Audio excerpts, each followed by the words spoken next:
There we go. Hello, YouTube. Got another stream for you today. We're carrying on with Apollo Justice, Ace Attorney.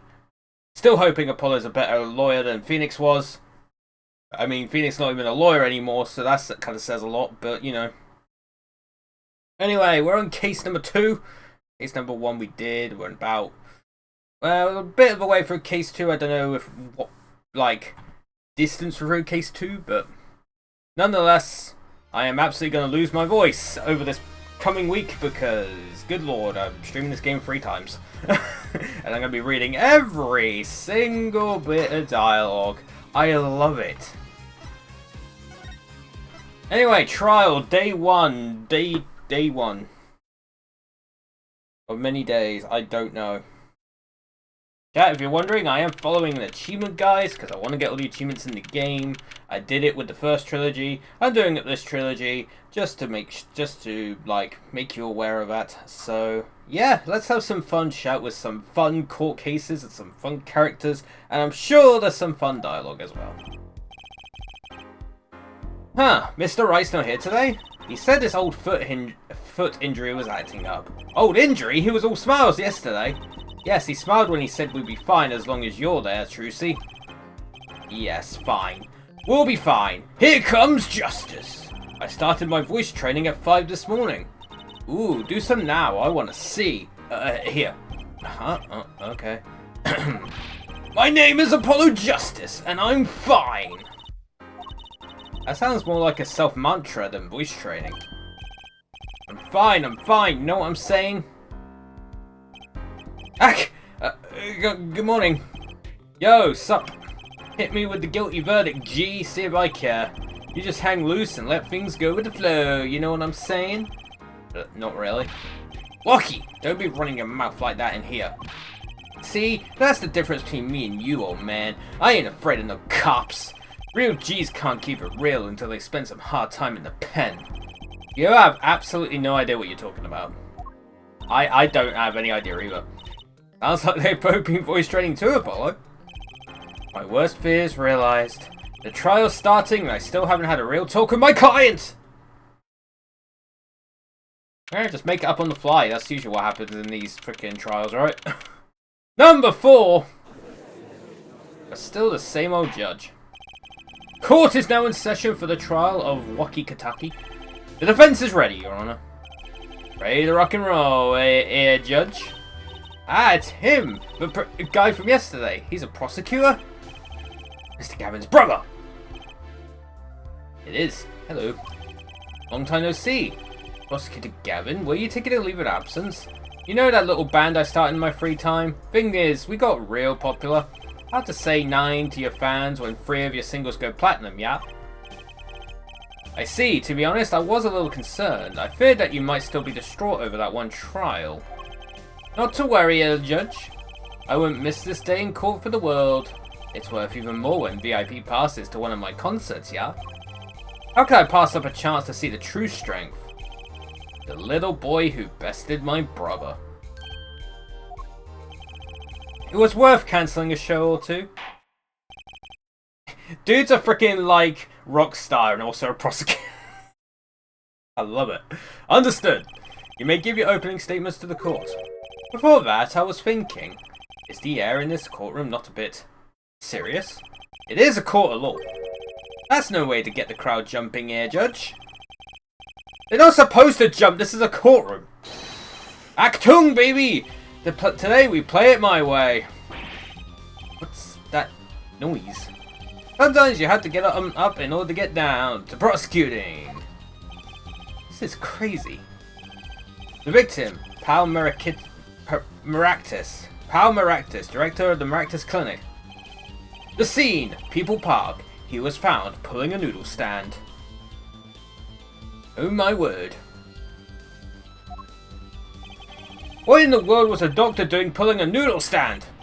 Yes, I believe. You will only find that out by asking the defendant right here, right now. Because it's an undeniable truth that he shot the victim. What do you mean undeniable? If you had to glare at anyone, Herr Justice, glare at the punk in the defendant's chair. His crime was witnessed quite clearly, you see. Very well. Please admit this witness to the court. Oh, hell yeah, dude, some air guitar. 9! Not yet. First, there is a little matter to be cleaned up. Did you talk without the accompaniment? I swear I could see the guitar for a second. What is it, Prosecutor Gavin? The motive, here, Judge. Why did the little punk do it? Why did he kill the director of the Maractus Clinic? The slam. Not so fast. The defendant doesn't have to explain that. Oh, but what if the defendant specifically requests to do so, as he did this morning? I want to give a shout out to all my homies, I believe he said. What? What is right? They always say that on stage. You should hit the crowd with speed and ferocity. Sounds like he got you good, huh, Polly? Well, this is highly unusual, but the court will now hear from the defendant concerning his motive in the crime. It's always unusual, man. So, you son of the defendant, Wookie, are you? I ain't your son, old man.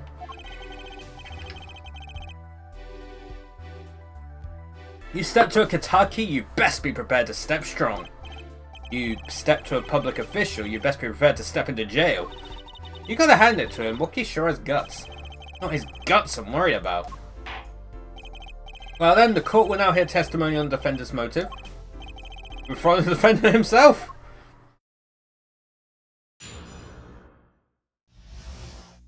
Wookie Kitaki's truth, quotation marks. I'll tell you one thing, that doctor was a quacker. That's very close to something. Someone had to show him what's what. I was in his clinic about half a year ago. He messed up my ops something bad. And then he just lets me go without a word. See you later. Bye. So I gotta go in, get another doc to patch me up again. That was the day I done figured it out. No OG's gonna let that pass. That's why I went to his pad that night. Know what I'm saying? You're saying you were one of the victim's patients? Well, stuff goes down when you're keeping it real on the street. True that. I tell you one thing, that doc was whack. I love the dialogue. Very well, the defense may begin the cross-examination. Can't believe this is the first time I'm hearing about all this. Hello, Gunsage. Hello. Oh boy. Time to do a lot of pressing. We got the press. Hold it! So you were a patient at the Maractus Clinic half a year ago. For what reason? I had what you might call a mark of honor. Can you explain precisely what was wrong? We had a little run-in with the rival's family. That's when I pulled a jack move. I ran into an ambush. G busted a cap right in me.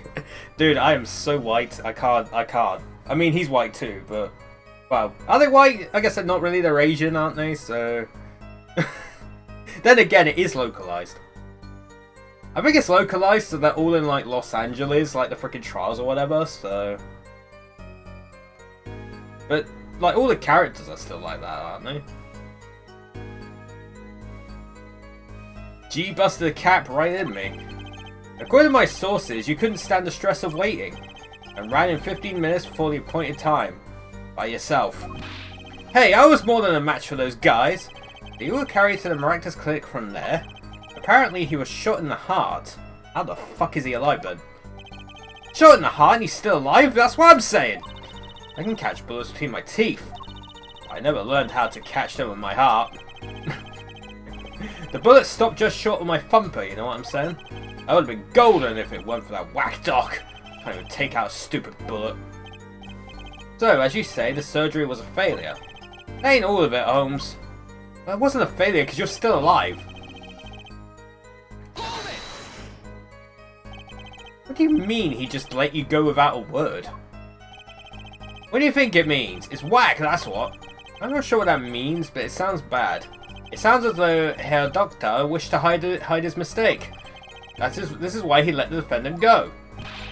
He's a liar, straight up. He's a badder G than me.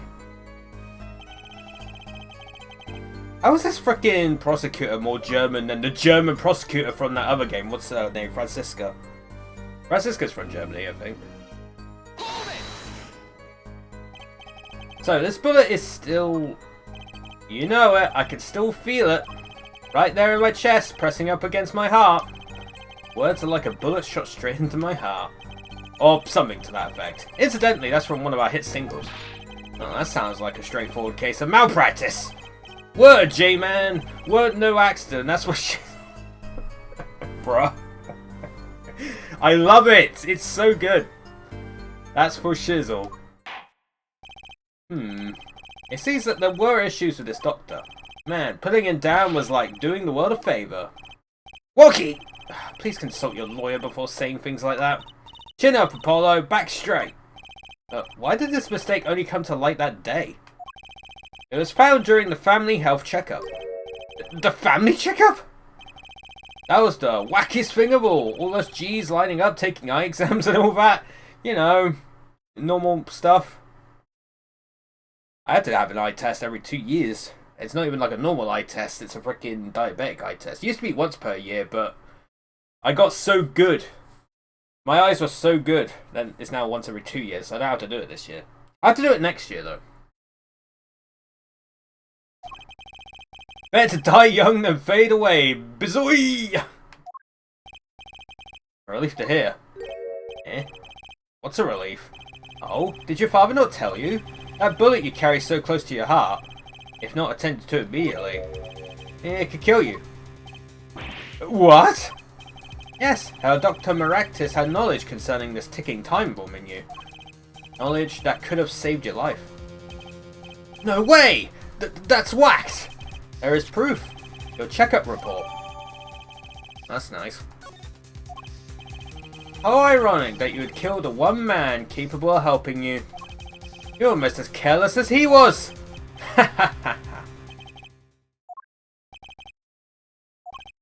Well, now that the place is hopping, let's get this gig started. We've had enough of a warm-up act here. Time to hear from the witness. Wookie sure is quiet all of a sudden. I'm a little uneasy myself. Is this Gavin's strategy? Oh my god. Who? So, you will tell us your name and occupation. What a design, I love it. My name is Wesley Stickler. Definitely do look like a stickler. By occupation, I take it you refer to some labour that profits society at large and supports a livelihood, under which definition I must confess to being unemployed. However, we must acknowledge the meaning of identity, which is commonly attached to this notion of occupation, and once we have accepted this reality, we see that our confusion is not gestalt as per se, but derives from the vagueness inherent in all representations of by which he means to say that he is a student. Chat, I tried. A junior at Ivy University, if I'm not mistaken. Yes, in the Department of Science and Engineering. Filled with curiosity for all things, I spend my days in pursuit of truth, honing my... Stickler, please direct said curiosity to the case at hand today. Very well, Mr. Stickler. Please testify to the court about what you saw on the night of the crime. You ask, quite simplistically, what I saw. However, we must understand that Homo sapiens possess two eyes, each of these designed to receive and interpret data, sending images in the form of... Yeah. Motherfucker, this guy. The night in the park. That night, I passed through the park on my way home from shopping when I saw them. One man pulling a stand, another man facing him. I saw them quite clearly. The man facing the victim was the defendant. In his hand he held, yes, a pistol. It was pointed at the man pulling the stand. A shot! The bullet hit the man pulling the stand from the front, square in the forehead. Was there anyone else in the park at that time? I can say with 100% accuracy that there was not. The pistol our witness refers to is this. The court accepts this into evidence. Very well, Mr. Justice. You may cross-examine the witness. Yes, Your Honor. Alright, it's fine. Trucy, why are you staring like that at the witness? That man... I can't help but feel I've seen him somewhere before. Oh, good. A night in the park.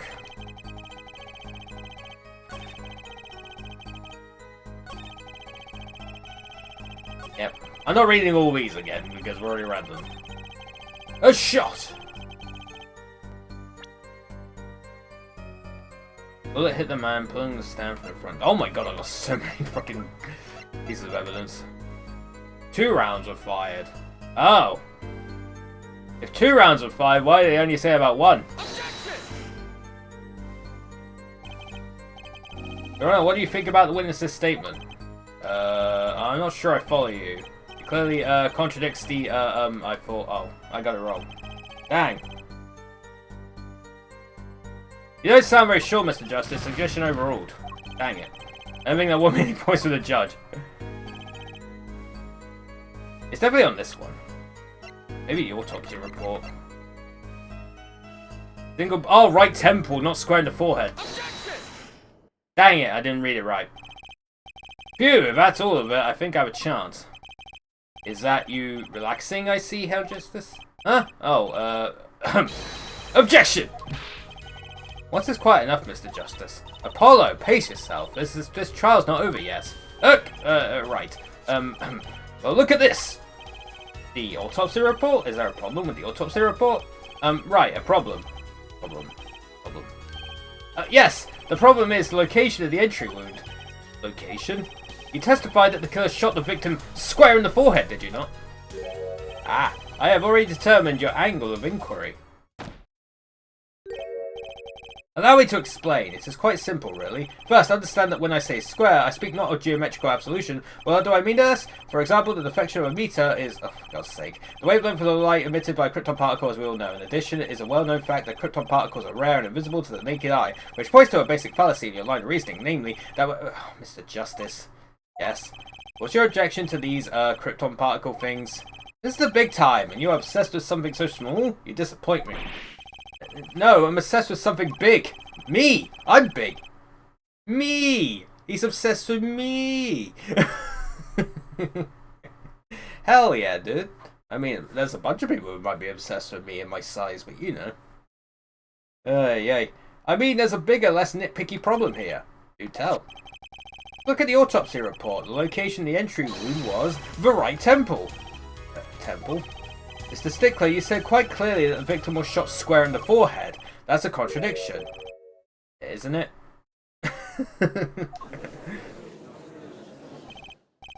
is, right? Finally. Hell Justice. Oh, Hell Justice. Yes? Your tactics are outdated, trying to shake the witness by objecting to trifles? Surely you haven't forgotten the fatal wound your master suffered 7 years ago. Phoenix Wright, was it? Look, I know the wound was in the wrong place according to this testimony. Yep. Hey, forehead. Forehead? Let's imagine you are walking through the park. You see 2 men facing each other, one with a pistol trained on the other. What would you do, Herr Forehead? Well, I guess I would try to stop them. I'd probably shout, stop! And you, Fraulein? Fraulein. Hold on. Now, give me a second. I'm probably pronouncing it wrong. Fräulein. Fraulein! Fraulein. There we go. Me? Well, I'd probably scream, eek! And you, Herr Stickler? What did you shout, I wonder? If the victim turned his head at the last moment... Ah, yes, thank you for jogging my memory. It sounds like an addendum to the testimony is required.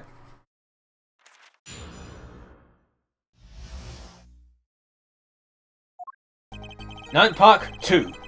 The sequel. As soon as the killer raised his pistol, I took action. Cease, it just wants you to, I cried with composure. The victim turned in the direction of my voice, and shot rang out. Whereupon our cowardly killer, the defendant, appeared to have become frightened. Tossing the pistol aside, he fled from the scene. There was only 1 shot, but 2 shots were fired. The pistol will work here. I see, so he attempted to stop the crime. Indeed. With composure. Well, maybe the criminal wouldn't have fired if he hadn't shouted like that. It doesn't really matter now, unfortunately. Let us consider this new testimony, shall we? Observe the diagram, if you would. The witness, Mr. Stickler, was it, stood here. He shouted, "Oh, stop, please," or something of this nature. And the victim responded by looking in the witness's direction. The killer were to have fired at just that moment. As we can see, the bullet would have struck the right temple as in the report. Then why do you say square in the forehead still? That doesn't change anything. That doesn't seem to be the case. Witness the power of a junior in Ivy University's Department of Science. Very well, Mr. Justice. You may cross-examine the witness. Why does that change anything, though? He still said square in the forehead. Like, this doesn't change anything. But he only shot once in his testimony, but the pistol said it was fired twice. The pistol will work here. Objection! Wait a second! Tisk tisk, another misleading request. Yet you're so beholden to your own mode of discourse, you can't see how it affects you. Come again? Wait a second, you say? A second? Are we intended to wait just that? A single second? 1/60th of a minute? That's hardly enough time to draw a breath, let alone make a statement in court. Now, had you asked for a longer period of time, say 3 minutes 35 seconds... Oh, Mr. Justice. Yes, Your Honour. Am I to understand you are objecting to the length of a second? Yes, I mean, no! Here, just look at the pistol. It doesn't have a single fingerprint on it. Ah, common ploy, made all the more common, I fear, by the prevalence of television. Criminals these days are loath to leave fingerprints. Wait, but you said the killer tossed the gun and ran. That's right! He didn't have time to wipe the gun for prints. That was not where I was going with this, but you know what? We'll take it. Ah, the little girl sticking it to the university student. There's a song in there.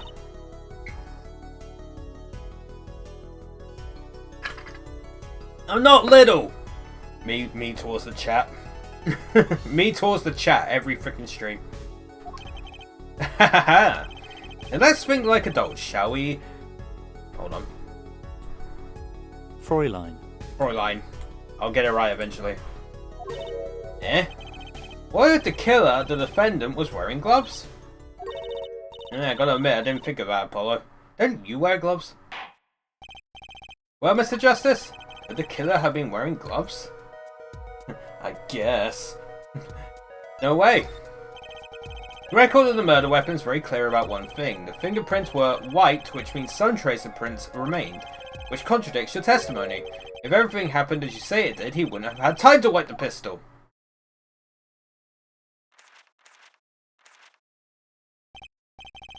That may be, but it does not change what I saw.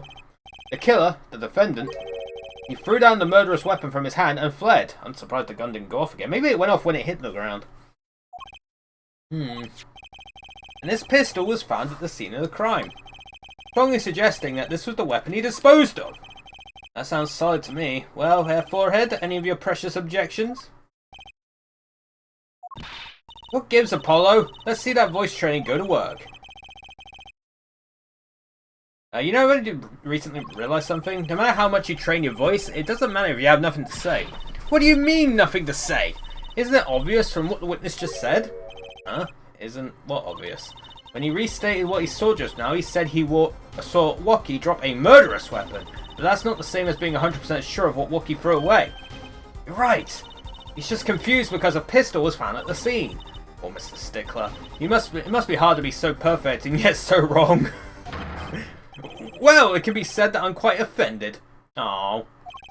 While it is indeed true that once in my youth I wrote a love letter in my that was seized by the teacher and posted on the blackboard for all to see, and this for the appellation poor might well be fixed my name. Oh, for God's sake!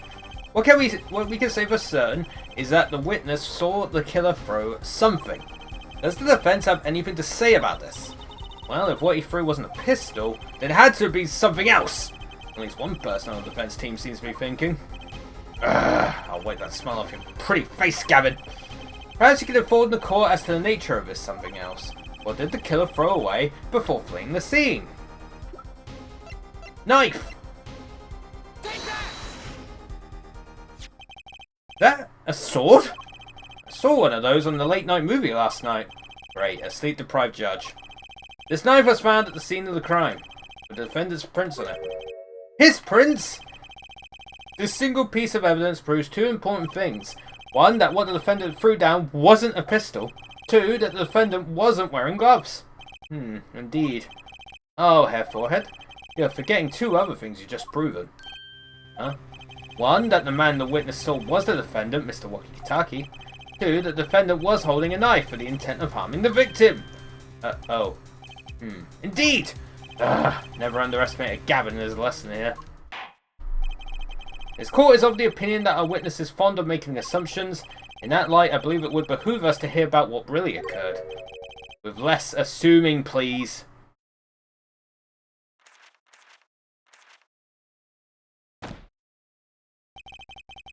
It is always the same with you people. Mark left the house on foot and 5 minutes later his brother left after him. How long would it take for Mark's brother to catch up to him? Assuming that Mark never had to stop for a traffic light. Assuming. Yes, that's what I said. Assuming! As if that were a probable situation at all. Yet here you are, assuming that my assumption is no better. What this court assumes is that the witness will testify as to what happened after the shot was fired. Another one, from shot to cool. I could not prevent the killer from leaving the scene, nor could I simply leave the scene in good conscience. Ergo, I used my cell phone to call the police. Until the police arrived at the scene 10 minutes later, I saw no one else. Why didn't you chase the killer? He was, as you say, a killer. Of course, I could have run him down, yet what would he have done that when cornered? Sadly, it takes more than an aptitude for solving quadratic equations to know that. Did the testimony earlier not prove the defender's presence at the scene? Do we not also now know that there was no one else there? It seems clear that we have our killer. Does it not? Does it not, Mr. Justice? I better find a way to take this testimony down quick. Cross-examination. That face of his, though. Who did? Which way did the killer run? By that time, it was clear the killer had noticed me. Naturally, he ran in the opposite direction. That would mean he ran in the opposite direction from the Kitaki mansion. Achtung! Don't even think about pointing out that he was going away from his home. All he had to do was loop back once he was out of sight. How did he know that's where I was going? I severely seeing the conscience. Killed it. You were certainly composed for someone who had just witnessed a killing. If one is to devote one's life to the pursuit of science, one must never flinch at the sight of a little blood, nor be so moved by a chemical discovery that one drops one's flask upon the lab room floor. Ooh, cool answer, very cool. So nothing strange about how he acted. Lucy looks like she has something to say. That's probably why I had to keep pressing. Hold it. Wasn't your first thought to call an ambulance? It can be said that I have dabbled in medicine.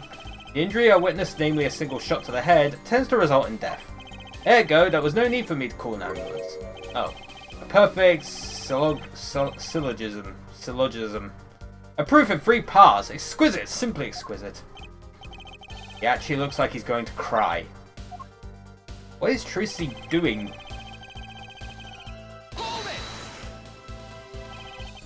Can you tell us in detail about these 10 minutes? We're still in a state of heightened awareness. Anything could happen at any moment. Anyone could appear from any direction.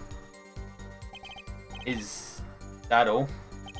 No one came. Nothing happened at all. I saw it all, which is to say, I saw nothing. It was late at night. It's not odd to think there would be few people around in the park. So we just stood there watching? Not much to go on there. Lucy, if you got something to say, by all means say it. I can't find a single problem with that testimony. Had enough at last, Herr Forehead? Maybe it's time to back off a bit. Maybe, yeah. There's nothing fishy about the testimony at all. It appears there are no objections to the witness's current testimony. There are any number of ways to explain the lack of prints on the pistol, I assure you. Perhaps the killer really was wearing gloves which wiped the previous user's prints off. Then, after the deed was done, this fell out of his pocket as he was throwing the gun away. A mistake befitting of a small-time punk, in my opinion. Oh. No! It seems we've come to the end of the line here. Oh, that can't be all. How unfortunate. It seems that you weren't cut out to stand on the same stage as me. Were you, Herr Forehead? I believe this brings the cross-examination to a close. This court will now declare a verdict for the defendant, Waki Kataki. Hold it! Eek! What on earth? Trucy? Nobody move! What's the meaning of this? Who are you? There'll be no verdict in this court, not yet. Wait, are you one of the Katakis? The Katakis? You mean the notorious gangsters? If you don't want to see me give the pretty little girl a new smile, do as I say. Adjourn the court for 20 minutes. What? This court will not bow to pressure from the likes of... Here, Judge. I see little point in further aggravating this gentleman. Recess, 20 minutes, or I promise you, you'll regret it. Wait! How did he disappear so fast? Come to the defendant lobby, Apollo. I suppose I have no choice but to adjourn for a 20-minute recess. Bailiff, catch that mysterious man! What the fuck is going on?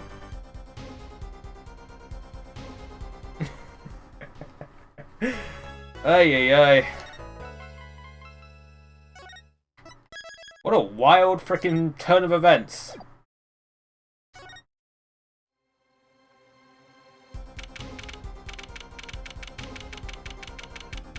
How do they get in? There's like freaking cops right there. Those cops are useless. Are they like fucking mannequins? Are they meant to be there to like deter people away, but they're actually not real?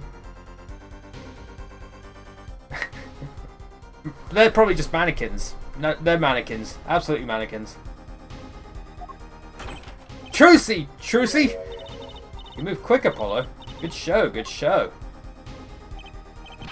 Trucy, you're okay. I thought... Don't cry, Apollo. Those good-for-nothing gangsters. There are some things you just don't do. I'm pressing charges. Wait, just calm down, Apollo. Or else... Oh my god! No fucking way! What do you mean? What do you mean? Trucy, what the fuck? What? What the heck is that? Surprised? This is one of my best tricks, the amazing Mr. Hat. You look marvelous, darling. He's a big hit on stage at the Wonder Bar. Yes, I am a big hit. Ha ha ha ha. Well, what do you think? Do you like it? You mean you... Trucy, there are some things you just don't do. Hey, I'm pressing charges. Apollo, now is not the time to be threatening me. It's you who's being threatened here. Huh? Remember what you said to Waki's father yesterday? You promised you'd save his son. But the testimony was rock solid. What are you suggesting I do? Look, once the judge declares a verdict, it's all over. If I can use my talent to stop that from happening, I will. Trucy, no more stage deductions, please. I'm not talking about magic, Apollo. I know when the witness isn't confident. I can perceive what he's feeling. It might not mean anything, but it's all we've got. You can see what he's feeling? Think back, Apollo. Think back to the times when there was a contradiction in his testimony. All the times. All the times there was a contradiction? I don't really remember. Actually, I don't remember them exactly. Good thing I do. There were 2 times when he made statements he wasn't confident in, and each time there was a contradiction. In his hand he held, yes, a pistol. It was pointed at the man pulling the stand. Tossing the pistol aside, he fled from the scene. He said the man tossed aside a pistol, but it turned out he wasn't sure, and sure enough there was a contradiction. Well, that's true, but how does that help us? Did you notice anything? Whenever he made a statement he wasn't confident in, he displayed a certain habit. Oh, we're doing the perception shit again. He kept looking at us. Oh, the turn paging. Did you see it? The very moment he said the word pistol, his fingers got all tense and he fiddled with the corner of a page in his book. Oh my god. No, I didn't notice that. How am I supposed to see that? Well, I could see it. How else do you think Daddy went 7 years without losing a game of poker? What? I always sat next to Daddy during big matches. I could see what his opponents were feeling.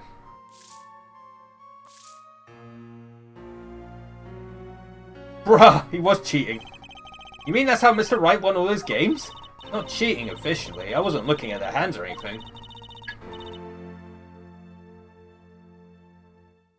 I wasn't there all the time either. He's quite good at poker after all, but not good enough to go undefeated that long. Great, so he cheated. But what's that do for us? I don't believe this. You have to listen to his testimony one more time. No, scratch that. You have to watch his testimony. Perceive the truth. Watch your testimony. Perceive the truth. The only thing I'm perceiving is that I'm going to lose.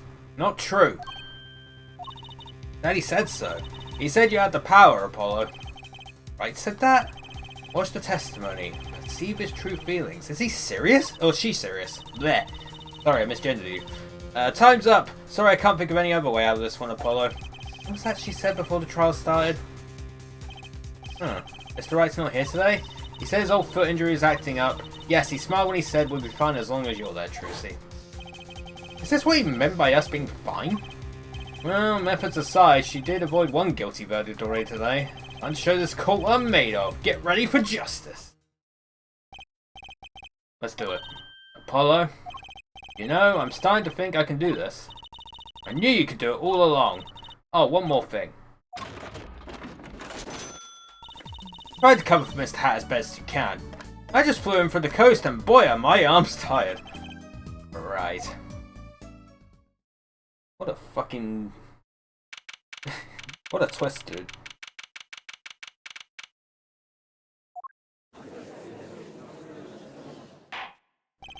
Court is now back in session.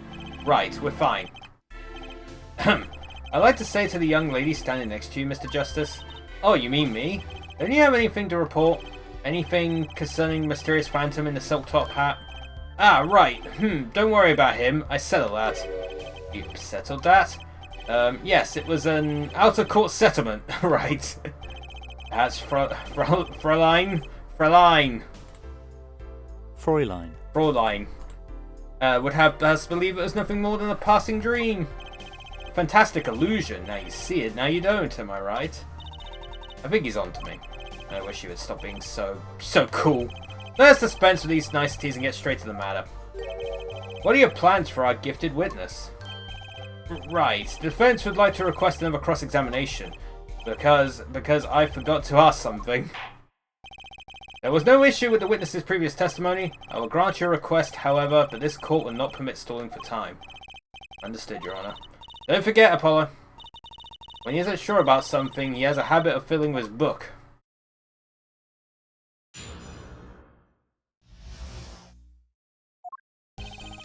Not prevent the killer from leaving the scene, nor can I simply leave the scene in good conscience. Ergo, I used my cell phone to call the police. So the police arrived at the scene 10 minutes later, I saw no one else. Well, that's true, that's the only thing different there. I'm not sure I'm qualified to watch testimonies after all. Focus, Apollo, find his weak spot. Focus. If only it were that easy. My ears hear what he says, my eyes see his expression.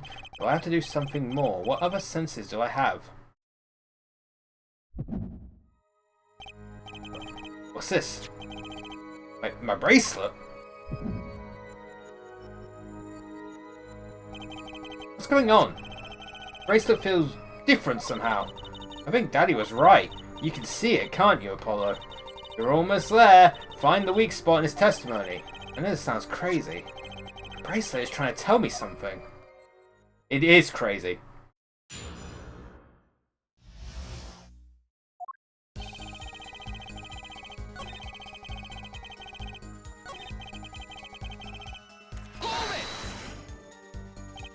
So, you called immediately after witnessing the murder?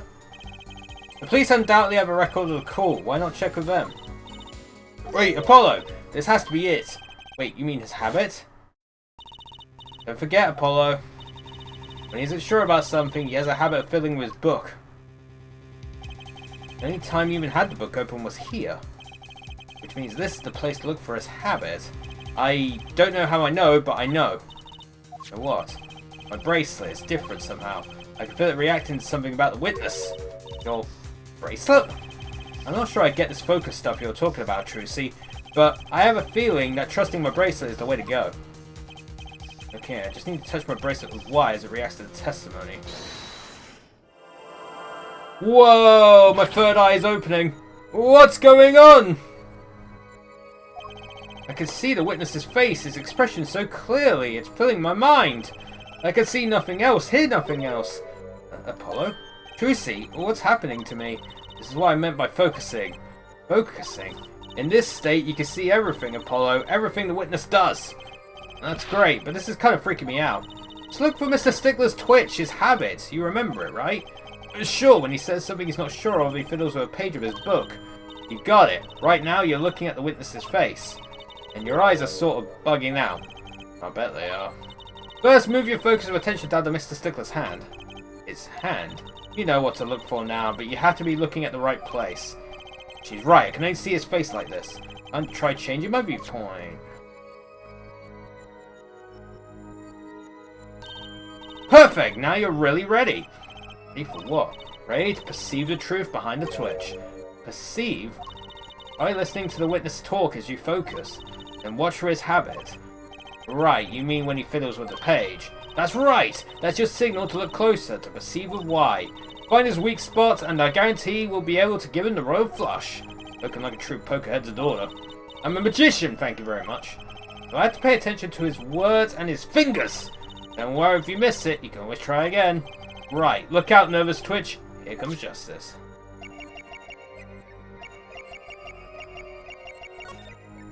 Gotcha! Gotcha!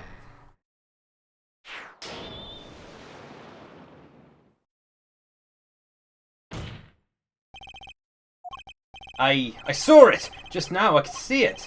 Mr. Justice, do you have something to say? All this banging at the desks is quite bad for my circulation, you know. Mr. Stickler, allow me to ask you a simple question. Why did you fiddle with the page of your book just now? The very moment you mentioned your cell phone. What are you talking about? I'm curious now about the cell phone of yours. Mind if I ask a few questions? What to ask? What to ask? Yes, to see his phone. Mr. Stickler, please show me your cell phone. Why? Whatever for? Show me and you'll find out. I can't. I don't have it, you see. You don't have it. Mr. Stickler, is this your cell phone? Yo! Where did you get that? That's the phone from yesterday. Look, a cell phone. Someone dropped it beneath his tire. If the car moved, it would be crushed for sure. I wonder if it belongs to the doctor here. How strange, Mr. Stickler. Can you explain why your cell phone is sitting here in my hand at this very moment? Wait a minute, what is the meaning of this? His cell phone was found yesterday in the Maractus Clinic garage. Maractus? Why, that's where the victim lived! Yuck! That's impossible! Mr. Stickler, you lied to the court, didn't you? If your cell phone is here, how could you have called the police? Wow!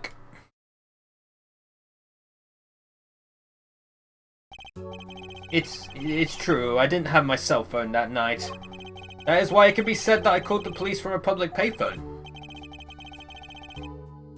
A payphone? So you didn't call on your cell phone after all. Just where was this payphone located, Mr. Stickler? Well, to indicate with a startlingly high degree of accuracy, it was right around here. That's quite a ways from the park. But why did you lie? There could be only one reason. He didn't want the court to know he had lost his cell phone, because it was found in the victim's garage. What are you saying? Mr. Stickler, you broke into the Maractus Clinic garage on the night of the murder. The cell phone tells all! Banger. I like it. Banger.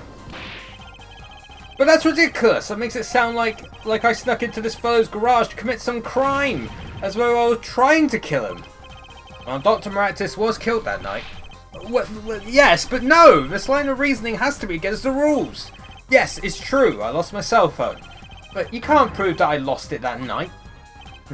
Well, Mr. Justice, if that cell phone was dropped the night of the murder, it does raise considerable suspicions as to a connection with the crime.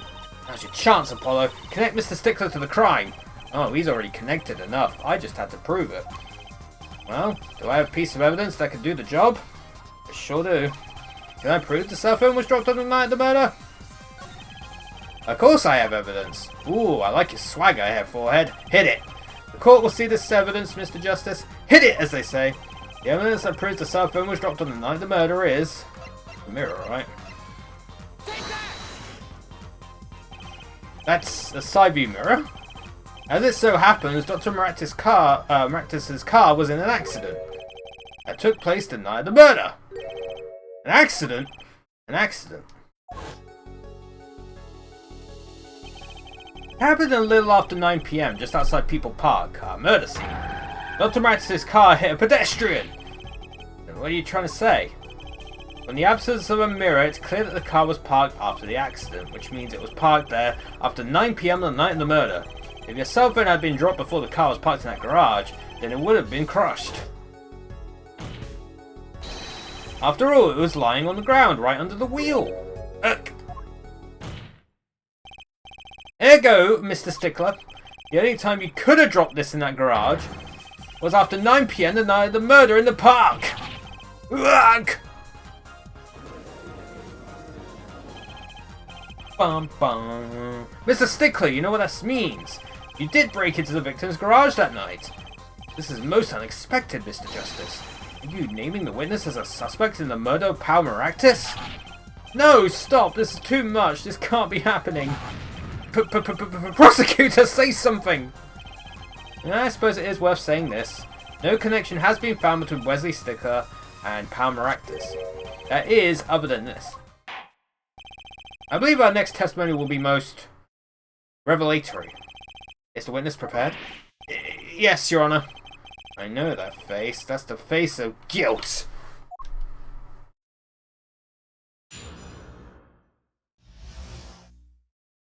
Stickler's truth! Quotation marks.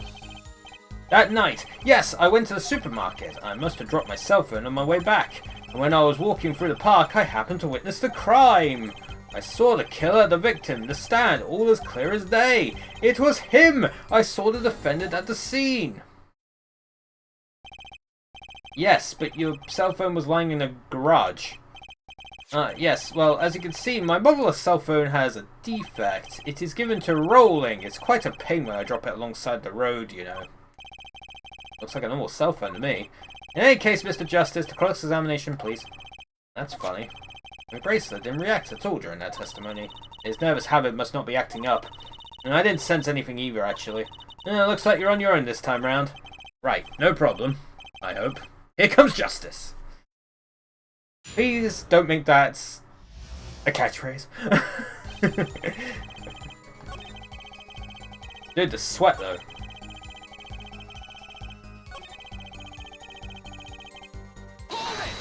Hold it! This part of this testimony is key, I know it. Did I press him about the killer, the victim, or the noodle stand? Guess the noodle stand, right? We already know about the killer and the victim. The noodle stand is kind of the weird thing here. Do you happen to remember the noodle stand? Quite well, yes. For a student of the sciences, keen observation and healthy curiosity are vital. I remember everything. I could even read the sign. I believe it said... noodle. Yes, that was it. Remembering something quite well, it sure took you a while to tell us. And thank you for telling us that a noodle stand sells noodles. Very enlightening. Well, Mr. Justice, what about that sign? Could that be important? Very important.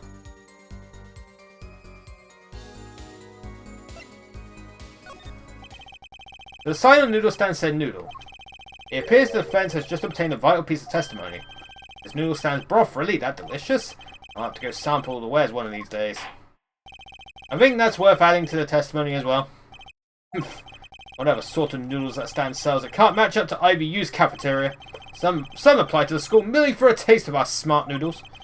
I wouldn't mind a taste of that myself.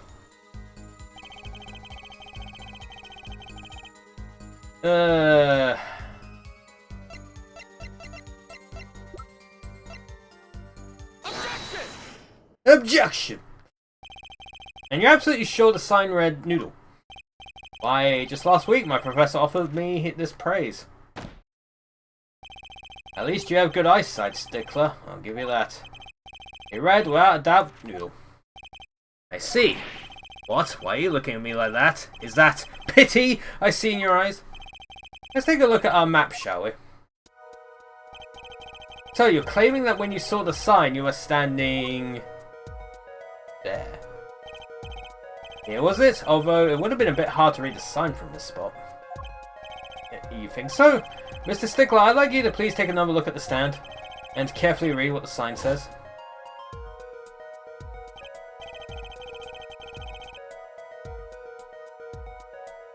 See, the sign actually states the name of the stand's owner. Eldoons. Inconceivable! I'm certain it was definitely Noodle, for sure, positive. I'm afraid the professor was wrong about that eyesight. I wouldn't be so quick to jump to that conclusion. The sign he saw changes everything. The witness says the sign said Noodle. And he saw it right. What would you say if I told you that there is one spot from which the sign would be read the way Mr. Stickler claims? What? Mr. Justice, show us this spot. The witness actually viewed the stand from this location. He was here before, so he'll be up here now, right?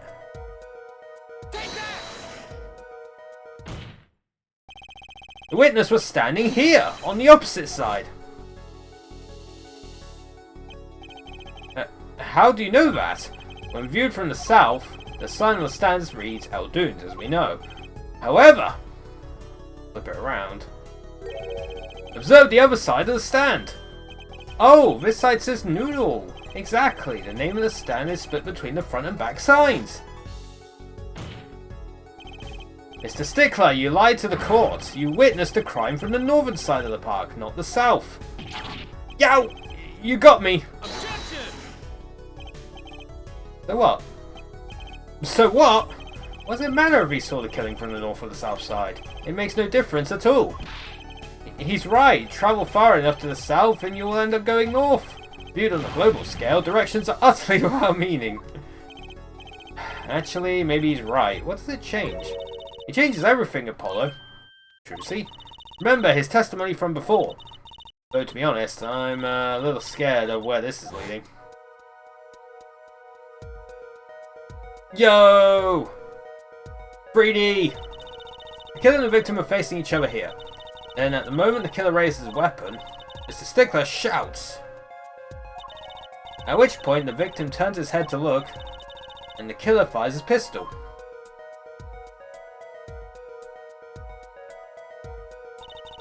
That's why the bullet hit him in the right temple, but if he was on the other side, it would have hit him on the left temple.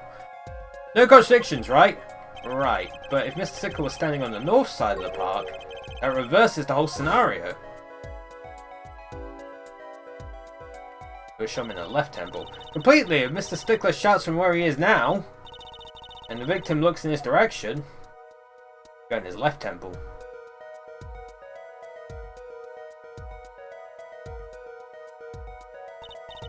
The bullet would have to hit his left temple.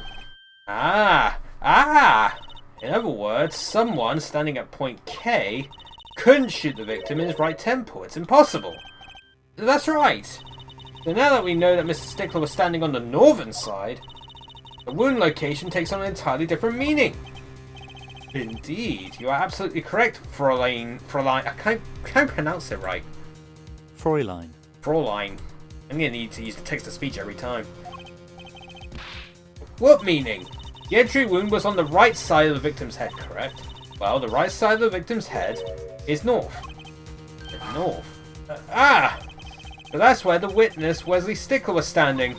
Correct. So if he was standing to the north, then the only person here who could have shot the victim in the right temple was Mr. Stickler himself. Yarg! Banger. Hell yeah. Order, order, order! Wow, the apple didn't fall far from the tree. He's put this whole case on his head while I was still figuring it out. Oh, nice wall slam.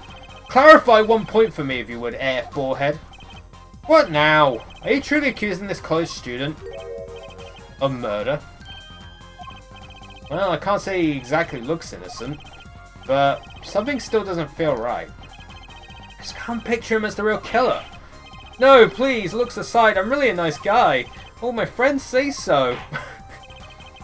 Let's hear what the defense has to say. What are you going to do now, Justice? Should I really accuse Mr. Stickler?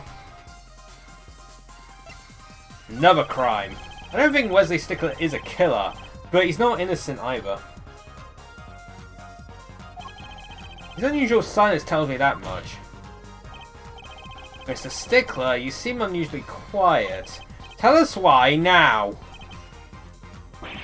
The word confession isn't in my dictionary! Tusker forehead. I'm afraid it falls to you to elucidate Herr Stickler's silence. Mr. Justice, you did say you were accusing the witness just now for a crime other than murder. Your reason? The court's all ears. Ah, I know he's guilty of something, but what crime other than murder is there? Do I have evidence that shows his involvement in some other crime? Your evidence? The court's all eyes, Mr. Justice. Show us evidence that points to the witness's involvement in a crime. It's gotta be the panties, right? The other crime. It's all connected! The evidence is this! What? Is that women's underwear? Hey, those are mine!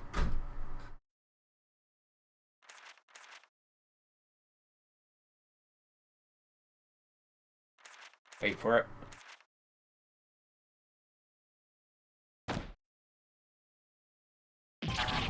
Don't look at me like that! That's funny. Order! Order! Order! Mr. Stickler!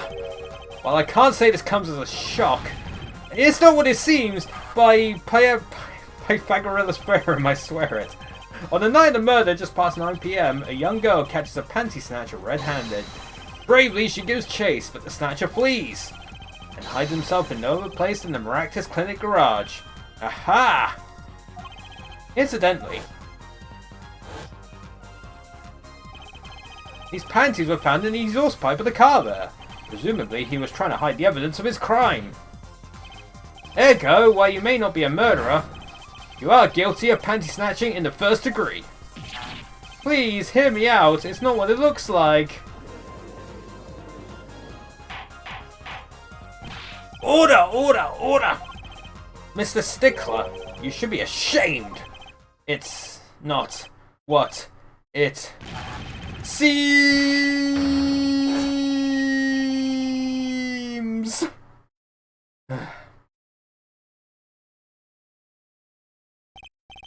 So, are we to understand that you were silent not because you were guilty of murder, but because you lacked the courage to admit your theft of this girl's undergarments? Perhaps you are not aware that my school's name was originally written IV. I stands for intelligent, V stands for valiant. See? Your point? I'm not done. Now I'm a major in the science department. And what does science teach if not curiosity? Yes, we of the IVU science department are valiantly curious.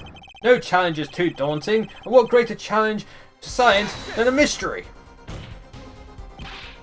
Come on, you're talking about a girl's panties here. No, you do not understand. A mystery is the unknown, and the unknown is unacceptable. And, my friends, when it comes to mysteries, those panties are the promised land. From the moment I first laid eyes on them, I was compelled to investigate. For science! A full-size car tire was only the first mystery those panties revealed. Tire? Yes, I saw her do it. She pulled a tire out of those panties. But that's not all. First there was the tire, then the stew pot, and a frozen chicken. One mystery after another. It was magic. Oh, I remember now. He's one of the regulars in the audience at the Wonder Bar. Huh?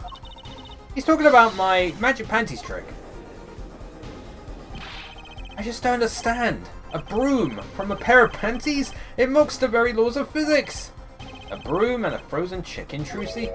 Whatever happened to doves and bunny rabbits? Mr. Stickler! You stole this girl's panties to understand a magic trick? You say panties, but they are so much more than that. For me, they are an object for serious study. I wonder. There has been a recent rash of panty snatchings in the area. Were they all you? I'm sorry, but I did it for science.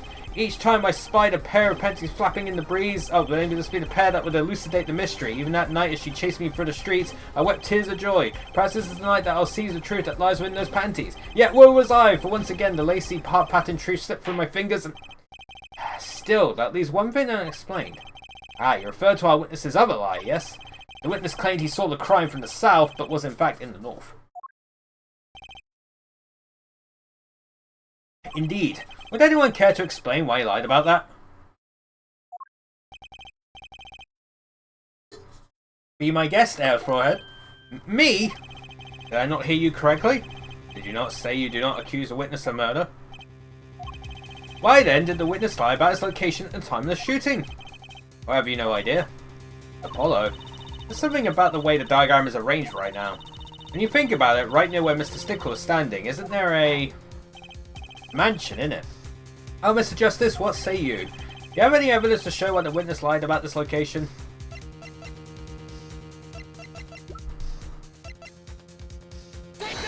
More panties! The evidence that shows why he lied is this. What? More panties? How many panties are you carrying in your pocket, Hair Forehead? These are the last, honest. These were found in a trash can at the park. Looking at the diagram... yeah, he's right next to it. We can see that the trash can was right next to where the witness stood. Stickler, you didn't. Alas, I'm a failure as a scientist. I cannot unravel the mysteries of the universe. I can't even unravel a pair of panties. So, these panties are your handiwork as well? That night I had been chased, hounded into the Maractus Clinic garage. Weeping in frustration, I was forced to abandon my prize. Don't you see how I felt? Believe me, I'd rather not. I hid in the garage for a short while, then abandoning the panties I made for home. To avoid the office where the girl works, I went towards the south entrance. Which means he didn't use the phone. And I saw them hanging down a clothesline by a giant mansion. A giant pair of panties. Oh, it's after, okay. Apparently he didn't know those bloomers belonged to the mob. I had them safe in my pocket, ready to take home, when I stumbled upon a murder. Murder of Dr. Maractus. I reported what I had seen, but as I waited for the police to arrive, I got scared. What if they searched me? That's when you disposed of the bloomers? Yes, it was a severe blow to the progress of science, but one that had to be borne. A fascinating, if disturbing tale.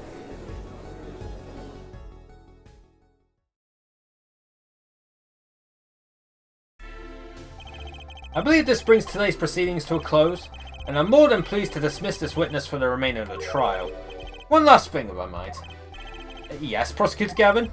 Regardless of where we ended today, some vital points were made. Namely that the defendant, Waki Kitaki, was at the scene of the crime. And he was pointing a weapon at the victim. One more thing. Waki Kitaki has a clear motive. Indeed, the defendant Waki Kitaki is still the prime suspect in this case, the only suspect in fact, assuming there was no one else on the scene at the time. Yet, a mystery remains. The location of the wound in the victim's right temple is yet to be explained.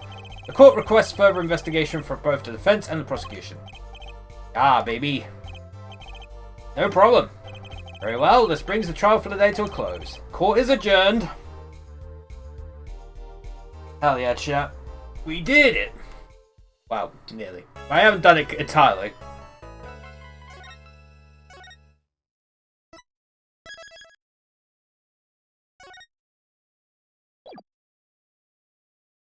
Hell yeah. Oh, back here, are we? More investigation.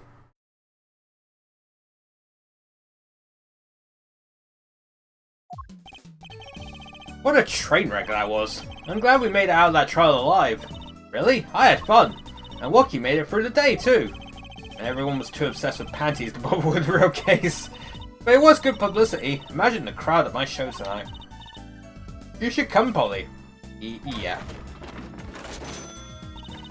The amazing Mr. Hat will be making an appearance. Hi folks, I'll be here all week. And that's about enough for him. Hello? Ah, Miss Tiala. Thank you for today. The trial went well. Oh, right, no problem. You think Waki will be okay? Well, he's not guilty yet. Please, you have to help him. We're supposed to get married next month. Oh, congratulations. Way to put the pressure on a guy. Please let me know if there's anything I can do to help. Talk to. Marriage. Are you sure about marrying into the Kitaki family? I'm fine with it, and I love Waki with all my heart. Aw, that's so sweet. So it doesn't bother you that you'll be, married to the mob?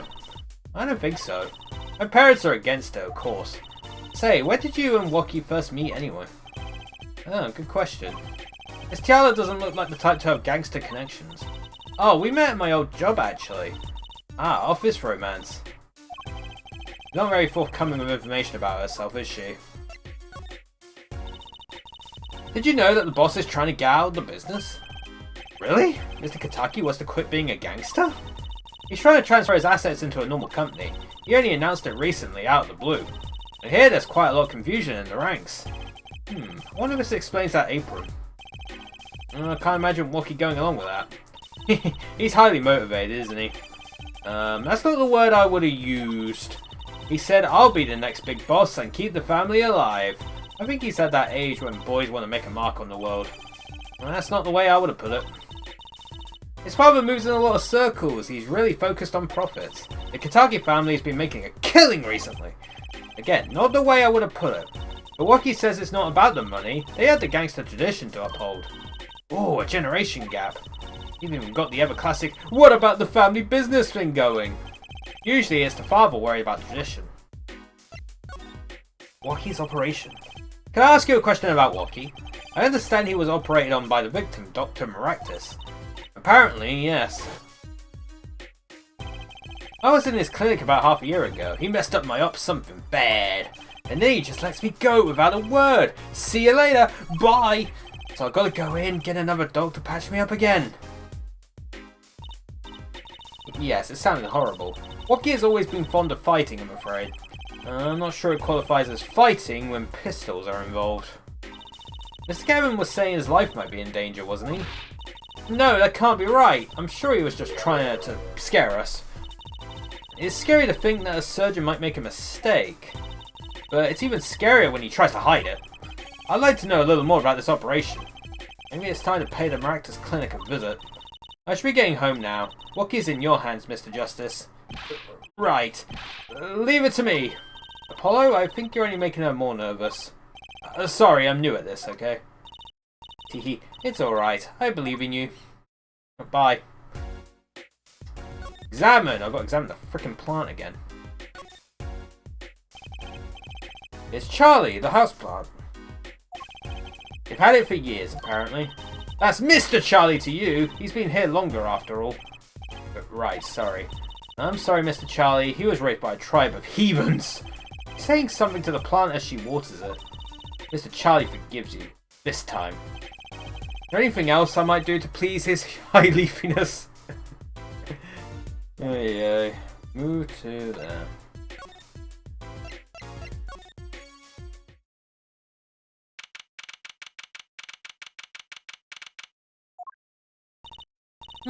Looks like Woki's out for questioning. I really need to talk to him. I guess we'll come back later. Excuse me? Yes? The other suspect is all through with questioning, sir. Ah, you mean the panty snatcher?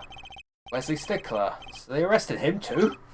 Alright, let's have a little chat with Mr. Stickler. I hope I don't regret this. He is a valuable witness. He is a bit precious, I'll give him that. Please, keep this brief if you would. I'm quite busy. I need to finish this paper. No, it's you! Mr. Stickler, we'd like to have a few words with you. Very well, as long as they're few.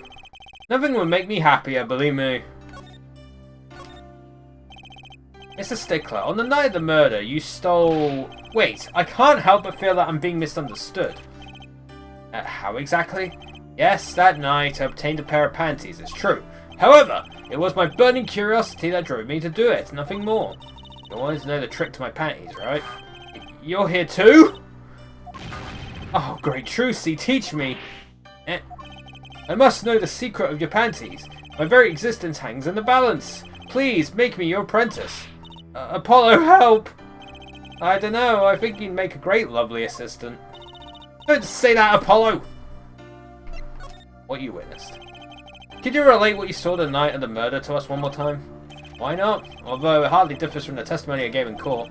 The defendant was there in the park that night, of this I'm quite certain. He was pointing a pistol, or something like that, at the victim. That's when I shouted, "Stop, you two! Let's resolve this like gentlemen." And the next moment, a shot was fired. And this is all true? Really? My panties are gone, my innermost heart revealed. What further reason could I possibly have to lie? I can't think of anything you'd want to hide more than panty snatching, true. It sounds like Woki was at the scene of the crime after all. I wish it weren't so. Guess that's it.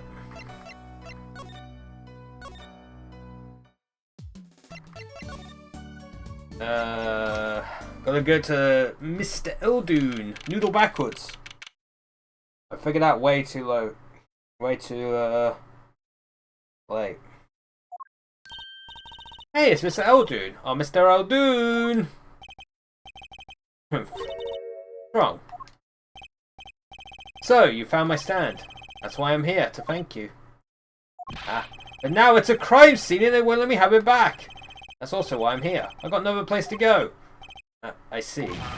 How can a noodle stand be a crime scene? That's what I don't get, Trucy doll. In and death, he's after my neck, I tell ya. Bah! Can't even cook an honest noodle. Hell yeah. He? Human and death. You mean the victim, Dr. Maractus? I tell ya, it's enough to drive a man to make his soup even saltier. Remind me never to eat his noodles when he's in a bad mood. Noodle stand. That stand, for generations, has served up the very best noodles us Eldoons can make. A tradition of noodles and salty broth. It's more than a stand, it's history, I tell you. Watch what you say or it might become true. That's a great story, Mr. Eldoon. A single stand passed down from generation to generation. Of course, to be honest, I didn't plan on doing it. Oh yeah, that's right, you said something about that. About you rebelling against your pops, was it? Good memory, Trucy though. Aye, I was a go-getter back in my day. Until my friend next door butted in. In the end, I was left with nothing but this dusty old stand to earn my fortune. Mr. Eldoon, I don't mean to pry. But what exactly did you do before you became a chef? Ah, let old noodles lie, that's what I say. Oh, someone at the door, chat, I'll be back.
Alrighty.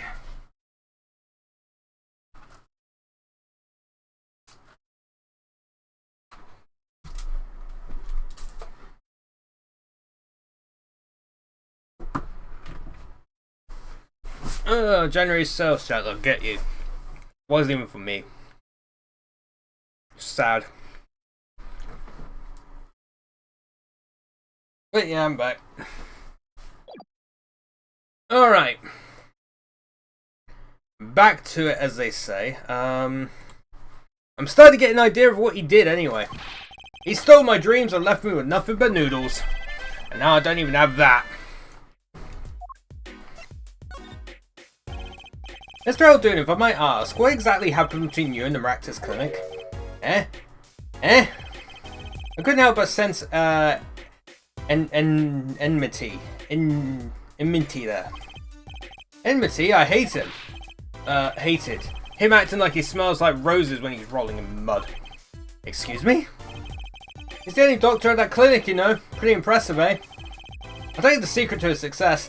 The mob. You mean the Kitaki family? They're always having one of them turf wars or whatnot. Always an injury or two that needs fixing. Maractus saw a chance for some business. They started giving the Kitaki family a good deal.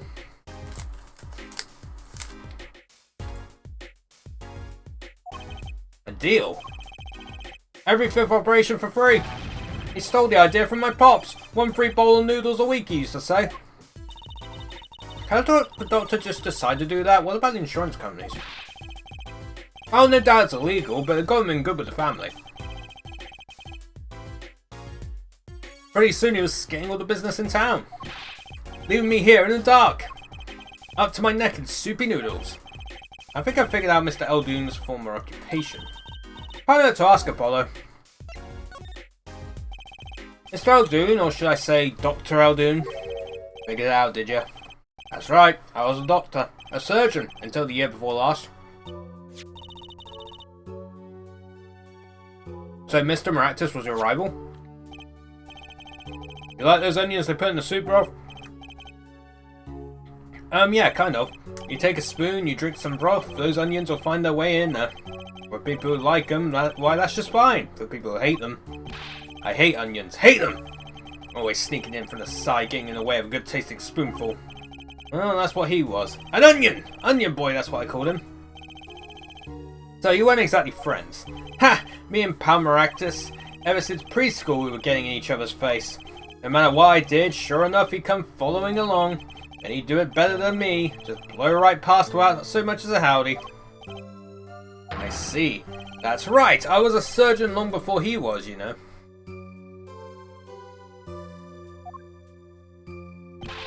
And that no good onion boy comes along? Well, truthfully, it looks like we found ourselves a new suspect. Don't say that! Thanks to him, I was forced to trade in my scalpel for a ladle. Sorry, pal. Didn't mean to weigh you down with an old man's ramblings. No, it's fine. By way of apology, you ever get yourself in a spot of trouble, you drop by. Huh? You're investigating Maractus, aren't you? Yes. Well, you want to know about a doctor? You ask a doctor. That's all I'm saying. You just think of me if you need something, Trucy doll. Right, thanks, Mr. Eldoon. I guess the time spent listening to him complain wasn't entirely wasted. Well, we gotta check out this clinic, that's for sure. Yeah, but what about the guard? No harm in asking. Excuse me?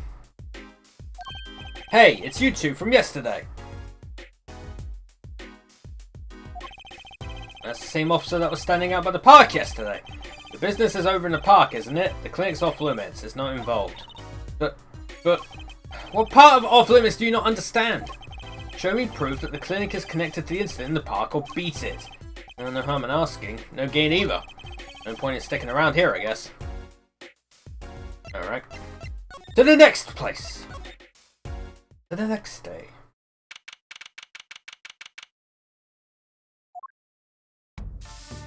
Oh, she's back. Yipes, she's back! Hey, you two, over here. Us? Yo, Lil Plum, what's up?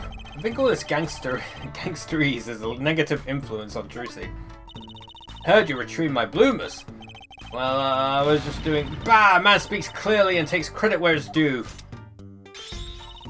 You caught the thief, didn't you? Yes, sorry, I caught him. You're cute when you're nervous, Polly. I'll deal with you later. But enough about bloomers. What about my son, Wocky? Wocky? Well, he's, clearly... Yes, ma'am. This is why I was kind of hoping we could avoid coming back here.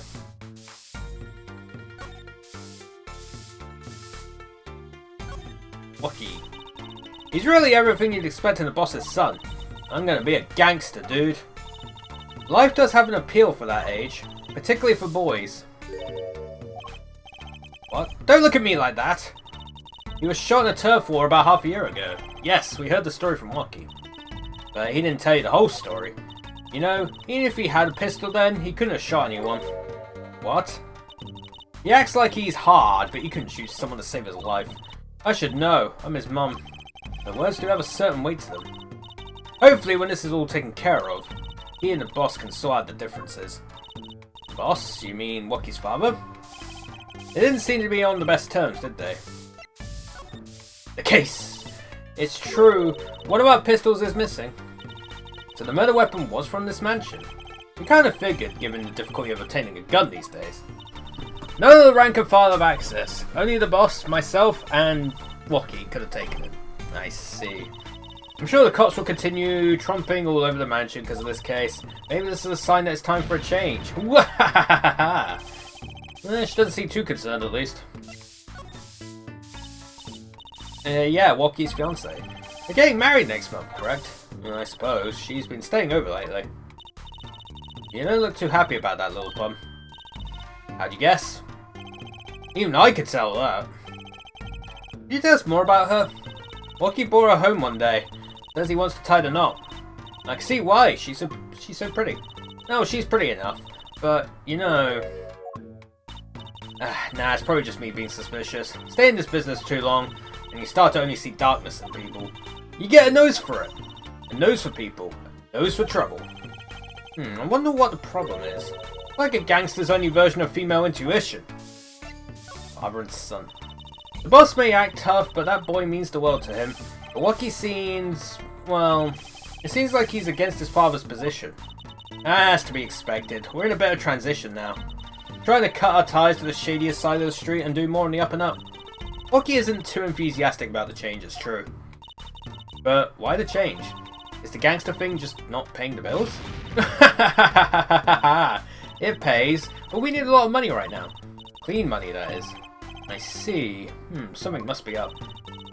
He'll see things the way the boss sees them someday. It's called being old. Oh, let's try doing this.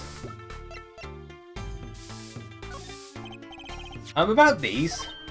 Hey, my bloomers. Thanks for that. I owe you one. I thought you might like them back, so... Oh, no.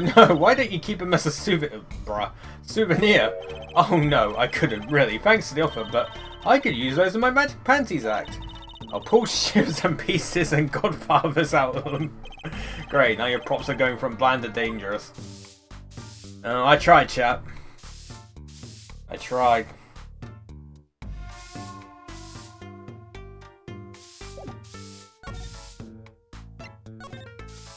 Oh, the slipper's still in there. This trash can. This is where we found the mirror. Come to think of it, wasn't there something else in here? Something near the bottom? Look at the paint on these. That means these must have ended up in here after Mr. Wright's accident. Maybe they're connected? Let's pick them up. Oh, hell yeah. Alright.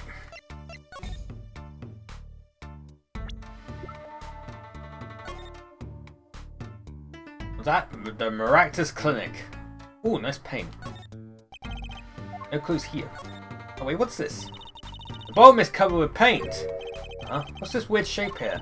It looks like a leaf was stuck to the bottom when the wearer stepped in some yellow paint. The outline was left when the leaf was removed.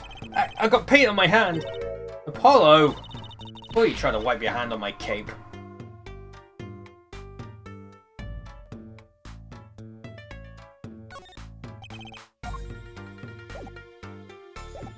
I guess move to the park now, right? Back to the park. Oh no, wait, detention center apparently. That mean I can talk to the guy now?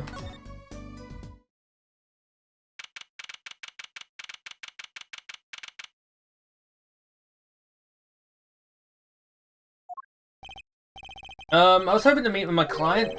Waki Kataki's just finished questioning. I'll bring him out. Great, finally.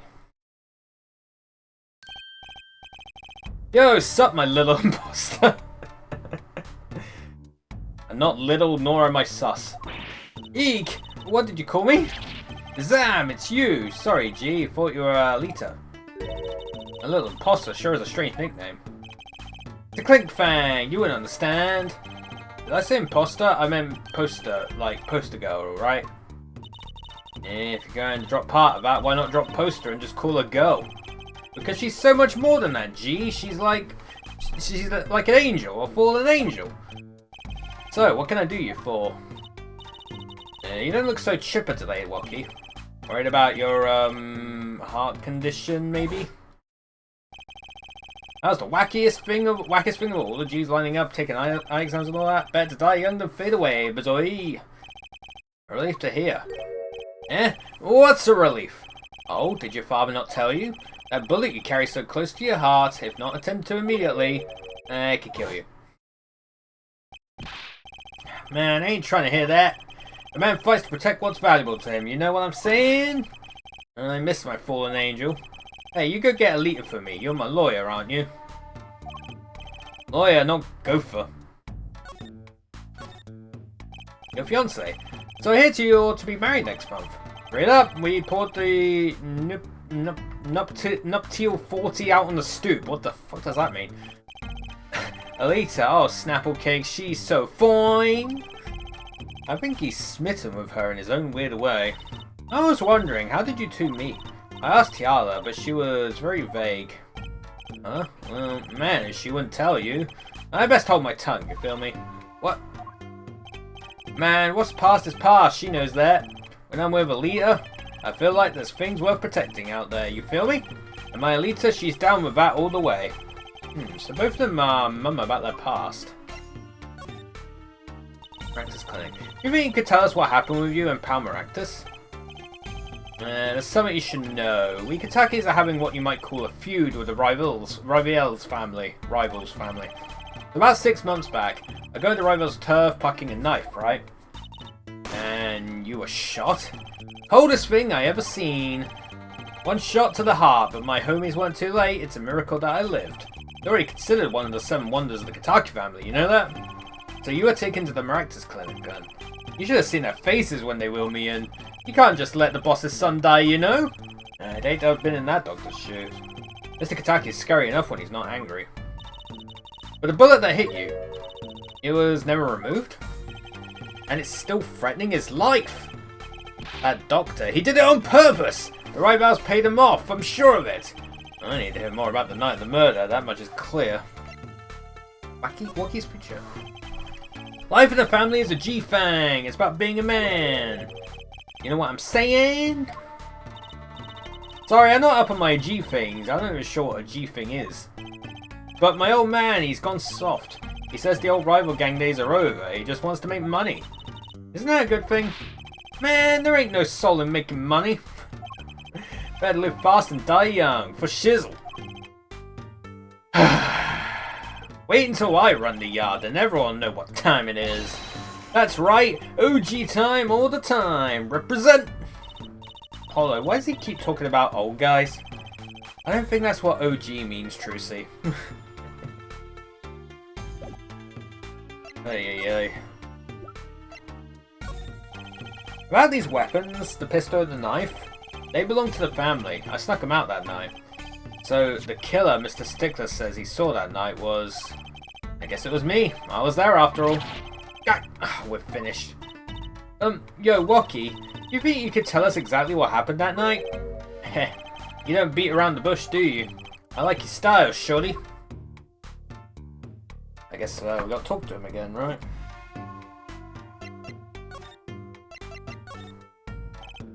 Actually, there's a question I've been wanting to ask you for a while now. That is, did you do it? Did you shoot him? I don't know. Yeah. Day of that checkup, when I found out about the bullet by my heart, I borrowed a gun from the family stash. Figured I'd give that doctor a taste of his own bad medicine. Uh-oh, I don't like where this is going. But you were carrying a knife, weren't you? Oh, that? Yeah, well, never can be too careful, I say. I'm on my way to the clinic, right? When I run into him in the park and he's dragging this noodle stand behind him. Wait, you didn't put him up to that? Like, you know, in the movies? If you value your life, you'll bring the stand. Surely you're more whack than I am, and that's saying something. I was serious! The thing is, I don't remember what happened next all too well. You don't remember? But the way I see it, if there wasn't anyone else there that night, and I guess it probably was me who did him in, you know what I'm saying? I'm gonna guess.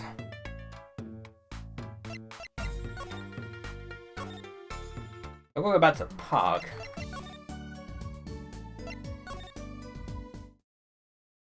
Oh god. Look at that crowd over by the park. Probably people trying to get a glimpse of the crime scene. But why are those girls screaming? I think I just heard one say, "Oh my god, it's him!" Wait, that motorcycle.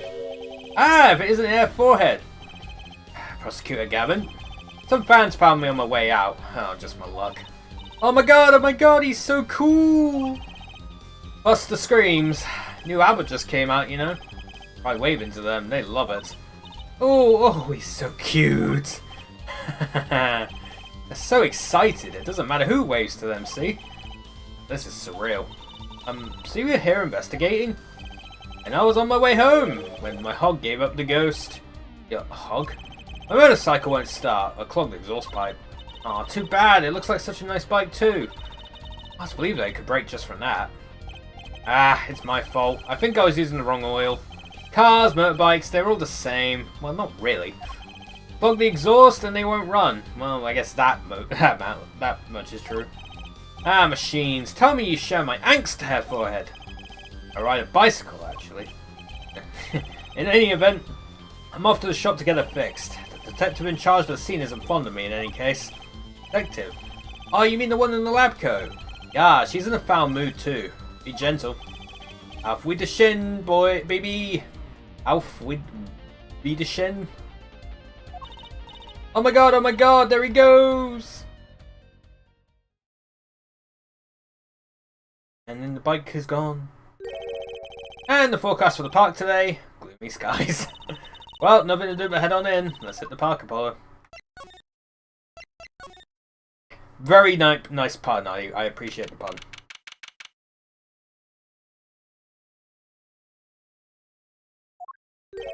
Huh? Does something about this scene look different to you? The blue tarps are gone. Maybe that's it? Yeah, I think you're right. Oh, look over there. White frock detective from yesterday.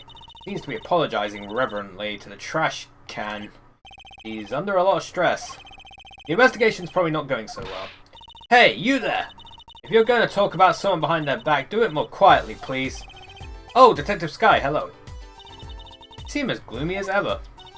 This is miserable! I just got a new kit and I can't get the stuff to work. And everyone's all smiles for that glamorous fop. Glamorous? Does she mean Prosecutor Gavin? More to the point, does she mean glamorous? When he walks his shiny chains catch the sun and glimmer in my eyes, it's distracting. Punch. Bigger distracting. I guess I just have to accept the fact that I lack talent. Sounds like she's trying out some sort of new forensics technique. Detective Sky, you know Mr. Wright, correct? How do you know my daddy? I want details. Well...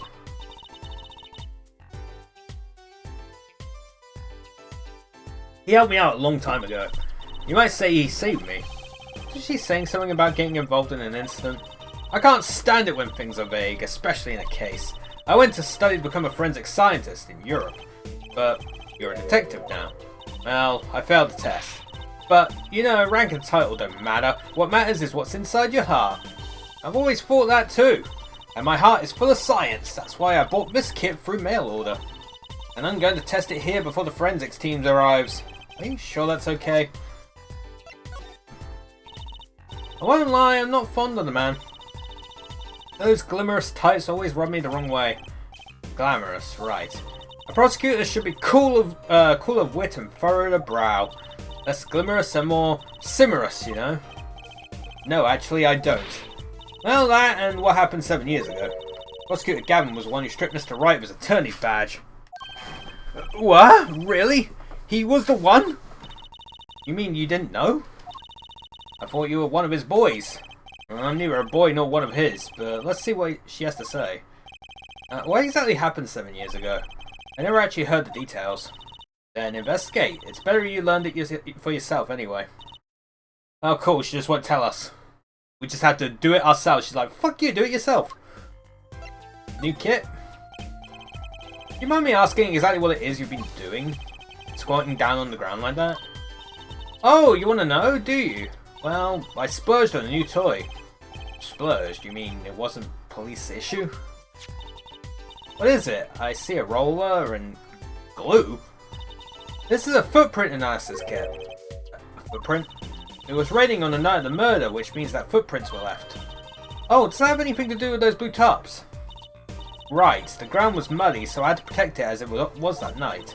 Ever wanted to know exactly where someone was standing? Like a panty-snatching student witness, for instance? Aha! So with that kit... Right. What?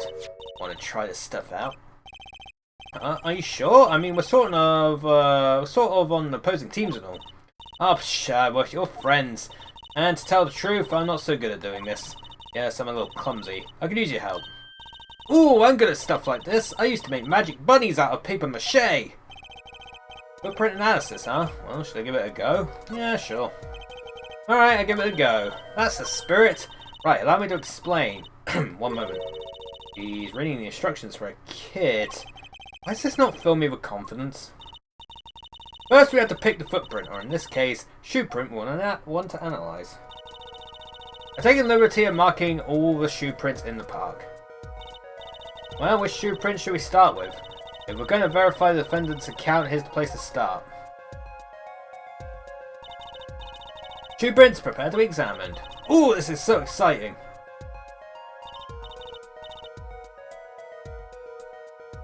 Ay. Right, here goes. First, pour the plaster into the print until it's full. You try it. How am I supposed to do that? Press A where you want to pour the plaster. Like this.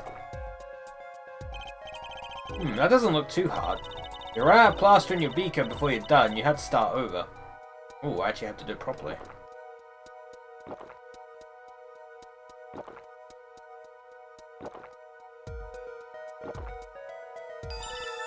Not bad. You're handier with that than you look. What's that supposed to mean? On to the next step. Dry the plaster until it turns white. Right. Just press A to blast it with that dryer. Ooh, fun.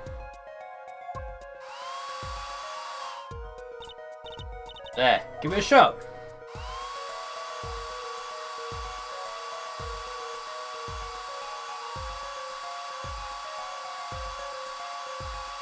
I'm wasting all the battery. And it looks like it's hardened nicely. Let's take a look. Yes, that's a good one. Next, the ink.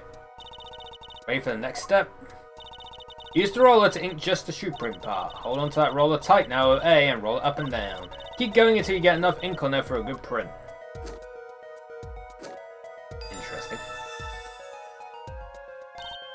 Right, now the moment you've all been waiting for. Let's take our print. Ready? Here goes.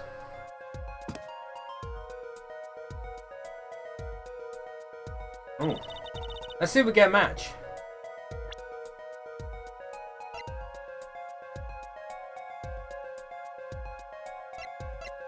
Well, I assume it's him, right? Yeah.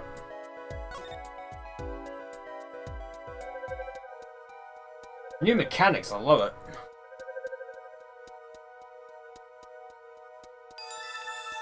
Match round!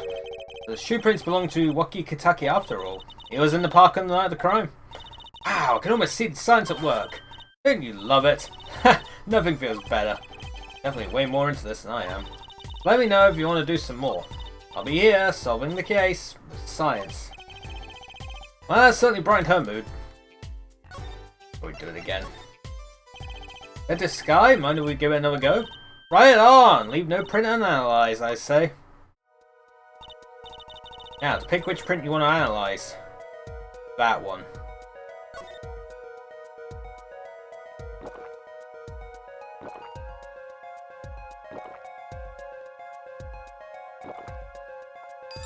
That'll do. Okay, looking good. Next to dry plaster. Look at this. Look at this nonsense.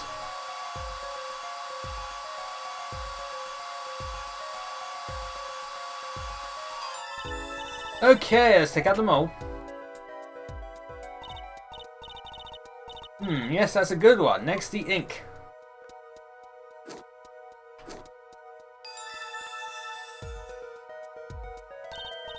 Right now, the moment we've been waiting for, let's take our print and smack it down.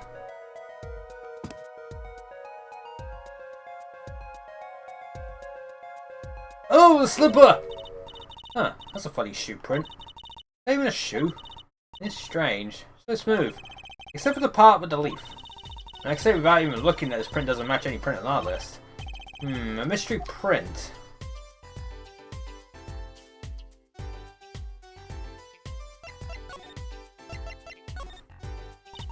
This print is far too smooth to be from a regular shoe. It is a shoe print of some kind though, that's certain. Still, you have to wonder what it's doing here. It's right next to the Eldoon's noodle stand. It does make one wonder. Hey, you. Yes? Why are you so quiet all of a sudden? You wouldn't happen to have something in mind? Something that might have left this mystery shoe print? Mystery shoe print does remind me of something.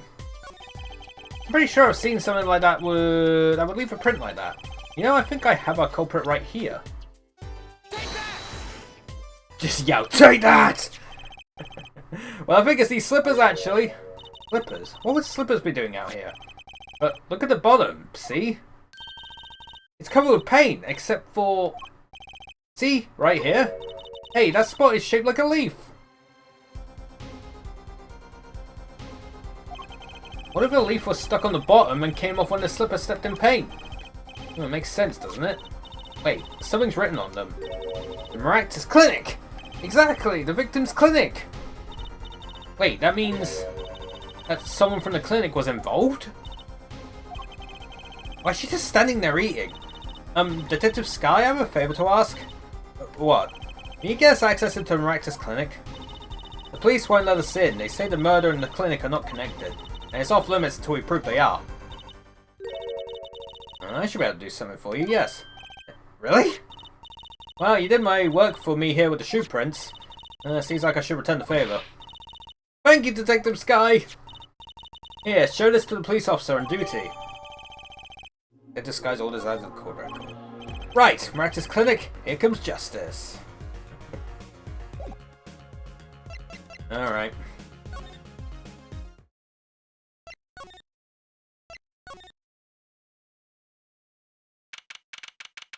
June 16th, Eldoon's house. Ah, you two again. When or when will you learn? Look at me however you want, you're not getting in today. I wouldn't be so sure if I were you. Look what we have. What's this? Detective Sky! Yesterday it was Prosecutor Gavin, today's Detective Sky. Who are you two? Really? Now he's suspicious again. Well, you got the orders, I gotta let you in. Have fun. Thanks, Mr. Officer. Let's hit it, Apollo. New area!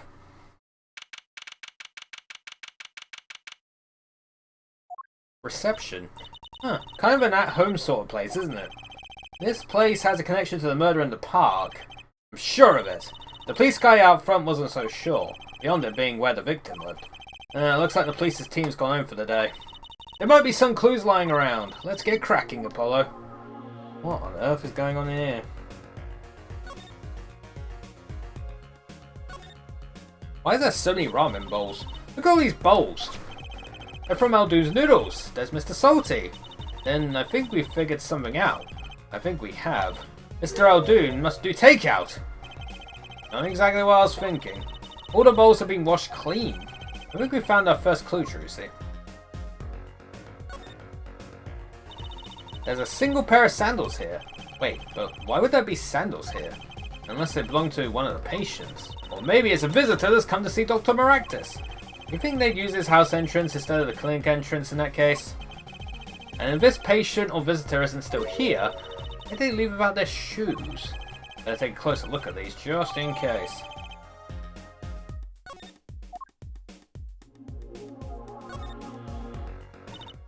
Look, this door says doctor's office. Think this is the victim's private office? It's not locked. Well, too bad. Why too bad? I like opening locks. It's kind of a hobby of mine.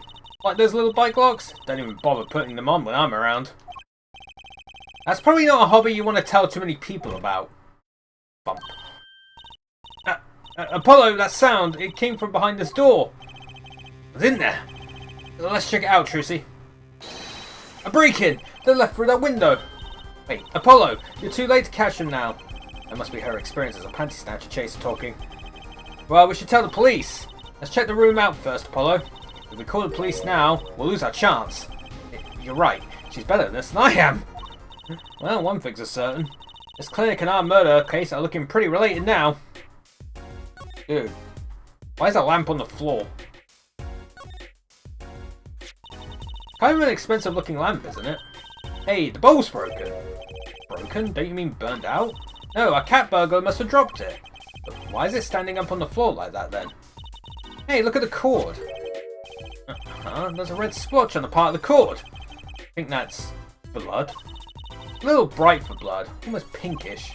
Something's definitely odd about this lamp, that's for sure. What about in here?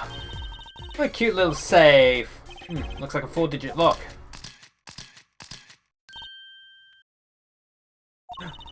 Someone's already entered in 2 numbers, Apollo. 7, 9. Wait, do you think that burglar just now was trying to open it? I wonder what's inside the safe. Is there any way we can figure out the last 2 numbers? Well, we know the first 2 are 7 and 9. There's something in the court record. Something that can help us figure out the last 2 numbers. I wonder. I got just the thing! Well, I have an idea. I knew it, Apollo! What is it? Well, all we have to know is what buttons have been pressed. We can use this to find out what the next 2 numbers are. Fingerprint powder! When you press the buttons, you have to touch them. Your finger, right? It will leave a print! When you open the safe, you don't press any other buttons but the right ones, right? So if we can find the buttons with fingerprints, we'll have the safe code! Not bad, Apollo. Oh, dude, I've got to do the whole thing, ain't I? Whoa! I can't even hold A. I actually had to mash A.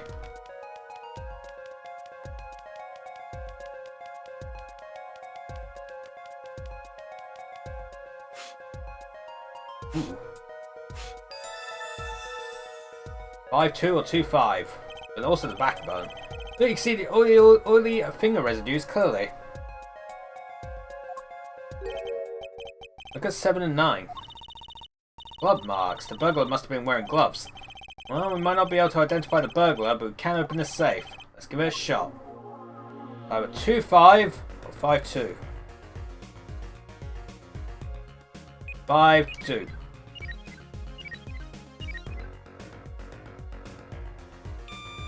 Hey! Nailed it.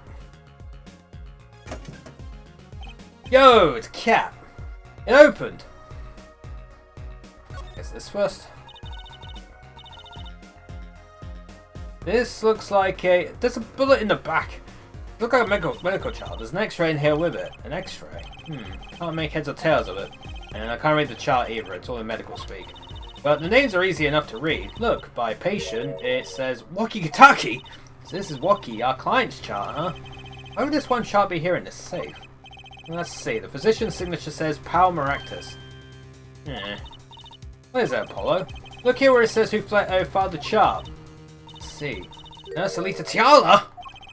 Alita Talita is Waki's fiance.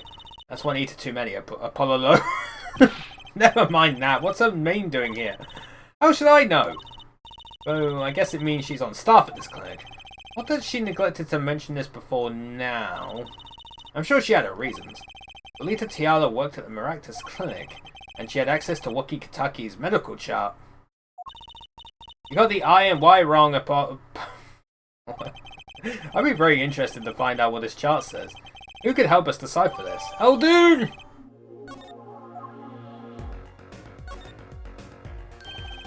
This looks like a bullet hole. You can still see the bullet sticking out of it. Why is it in the middle of a safe? Hey, the bullet came out. The tip is all squished. Not surprising, given that it was fired into a metal safe. Well, it's got a story behind it, that's for sure.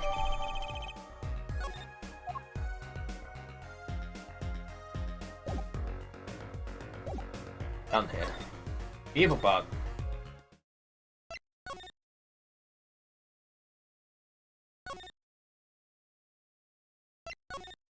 Oh, Eldon's not here. You got moved to so many places. No. I know that face. That's the face of someone who's made a discovery.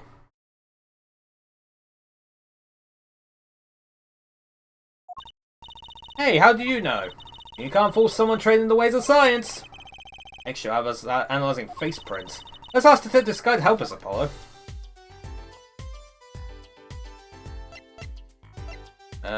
Court record.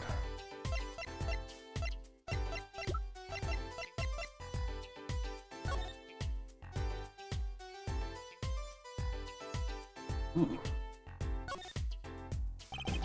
I wonder, could this be a print? Why would that be a finger? Oh, you mean a toe print. Good call, Apollo. I bet we can analyse it just like a regular print. This could be a vital piece of evidence.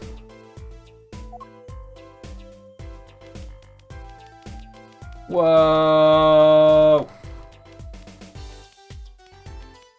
Cover the entire thing! Actually, cocaine. Just gonna snort all of it.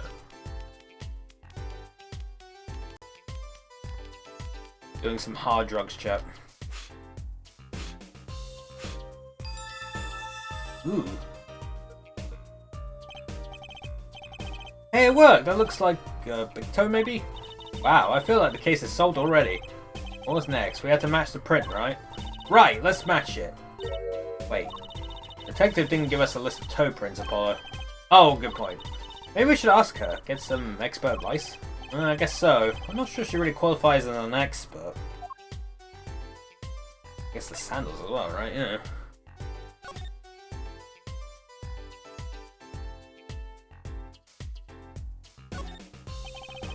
Oh, goddammit. There we go. Hey, Apollo, you think this is... this could be a toe print. Maybe we can get a print off of this. Let's try it out. More cocaine! I like how I could just do this infinitely.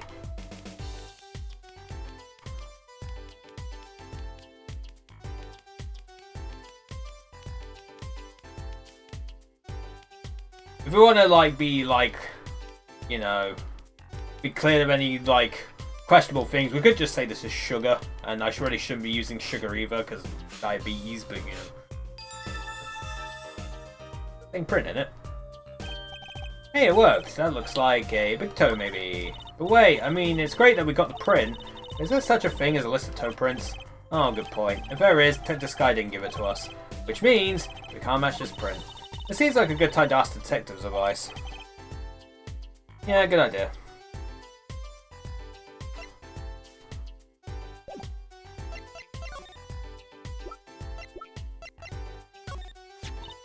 Ah, the slippers! That's quite a clear print there. Toe print. Too bad we don't know whose toe it is. Well, there is a way of finding out, of course. There is? What? All you need is a sample of the same toe print off another shoe, for instance. Oh, right. So the prints match, you know the same person wore both. Do I have another shoe worn by the same person? Got one right here. I think I just might, actually. Really? I'm beginning to suspect something here. Detective Sky, can you compare this sample with this other print? Take that! Take that! This pair of sandals, toe print and all. Ooh, the print on these is nice and clear too. That makes our job easy. Can you analyze it for us? Of course! Hang on. Bingo! Gosh, I'm good. Hey, we were the ones who found the prints. A perfect match. Same person wore these sandals and slippers. I was afraid of that. All you have to do is find out who these sandals belong to. Or do you already know? I can't say. Not yet. Well, that's one big step closer to the truth. Alright. One place we haven't been to in a while, chat.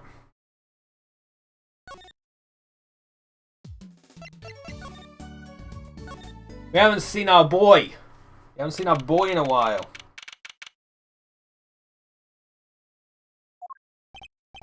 Ah, the prodigal attorney returned. Welcome, Apollo. Heard you did well in the trial today. Did discuss something? I could use a little diversion. What did Detective Sky say? You want to know something? You have to investigate yourself. Mr. Wright, tell me what happened 7 years ago, please.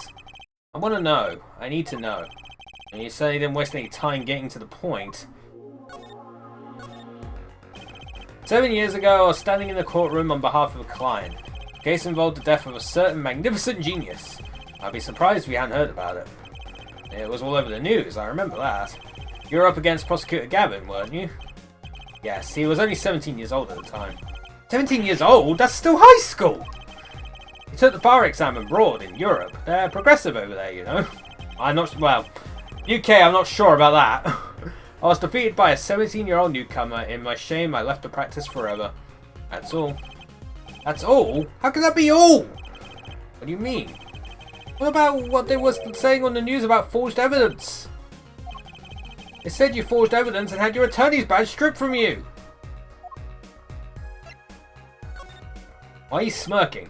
Tell me, how does it feel? How does it feel to stand here before Phoenix Wright, the forging attorney himself? How does it feel? I don't want to believe it's true. But what about what happened in my first trial? Didn't you notice in today's trial? There was a single piece of forged evidence. I'm talking about evidence that shouldn't have existed. A naughty magician's trick. I didn't see you jumping to my defense on this one. Maybe I did forge evidence. Maybe I didn't. It doesn't really matter now, does it? But... I'm not an attorney anymore. That's the only truth you need to know. Mr. Wright. Looks like he doesn't want to talk about the accusations of forgery. For now. Maybe later.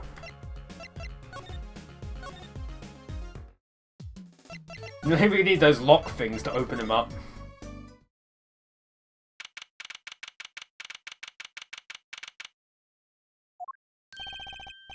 Don't cry, Angel. Daddy's back and Daddy's... Oh, you again. You always have to announce your entrances like that. Man, my old man, Man! Now I'm all in a funk and it's his fault. I can only assume that his father tried to teach him a lesson. And failed, clearly. You two got your work cut out for you, straight up. Of course, I don't care if they lock me up. I'm ready to go. Some days I wonder why I do what I do. You know what, sometimes I'm also like that as well. Hey man, you won't see me bugging about 1 or 2 guilty charges. What if you're found guilty of murder? Hey, it's all experience, you feel me, shorty? Like a badge of honor. They don't give the death penalty, do they? Yeah, you didn't really do it, did you? Maybe I did, maybe I didn't. But I've learned one thing today, is that silence speaks louder than words. Further. Man, my old man is whack. Disappointing, that's what he is. I heard he wants to lead the mob. Over my dead body! I spend my life trying to keep it real, being an OG and never stepping down. And my old man wants to go soft? Fine, let him. Just leave me out of it. The day I get out the clink, that's the day Alita and I start the next generation of the Kotaku family. Please don't talk as though it's assumed you're going to jail. For my sake. Good shot. Huh? What's that? Some kind of x-ray? Wait. That's right, Wocky. It's yours. Hey look, I don't smoke or nothing. I'll live long, right? Well, I don't think he gets it, Apollo. Take a closer look. Here in particular. Where it says nurse, it's signed Alita Tiala. Huh. You'll always do your homework. So, you met Miss Tiala when you... Yeah, I met her at the clinic. So? Could you tell us a bit about the circumstances of your meeting? Fine, fine. I'll tell you how we met if you want to know that bad. Wocky, you don't happen to recognize these, do you? Hey, sure I do. I was the one who bought them for her. Or Miss Tiala. Yeah, her birthday present. Got mad little feet. Mad! So cute, man. These sandals are hers. Yeah, I kinda had a feeling. What's up with the funky vibes? That means she also wore the slippers. About half a year ago, I was shot during a little turf war with another family. I was ready to die, sure, but they came in and got me, hauled me off to the docks. The Maractus Clinic? That's where I met her, my fallen angel. You mean Alita Tiala? She was scared of me at first, turns out. But you know what they say, the bad guy always gets the lady. Right. She was done with that clinic anyhow, so I was like, I'll take you on, woman. Great gangster style. Guess what she said? What'd she say? Come on, give us some thought. She said it real quiet like on the down low, you know what I'm saying? I'll leave if you'll marry me. So that was the proposal? You know it, an oath for love, right there in the hospital room. Just like that, the op was done, and we were out of there. See you later, bye. About that op. Yeah, it didn't go so well after all, did it? I know about the report. I know it's still in me. This health checkup was the boss's idea, you said. Yeah, can you imagine? What's the point of living healthy when you're a G, you know what I'm saying? Didn't you learn about the bullet at that checkup? Yeah, that's when I knew that doctor had to pay. Figured I could get that cat pulled after I got my revenge. And hey, I'm still living large now, aren't I? Incidentally, have you ever had a health checkup before? Nah, my old man suddenly gets this idea that we all gotta get checkups. Guess he's getting old. Older, I mean. Alright, one more thing to do, I think. Gotta go to Balduin's house. Is he here? Gotta give him the chart. Mr. Aldoon, we've been looking all over for you. What's the matter, Trucidel? Apollo, show him what we found. Nothing like expert advice. I suppose he is a doctor still. Mr. Aldoon, is everything okay? I'm just so happy. I just thought my doctor days were gone for good. Mr. Aldoon. Mr. Aldoon, can you take a look at this? A medical chart. Hey, you shouldn't go around taking these from clinics. Why sudden silence, Mr. Aldoon? What? What's going on here? That's what we want to know! That chart belongs to my client. He's on trial on suspicion of murder. On trial? That's crazy. You can't put him on trial. He's ABD. ABD? All but dead. He's knocking on the pearly gates and someone's about to answer. Can you tell us why? Yo, he took the thing off. Well, permit me to speak as a surgeon. You listen up good now, son. Wait, like he's a completely different person. Nope, not examined. Well, according to this chart, this Waki Kitaki fella's not doing so well.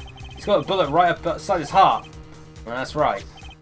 Yeah, but this chart talks about the post-op. In other words, the operation is already finished.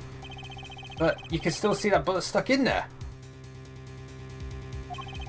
How would it still be in there after the operation to remove it? Well, about the only reason I could think of is it was too tricky to operate on.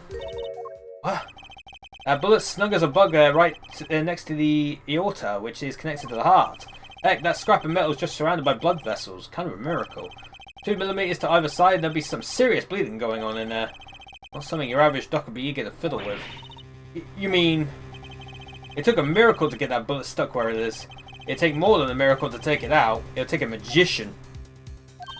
I'm only up to making rabbits disappear. I haven't learned bullets yet. Of course, with the heart pumping and lungs working, that bullet's on the move. I'd give him another half a year tops.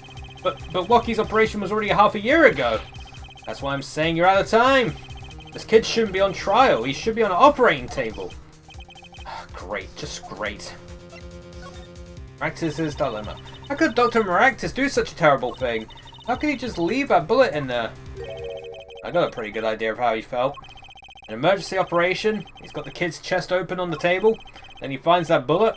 That's despair right there, Trucidel. Cold despair. Despair? About the only thing he could do was sew the boy back up. He wasn't exactly in a situation to go admitting he couldn't take it out. Kitaki's? You bet. This kid's their only son, I hear. So he skips the operation and Waki's back on the street living his life. Of course, it's only a matter of time before his heart hemorrhages and he drops cold. How awful. And which doctor would they take him to? Maractus. He's got enough ties to them. He could probably cover up the truth of what happened. That's just horrible! You left Wookie to die! There's a darkness in this world, Trucy doll. Waiting, hungry. Compared to it, these gangs' turf wars are like kid games. When you're up against real evil, well, doesn't matter if you're weak or strong, it will take you all the same. You were a surgeon, right, Mr. Eldoon? You could operate on Wookie, couldn't you? I wish. What? I'm afraid there ain't nobody in the country that could. Maybe not even in the world. So Wookie, he's real lucky to be alive even now. No! There's one problem. Apollo? This chart. Look at the nurse section. Lita Tiala. That's right! This operation was how they met. Yeah, the problem is she knew. She knew about Wookie's condition, guaranteed. Why didn't she ever tell him? It doesn't make sense. If she knew her patient was in serious danger, you'd think she'd want to get that second operation before getting engaged. What was she thinking? Apollo? What were you thinking, Alita Tiala? Oh, hell yeah. That's a good point for me to go make my lunch. Hell yeah. Good lord, I need a drink. Oh, chat. Oh, chat. Well, there we go, chat. I will be back in a moment. I'll go make my lunch and we'll go back to court, I guess, on trial. See, yeah, I'll be back.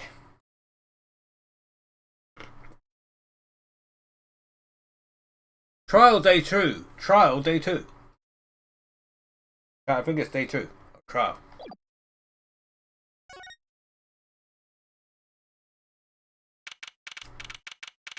June 17th, 9:52 AM.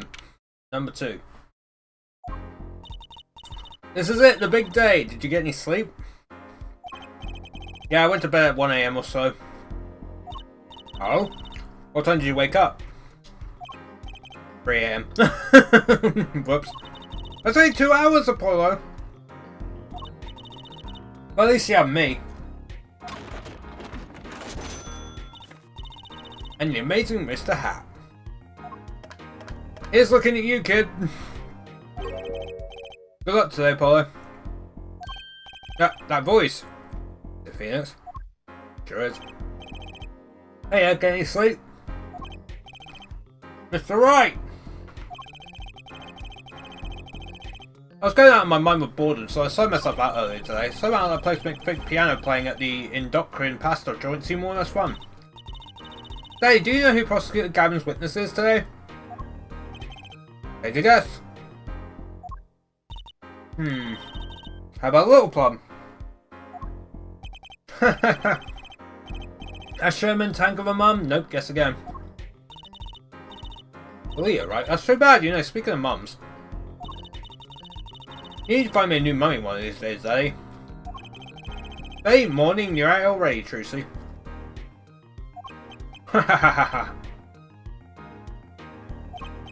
Okay, so this is why I don't buy that father-daughter relationship. So, Mr. Wright, do you know who the prosecution witness is?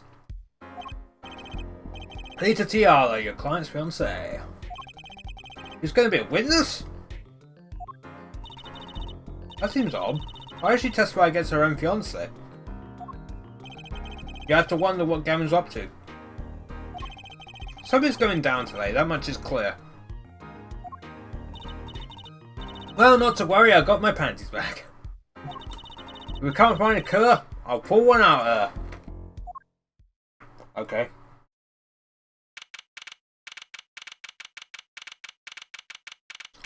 (10 AM) Court is now in session for the trial of Wookie Kataki. Defense is ready, Your Honor. Prosecution is warmed up and it's a solar house. Very well. To recap. While yesterday's witness seemed more guilty than any other party, guilty of panty snatching, we did find out one thing for certain. There were 3 people in the park at the time of the murder. The witness, the victim, and the defendant. Correct, Head Judge, and today I'd like to do something a little new age. I'd like to look at this horrible crime from the outside. The outside? The acquisition of the murder weapon, the preparation for the act. Our poor defendant told all, you see. To his betrothed! His betrothed? His fiancée, her judge. His partner for life, with no chance for parole. Very well, you may show the lucky lady to the stand.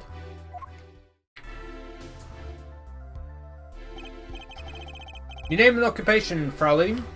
I'm just going to pronounce it like that. Lisa Tiala, my occupation is future wife. Ah, traditional values. I respect that.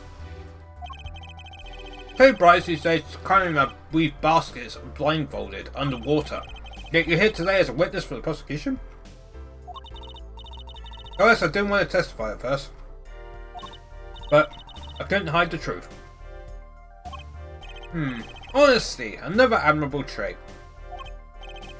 Fraulein, is it true that on the day of the crime, the defendant, Waki Kitaki, confessed his plans? His plans for murder? Yes. The witness will please give her testimony to the court.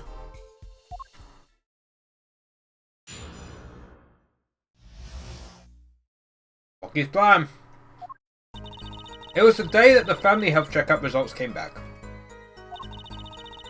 When Waki found out that Mr. Maractus had lied, he flew into a rage. I'll teach him, he said. He took one of the family's pistols. And you already know what happened that night. I just don't see how anyone but Waki could have done it. Nope.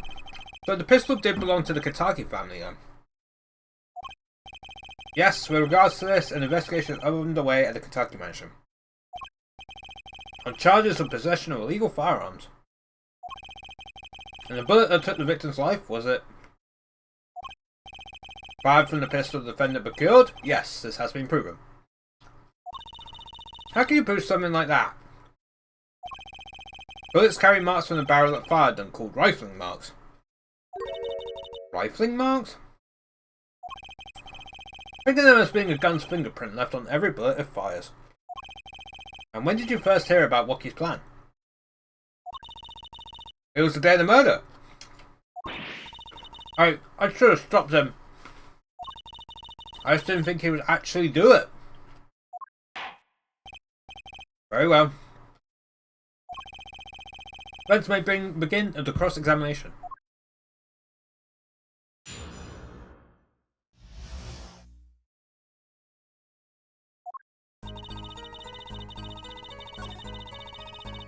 Oh, I think it comes up on the top now.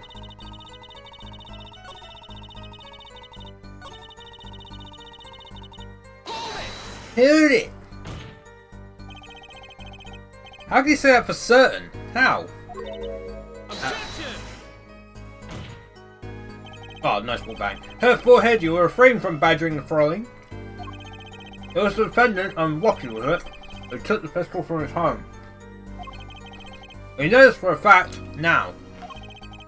I suppose we do. So how could anyone else have used this pistol to shoot the victim? They could not. Simple logic, yeah? That does seem to be the case. Does the defense have anything to say regarding this point?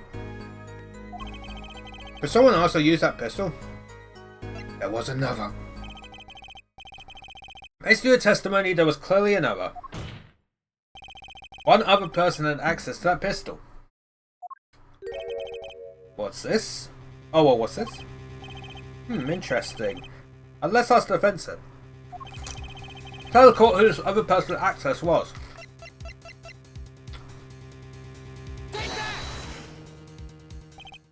Well, of course, I mean you, Miss Tiala. Me? But why? You were quite clear when you told the court. You heard about the pistol from the defendant on the day of the murder. In other words, you knew what he was planning. Objection!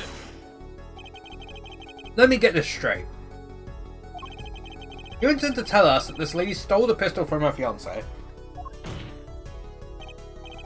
and killed a man in cold blood on his behalf? I've heard of people doing strange things for love, but this does seem a bit unfathomable, to be sure. I'm all for romance and for supporting your partner in life, to be sure. But I think I would hesitate on murder. I'd hope you do more than hesitate. But what if a different connection could be proven? A connection between the witness and the victim. We might find that she had a personal motive beyond wanting to help her fiancé. I would put things in a slightly different light. What possible connection are you suggesting here? You know what I'm starting to think? I'm starting to think that the police never looked inside that safe. I have evidence showing a connection between the witness, Miss Tiala, and the victim. That looks like a medical chart. Found inside a safe at the Maractus Clinic. I'd like to draw the court's attention to the names written on the chart. What? Miss Tiala! Whatever. Why is your name on this chart? Uh-oh. Well, care to explain the meaning of this, Miss Tiala? I'm not sure what you mean by meaning, Mr. Justice. Our warm little fiancé just froze over. I was on staff of that clinic until half a year ago. It was boring, so I quit. That's all. Is there a problem with that? Miss Tiala! You testified that you had no connection to the victim. And I don't. Now. Now? I quit half a year ago, didn't I? So there's no connection. Let me guess, you're the kind of guy who can't rest until he knows every last detail of his girlfriend's past. Am I right? But that's not true at all. Why, I embrace the ones I love. Past flaws and all. There's no connection now. Doesn't fly in a court of law. Doesn't fly. One tough nut. Probably feels right at home with the Katakis. You left your job at the Maractus Clinic, true. But you remain connected somehow. Very well, Mr. Justice. There is evidence that proves the witness is still connected to the Maractus Clinic. The sandals! These sandals were found in the Maractus Clinic lobby. They're yours, aren't they? Ah! Well, who knows? I'm sure there are lots of people with those sandals. But sorry, Fraulein, but your act isn't working. Your moment of hesitation just now cost you. What's with you? I thought you were on my side. Perhaps you're unaware that toes leave toe prints? Simple analysis of these sandals will reveal all. Well, now we see your true colours. I was wrong to cooperate with you from the beginning. I just wanted you to help get Wookie back on the straight and narrow. This court thinks you need to worry less about Wookie and more about yourself. It sounds like we need to hear a bit more about your story. The sandals were found in the entrance to the clinic. Essentially, we went there on the day of the murder. There's little point in denying it. Very well, the witness will tell us about this visit. Why did you go to the Maractus Clinic that day?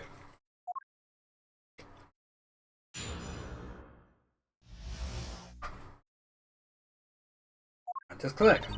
I did go to the clinic that day, my first time in half a year since I quit in January. I had to warn him, after all I knew Wookie had the pistol. Doctor always was a timid man, too timid to admit his own mistake. Why else would I have gone? I'm not hiding any dark secrets. I wanted to tell him to be careful, as an old friend. By mistake, you mean the mistake we heard about from the defendant? botched operation? He was a timid small man, but I never wished him harm. I just thought I should let him know, you know? That does make sense. Yes, but there is still one thing which does not. What's that, Prosecutor Gavin? The sandals left in the lobby, of course. We can assume she wore these sandals to the clinic, yeah? And why did she not wear them home? If it were me, I would have worn them home. I would have worn those sandals home too. So why were the sandals left behind? Ah, he pointed out the contradiction before me. There's probably a good explanation for this, right, Miss Tiara? Say, for instance, there happened to be a similar pair of sandals there which you wore home by mistake. Oh boy. Actually, that's right. I'm impressed, Mr. Gavin. Oh, it is nothing. There is, after all, no other possible explanation. Yeah, forehead. Oh, what the? No fair. He's filling the holes in her testimony. Defense may begin the cross-examination.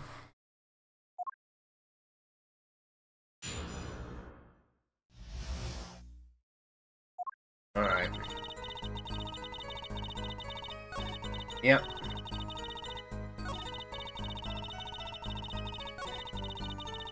So I'm gonna have that freaking perceive thing come up eventually, I don't know. Objection! Objection! This chart was found inside a safe in the doctor's office. Yes. Why would this one chart be in that safe? Miss Tiara, you know what it was, don't you?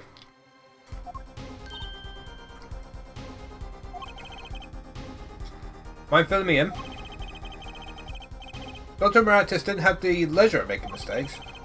That's why he wrote a false report and kept the truth locked away. Bad hair, Doctor. And this is where you come in, Miss Tiara. The nurse who filed this chart was you, which means you knew about Wookie's failed operation. Interesting. You are in the same position as Dr. Maractus. Kind of makes it hard to claim no connection, doesn't it? You're bold for a novice, I'll give you that. Mr. Justice, you must know I was only a nurse. The doctor is responsible for the chart's contents. This chart business seems to be quite important. Please amend your testimony accordingly. Too bad, little attorney. Oh, here we go.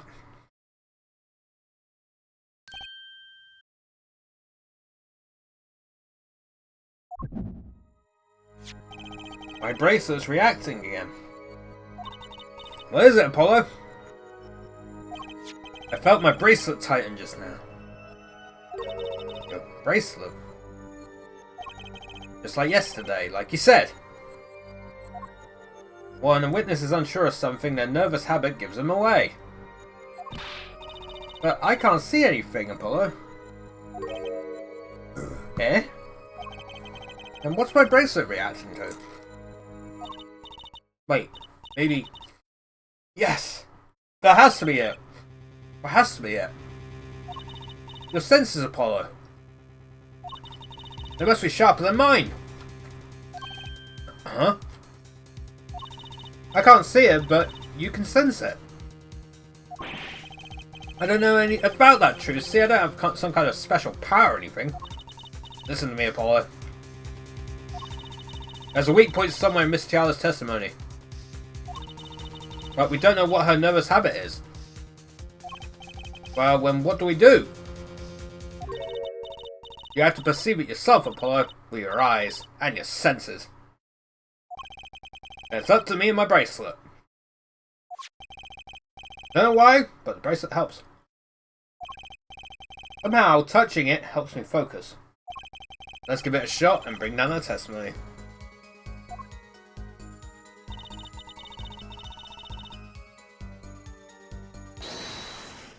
hands.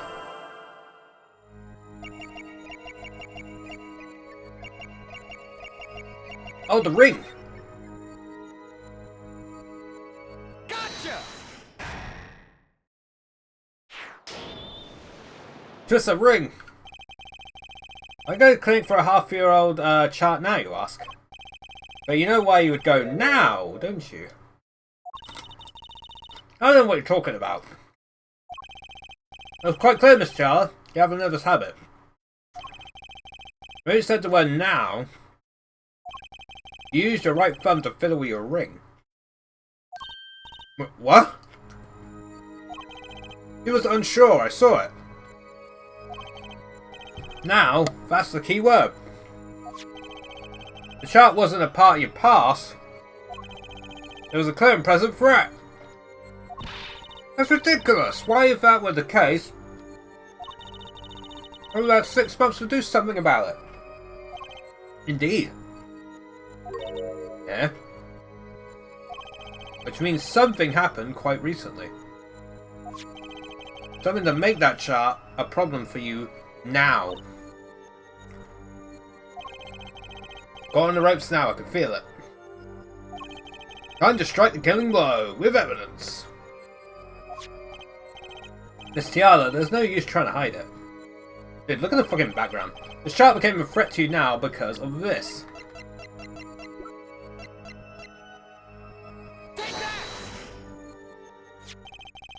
A health checkup report belonging to the defendant.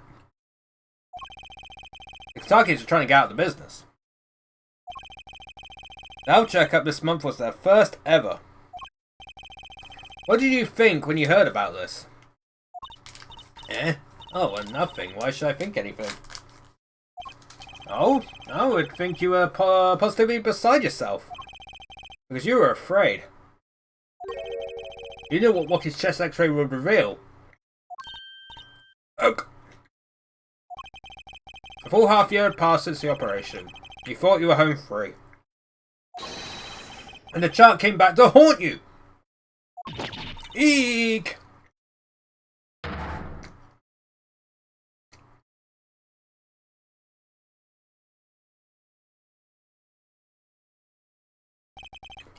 That's all, Your Honor. What just happened? Did the witness just admit to lying? I sensed it. There was a great aura emanating from her forehead. Yo, aura farming.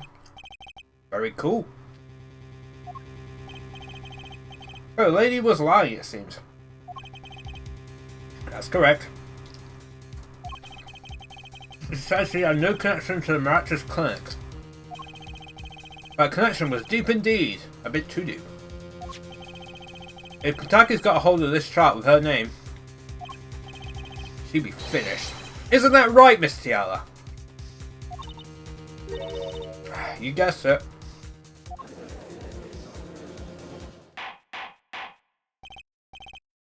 Order! Order! I did it! I broke her testimony. Amazing, Apollo! I didn't see it at all. Daddy was right about you.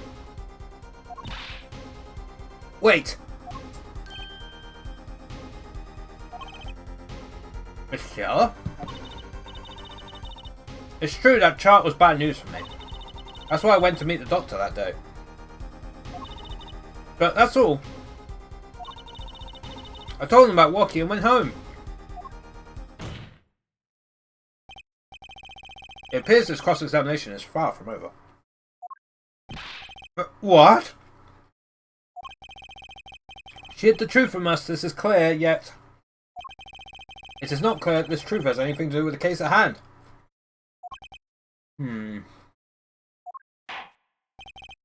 Very well, the witness will add this to her testimony. And we'll have a bit more cross-examination. Ah! Oh, so close! You're still close. Keep on her, Apollo. Come on, and warned him and left. Then what's this doing here? You say nothing happened in the doctor's office. I disagree. Take a look at this. What's that?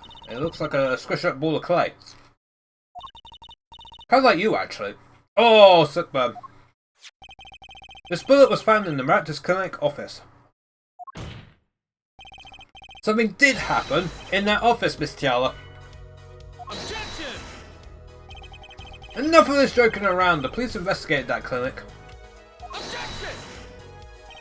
Ah, but this was stuck inside the doctor's safe. Inside the safe? I guess the police didn't check that far. Objection! But there is a problem. How do you say that bullet was fired on that day? Objection! Why do you want to explain rifling marks to us?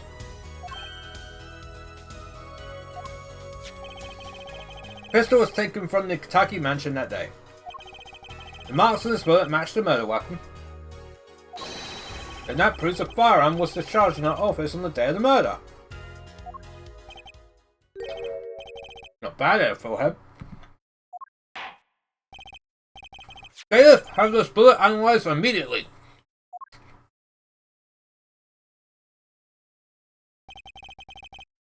"30 minutes later, a report arrives. The rifling marks on both bullets are identical." There we go. Well, seems as though the bullet in the safe was fired from the murder weapon. Perhaps the defense would like to state their position? The bullet in that safe proves one fact. A pistol was fired in that office on that day. At the time of the firing, the safe was open. The safe which contained the top secret chart. Do you think someone was threatening Dr. Maractus? In order to open the safe, only one person was in a position to do such a thing. Our witness, Alita Tiala.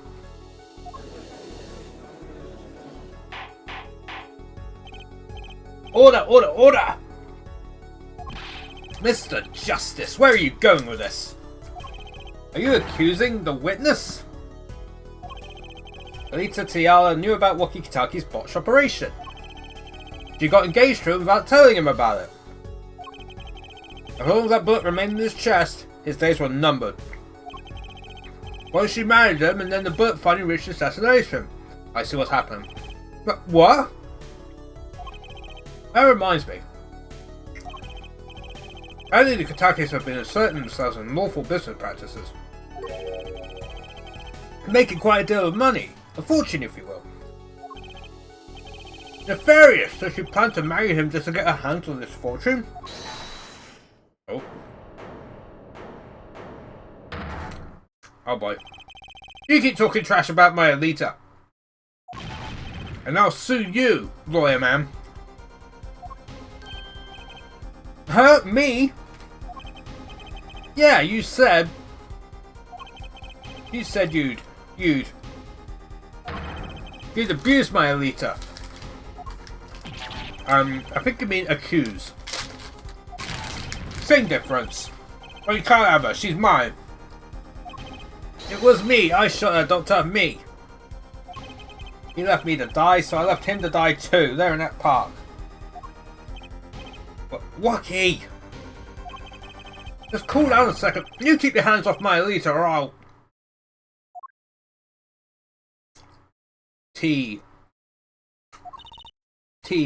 Yeah. Miss Tiala? I'm sorry, I'm just... It's been so long since I've laughed so hard. Something funny. Rocky. Wake up and smell reality. Alita, baby. The signature on the chart, the engagement. I mean, come on, it's so obvious. Wouldn't for a brainless spoiled brat such as yourself. Alita. Honesty is like a breath of foul air, Fraulein. Fraulein. Hey, I wasn't getting out of this clean anyway. So the family fortune is what you're really after. That's right, I wanted the money. No way, that's whack. I ain't trying to hear that. Should have done the wedding earlier. Oh well. By the way, can I ask you a question? Who, me? I believe you said you were going to abuse me? Accuse. And what crime, might I ask? Huh? Oh, I'm a bad girl. Sure, I got close to that brat because I wanted his money. But he was the one with the pistol. You could have fired it into the safe after I already left the clinic. What? I would never do a thing like that. It was definitely that silly brat. Wait, but... what are you talking about? Trucy? You had the most to lose if that chart was found. But I didn't have a pistol now, did I? Well, you could have taken Woggy's. You think he'd have mentioned that, no? All I've heard him say is it was me, I shot him. Objection! That's only because he's trying to protect you. Sorry to intrude in this lovely conversation. I love his walk bag. But the two of you are forgetting one critical point. What point? Certainly, the Fraulein wanted that chart. You assumed she threatened the doctor to open that safe, but then... wouldn't she have taken the chart? Oh. You see? That chart wouldn't have been left in that safe. Ack! He's right. Miss Tiala? Yes? Clear to this court that you're not a very good fiancé. Oh, I'm flattered. Perhaps it's time you told us the truth. Tell us about yourself, including your actions and whereabouts on that day. Don't forget, you've proven that you were at the Maractus clinic on the day of the crime.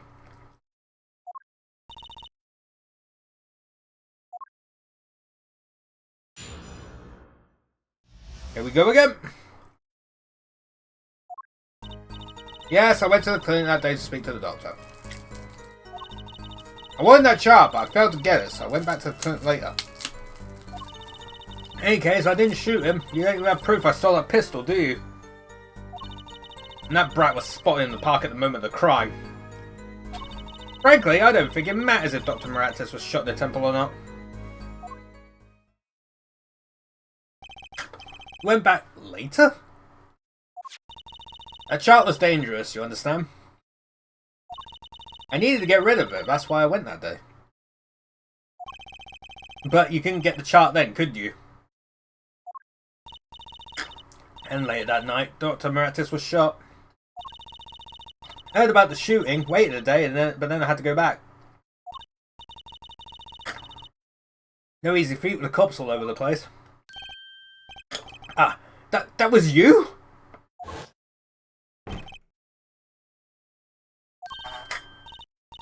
Apollo, that sound that came from behind this door.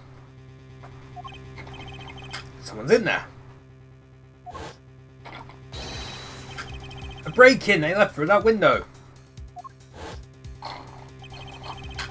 So you were the burglar. That was you two? Oh, if only I had one more minute. And I could have opened that safe and gotten the chart. What? That's trespassing, and brazen at that! Oh, is this a trial for trespassing now? Besides, you can't blame a girl for wanting to protect herself. Well, I can. They are gangsters, you know. In any case, Mr. Justice, your cross-examination? Admitting the little crime to avoid the big one, eh? Oh, it's like frickin' Lost Judgment. It's the same plot. Literally the exact same plot line.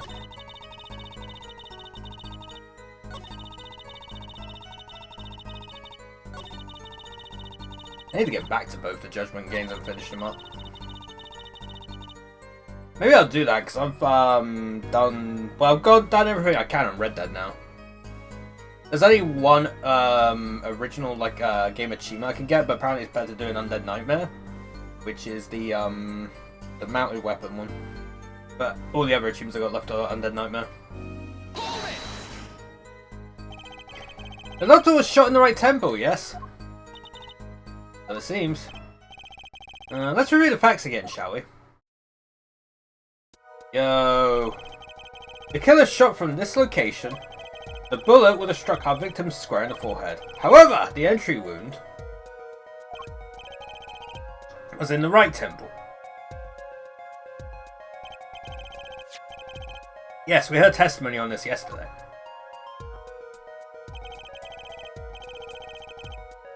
At the time of the shooting, the witness was standing here. No, wasn't he standing on the other side? Just before the gun was fired, he shouted. The victim turned his head to look and was shot. Objection! Yeah, but he was on the other side. But that testimony was proven to be a lie. Egregious panty stature, Mr. Stickler did witness the crime, but he was standing to the north, next to the trash can where he tossed his panties. If Mr. Stickler had shouted from this location, the bullet couldn't hit his right temple. Silly, silly attorney. What? Do you remember what you had for breakfast that morning? Do you remember, Trucy? I always have a glass of milk for breakfast. What matters is one thing. The doctor was shot in his right temple. If that's the case, there can only be one explanation. The panties guy was mistaken. Objection! But his location was proven. You can't write that off as him being mistaken. Objection! Then why don't you show us there, forehead? Show you what? Must I explain everything? Very well, let's recap. If the witness, Panties Guy, was standing to the north, then where was the shooter standing? On location did the killer shoot the victim? But wait, if the witness was standing there, how could anyone shoot the victim in the right temple? Ha. I merely laid out the facts for us. It is up to the one possessing the shiny forehead to show us. If you can, that is. Waki Kitaki was standing at the killer mark. Wesley Stickler at the witness mark, and of course Pal Maractus was at the victim mark. Let's hear what the defense has to say. Where was the killer standing when they shot the victim? Someplace else. As the facts stand now, we can't explain this crime without contradicting ourselves at some point. But I know why. The real killer shot from an entirely different location. What are you talking about? I didn't see any other place. Apparently, Mr. Justice does. Let's hear it. Where in the park did the killer shoot the victim from? Objection! It's time to raise the roof and the stakes. Eh? Penalties are such frightening things, don't you think? But what if they were a bit more terrifying? Nice air guitar. Ooh! Like so. How does he do that?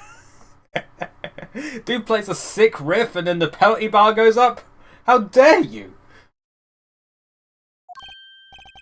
Double penalty? Hair Forehead wishes to take us in a new direction? Then he must be ready for the challenges ahead. Challenge accepted. It's justice time. Are you sure, Apollo? The key is to witness Mr. Stickler's testimony.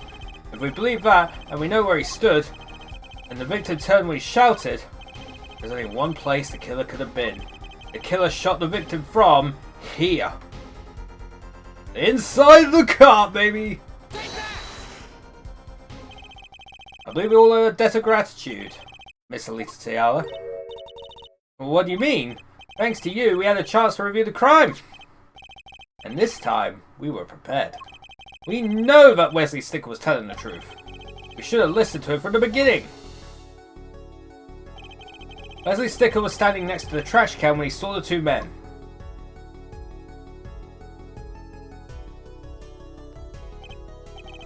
Shouted just as he told us in his testimony.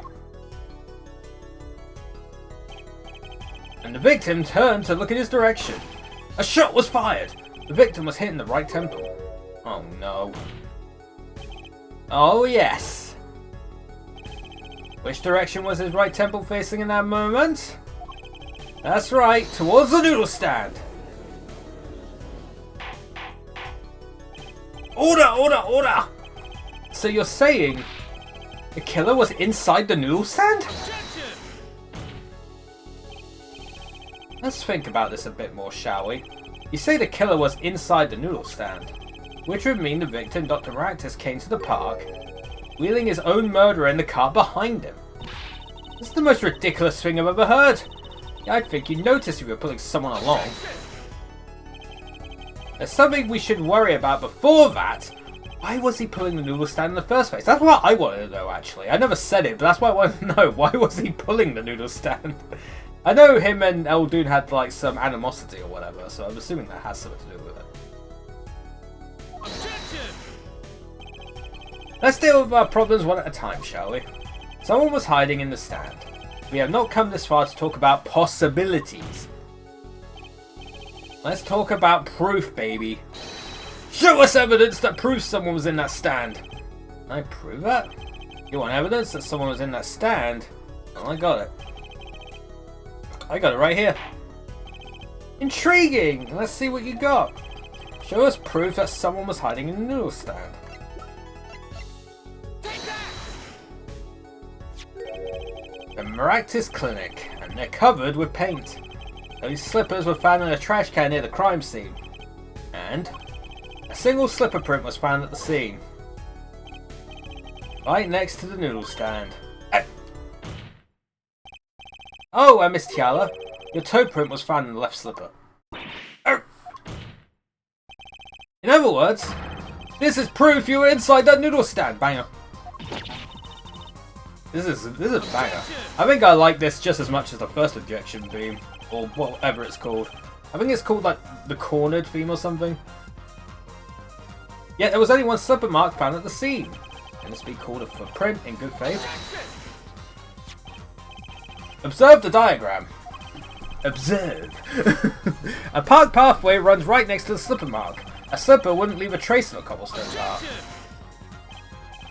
Yet you still cannot say this is a footprint, yeah? Why not? You have an impression left by a single slipper.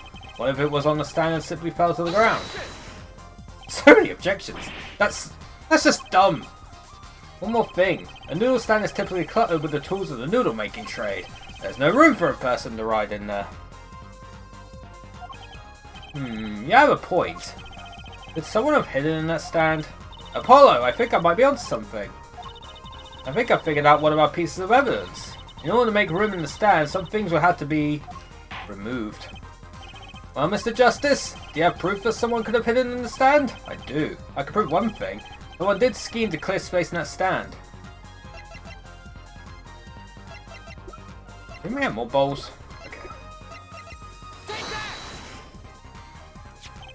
This is a noodle bowl from the stolen Eldoon's noodle stand. Yes, and what about it? We discovered a large quantity of these bowls yesterday. In the lobby of the Maractus Clinic. Large quantity of noodle bowls in the victim's clinic? Mr. Eldoon was very clear about those bowls. Well, I don't care who did it. Without that stand, I'm finished. All my noodle bowls were in there too. Yet the bowls were removed! At night, there was space inside that noodle stand. Space created at the Maractus Clinic, no less. Right around the time that you were there, Miss Alita Tiala. Stop! I won't listen to any more of these wild fantasies. No, not fantasies. They're worse lies than that spoiled brat's pickup lines. I would like to remind the witness of our current status. This court does not consider you entirely innocent. Show me an innocent, I'll show you a fairy tale. In any case, what does that even mean? The defense has somehow made its point. The witness had both a motive and an opportunity to kill Mr. Maractus. More fairy tales. This whole trial is a fairy tale. And please, pull us back down to reality, Miss Tiala. I'm giving you one last chance to explain yourself. This is it. What was Dr. Maractus pulling that stand that night? What was Alita Tiala doing inside it? Trying to get to the bottom of this case.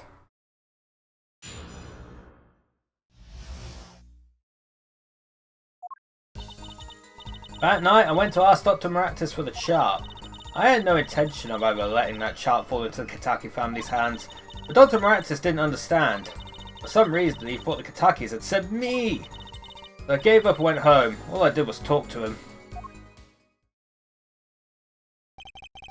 Knew about the botched operation. So you tried to get rid of the chart to save yourself. I won't make excuses. And I did warn the good doctor. I gave him a chance. I told him that brat got his health checkup report. That he was coming to settle the score. I see. Very well, Mr. Justice. Begin your cross-examination. Yes, Your Honor. This is the last testimony. Either I perceive the truth, or it's over. Oh, that says a lot about it. Yeah, I guess I got a perceived chat. Yeah, the golden ring's up though.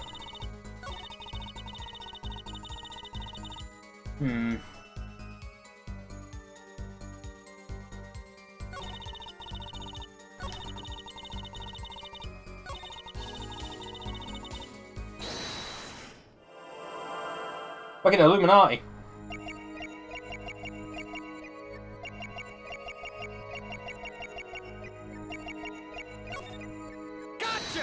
Gotcha!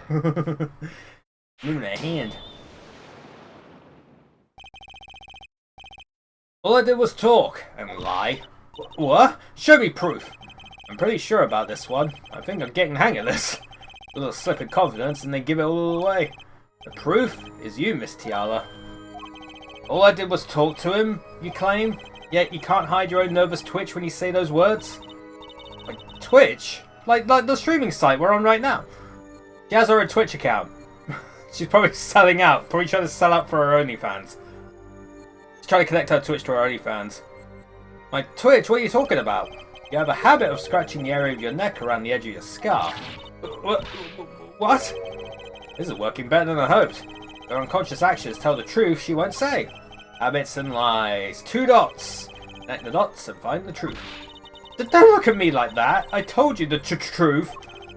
It seems that when you recall what really happened in that office, you can't keep your hands off your neck, can you?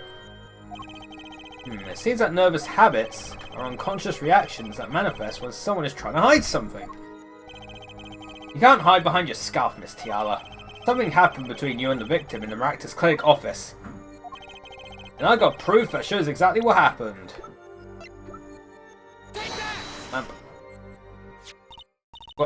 What's that? You're touching your scarf again. There's something unusual about this lamp. The bulb is broken, and there's a red splotch on the cord. Seeing how you hide your neck, I think I could come up with a plausible explanation for the lamp's state. I like how I just getting hypnotized by like the void behind Alita here. I'll spit it out! This talking in circles nonsense is killing me. Very well. The answer is very simple. Miss Alita Tiala, please remove your scarf. Eek! We got her.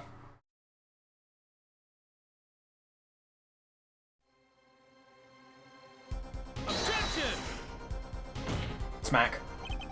This is a trial to determine what happened in that park, yet we seem to have drifted off target. We'll find out soon enough if we're drifting, as soon as the witness removes her scarf. I won't do it! This is insane! I'm an unrelated third party. You can't order me to remove my clothing. It's Tiala. I'm afraid you've forgotten what's already been proven. What? You're hardly unrelated. Please remove your scarf. No! No! I knew it. I was right, wasn't I, Miss Alita Tiala? Oh, your neck. That isn't what I think it is. Something did happen that night at the Maractus Clinic. You needed to get that chart back no matter what it took, even if you had to steal your fiance's pistol to do it. But wait. Looking at this lamp and the witness's neck, it looks like the very opposite happened. Exactly. The victim in the clinic that night was this witness. Specifically, you tried to threaten Dr. Maractus and he attacked you. That's what happened that night in the Maractus Clinic.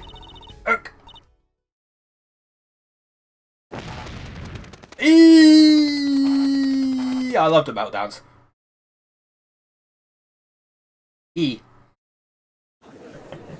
That does it great. Order, order, order! Will someone please tell me what really happened? I told you the truth already. I went to the clinic that night to warn Dr. Maractus. That gangster knows everything. He's coming for you. Looks like my clinic's seen its last patient. We have to get rid of that chart. Quick, open your safe. Give it to me. You can save your own skin? What? I know what you're up to. You want in with the family. And if they see that chart, you're finished. Leaving me holding the short straw. But if I'm going down, I want some company. You! And what happened next? He jumped at me and knocked me to the floor. Then he took that cord. Strangling her. Maractus was serious, deadly serious. He really tried to strangle me. I must have blacked out.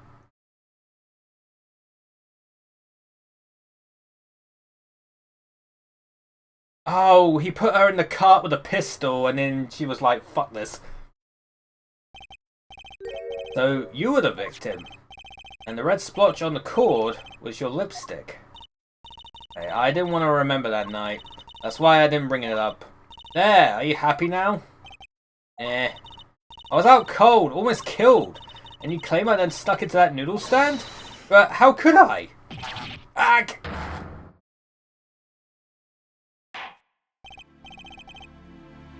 Well, one thing is clear, we now know what really happened at the Maractus Clinic.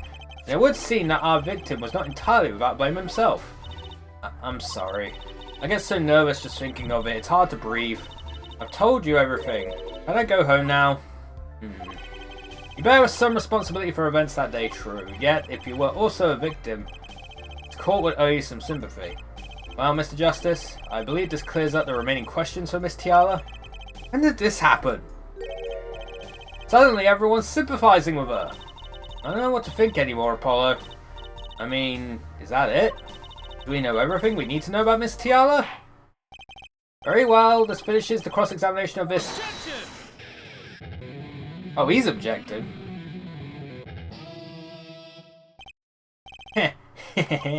Not so fast. This party's just getting started. Now we rock. What? Those spikes in your head are softer than they look. Or do you not have the stomach to go all the way? Prosecutor Gavin? How Maractus choked Elisa Tiala. Fell unconscious. But what happened next? He's right. There is more we don't know. But she was choked hard enough to leave that mark. She would have been out for a while. Even still, what if it was her in that noodle stand?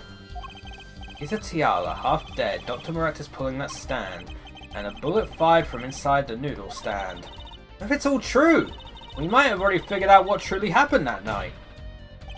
Miss Elisa Tiala, as you can see, we're not through with you just yet. You really want to blame me for this murder, don't you? You too, Prosecutor Gavin. Me? Rolene, I only wish to know the truth. Well, let's go back over what we learned up until now. On the day of the murder, Woki saw his checkup report, from which he learned about the bullets still inside him. So, took a pistol from the family stash, with the intent to give Dr. Maractus some of his own medicine. And Miss Tiala heard about this from Woki, and she went to the Maractus clinic ahead of him, in order to get rid of the chart with her signature. But then, something happened. Sounds like you figured it all out, but remember, I was the victim, I was out cold. But what about Dr. Maractus? That does seem to be the problem. He had just strangled Elisa Tiala, perhaps he fought to death. What did he do after this crime? I was just knocked out, not dead! From the state of his clinic and the state in the park, and scene in the park, I think it's clear that what the good doctor did next. Well, Hair Forehead? Care to guess? Well, Mr. Justice, what did Dr. Maractus do? Maybe he did think he killed Elisa Tiala. Do I have evidence to show what he did next? Well, yeah, he stuffed her in a frickin' noodle stand, obviously. As his next move, Dr. Maractus stole Guy Eldoon's noodle stand. What? Killing me disturbed him that much? So much you randomly stole a noodle stand? It wasn't so random. Remember all the bowls in the clinic's foyer? Bowls that belonged inside that stand? I think it's pretty obvious, don't you? That stand was at the clinic. However, the question is, why did he remove those bowls? Maybe because the stand was heavy. Or he wanted to put something in the stand in their place. Ah, wait. You don't mean I do. Dr. Mantis did replace those bowls with something. Your corpse, Miss Tiala! My corpse? Dr. Mantis panicked. He thought he killed you. His next move would be to dispose of the body. That's crazy talk. You're all crazy. Let's think about it. Logically, the doctor had a place to dispose of you in mind. But on his way there, who should he run into but the defendant, Waki Kitaki? I question your logic. What's this, Prosecutor Gavin? The park is a dead end. Why would he head in that direction to begin with? That's right, he had no reason to go there. Oh, now I get it. It was a trick. That spoiled brat made him do it. He made the doctor steal the stand. Tell me, why would someone go to a dead end? Unless the park was his destination. What? Apparently, the defense has an idea. Tell us where Dr. Maractus was heading with the stand. Here, please show us on this diagram. Where exactly was the victim dragging that stand? The river, right?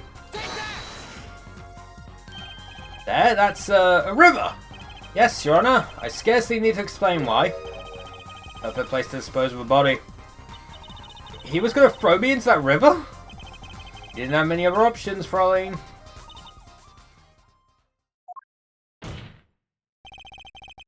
I believe this clears up all the remaining questions. The victim pulling the stand and the defendant before him. And inside the stand, you, Miss Alita Tiala. Look. And then, the denouement. Leslie Sitka of Panty Snatching fame walks up. Seeing the two men, he shouts. In that instant...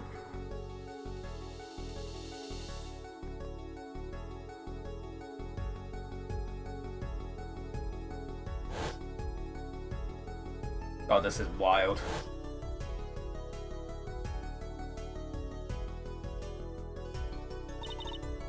So, I shot him. You were the only one who could have stolen Wookie's pistol. It had to be you. Well, Miss Tiala? Nice work. You mean I'm right? I mean, you've done a fine job dreaming up a story to get that spoiled brat off the hook. You're the one who's dreaming! Apollo's backed up everything he said with facts. If you're so sure he's making it up, give us another reason. Why was Dr. Maractus pulling that stand from the park? Who knows? But there's one gaping hole in your logic. I think Mr. Gavin knows whereof I speak. Whereof what? I can't believe she's still trying to deny this. Is this true, Prosecutor Gavin? Must I always be the one to point out Air Forehead's errors? Maybe there really is something. I believe the Fraulein speaks of her doctor's car. His car? That's right, the Maractus Clinic has that big garage. In which sat a green sports car, was it? Why would he steal the stand in the first place? If he wanted to carry a body, he would have used his car. And so we find our victim without probable cause to steal that stand. And our defense without a case. I have an idea. You know that green car? I bet it wouldn't run. It was broken. Ah, what an excellent counter-argument, Fraulein. Too bad you're quite wrong. Don't tell me you've forgotten what happened to your daddy. Daddy? Oh, that's right. That night the car that hit Mr. Wright was that green sports car. Oh yes, I'd only forgotten about it. Afterwards he drove it back to that garage. It ran fine. That's right. So why didn't you use this beloved sports car, Well, it probably would have been too obvious, wouldn't it? Putting his body in his own car. At least putting it in the stand, it's like you could have blamed, like, frickin' Eldoon or whatever. A glaring contradiction to be sure. More glaring than your forehead. No. No!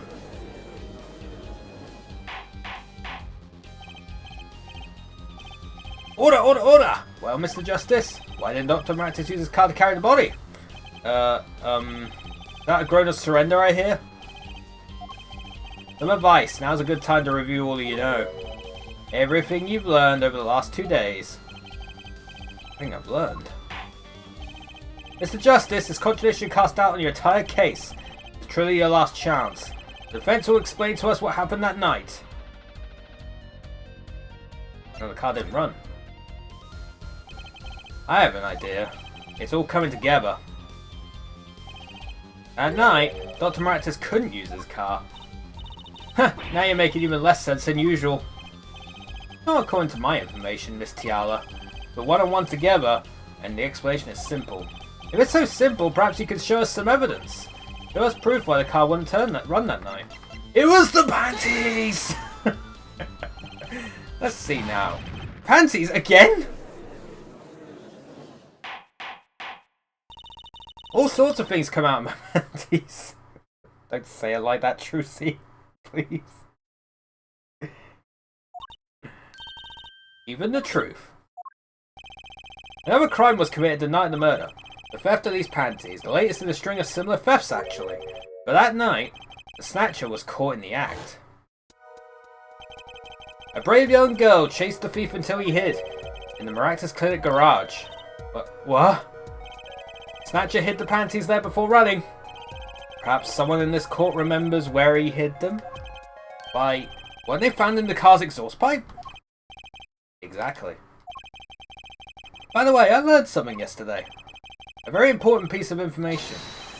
And I learned it from you, Prosecutor Gavin. Oh, the bike. So, you were here investigating? And I was on my way home when my hog gave up the ghost. Your hog? The motorcycle won't start. I clogged the exhaust pipe. Ah, too bad. It looks like such a nice bike too. I'd believe I could just brake just for that. Cars, motorbikes, they're all the same. Clog the exhaust and they won't run. Aye, how interesting.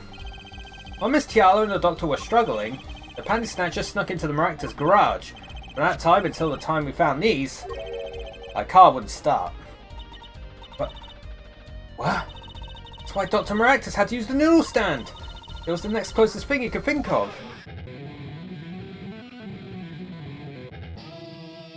Nice riff, man. Well, Miss Tiala, this wraps your doubts up quite nicely, I think. So it does. Where am I? So dark. Can't see. Cramped. The pain. My throat's burning. What's your problem? You, Doc, I know what you did. Ah. Waki? You lied to me, so you know what I'm gonna do? I'm gonna give you a taste of your own medicine, man. But wait, let me explain. Fine, I'll give you your last request. Listen, you're being tricked, but not how you think. It's not just me. No! You'll ruin everything. I have to stop him. Cease this at once, you two. That's how it will happen.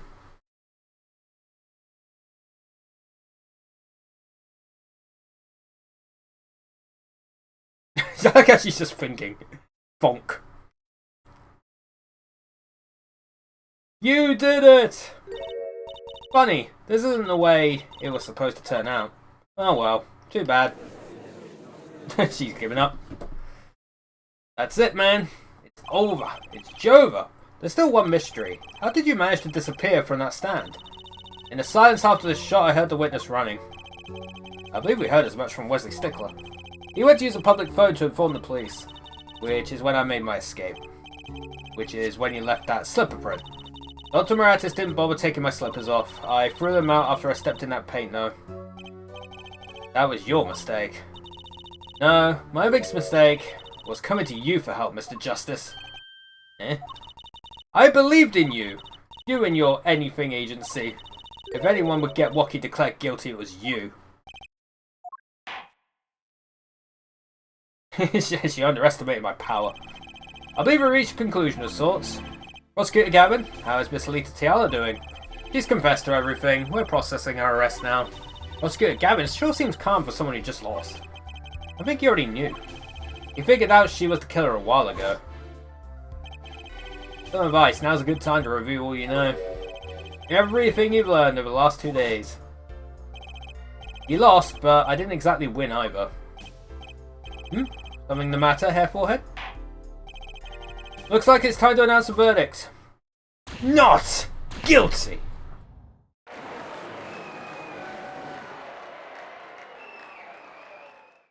Hell yeah, chat. The diamonds, they're flying in the air.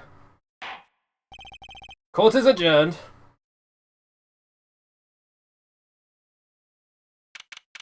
Isn't the dude like gonna die anyway? Like, he's got a not guilty verdict, sure, but he's like on death's door. Great job, Apollo, you did it! Yeah, we did somehow. Rocky's off the hook. Free to become the gangster he's always wanted to be. And he has you to thank. Hey, attorney man! You're gonna pay for what you did to my Alita, Holmes. Or to blame, I guess. You give my Alita back. Stupid pointy-head attorney with a death wish. Enough, Wocky! Ah, Mr. Kataki. It's high time you opened your eyes, Wocky. What do you know, old man? I think it's about time you opened yours. Giving up a life, trying to become some kind of businessman. Don't talk about what you don't understand, Wocky. I'm afraid the guard is going to throw them both out. If not in jail, wouldn't that be a happy ending? Hey, maybe we can help him out. We know why Mr. Kataki needs to make so much money. Maybe we should tell Wocky. Oh, Wocky, Apollo has something to tell you. Huh? I do? Oh, way to put me on the spot. Yeah? Was it? Show him the reason why, Apollo. Why is Mr. Kataki trying to become a businessman? Say that. Think about it, Wocky. Think about your condition. I talked to your mother, Little Plum, yesterday. It pays, but we need a lot of money right now. Clean money, that is. Doesn't mean... You aren't really... Are you? I searched the globe, and I found one. A doctor who could take that bullet out of you, Wocky. But it's an expensive procedure. Man, but you got plenty of money already, don't you? I won't use it. It was the gangster life that did this to you, Wocky. I want to help you, and I want to do it clean. Those eyes, though. Oh, interesting. Jesus, that's some massive eyebrows. Dude's got... Bruh. Those eyebrows, man. Those are some insane eyebrows. I didn't think they were eyebrows. I thought he was just closing his eyes the entire time. Didn't realise they were eyebrows. We've got, like, Lord of the Eyebrows over here. Blimey. Please understand, Wocky. Dad? Oh. He's gonna cry. Man, I see how it is, old man. Always you looking out for... Wocky? Listen good, old man. One day, I'm gonna take you out, and we'll see who's the OG. You try to hide in your business suit, I'll find you. Stupid old geezer. Hi, Wocky! No, it's as it should be. Mr. Kataki! I liked it more without the puppy dog eyes. I'm glad to have met you. I'm not so good with words, but I know a professional job when I see one. Thank you. Me? I don't think...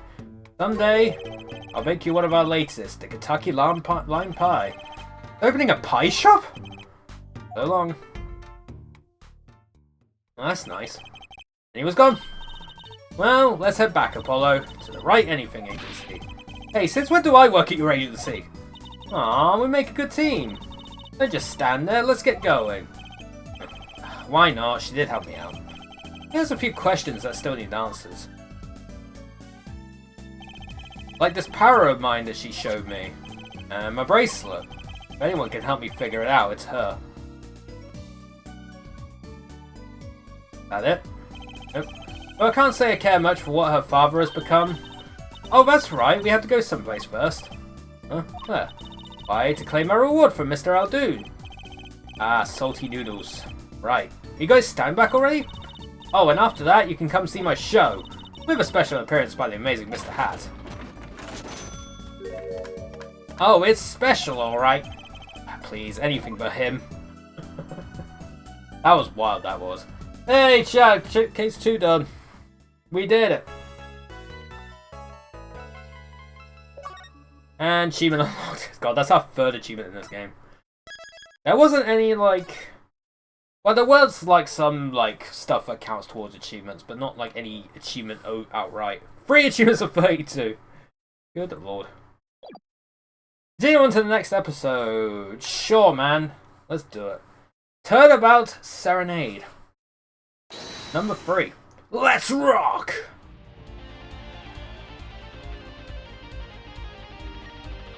And roll. Let's stone! Rock and stone. That's the one. We love you! Oh, it's him. It's his band. Oh, we didn't get to see the performance? Rock on, everyone! This party's not over yet. Get out your handkerchiefs to our special guest. That's right, baby. The night's just getting started. Thank you for coming to the Gabineers Guilty as Charged tour. This ends the first part of tonight's show. There will now be a 20-minute intermission. Oh, is that a fucking police mascot there? July 7th. This is so cool. Us at a Gabineers concert. Huh? Did you say something? My ears are still ringing. Gabineers putting the sick back in music. Well, I thought Mr. Gavin was really nice, sending us those tickets at 20% off. They're hard to get a hold of, you know. When you invite people to a concert, it's usually free. Let's head to his dressing room, Apollo. You know, like we're a couple of VIPs. I've always dreamed of being a VIP at a Gabineers show. Trucy, you didn't know who Prosecutor Gavin was before that case. What kind of fan doesn't know the lead vocalist's name? Oh, this guy, well, he was more like a prince, really. He let us in. Javier. A lovely name. He's so dreamy. Yeah, but I'm a girl. That's not an excuse. I'm supposed to swoon over gods of rock. Well, I'm not sure about that. God awful, maybe. I bought all their stuff on the way home from the trial. I got 12 Gabineers albums and 15 concert videos. That was quite a bit of impulse shopping. I got an advance on my next 15 years worth of allowance. Mr. Wright, that sounds like a real act of generosity. Who would imagine me here at Gabineers concert watching Prosecutor Gavin rock? To be honest, he was kind of cool, and I'm kind of envious. Not that I ever admit that to Trucy. Oh, he's just trying to be cool. I got it. Yo, the dressing room.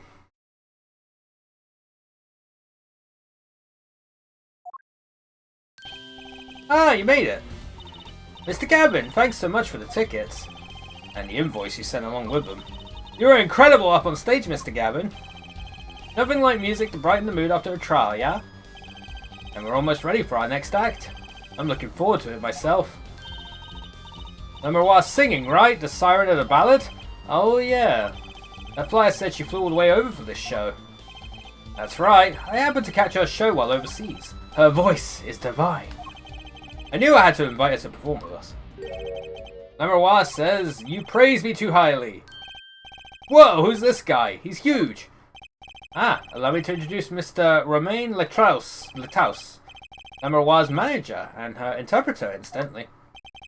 It is a great honor for us to be here, and a great honor for Lamoire to be heard in this country. Bro, that's fucking Wingdings. That motherfucking thing there is Wingdings.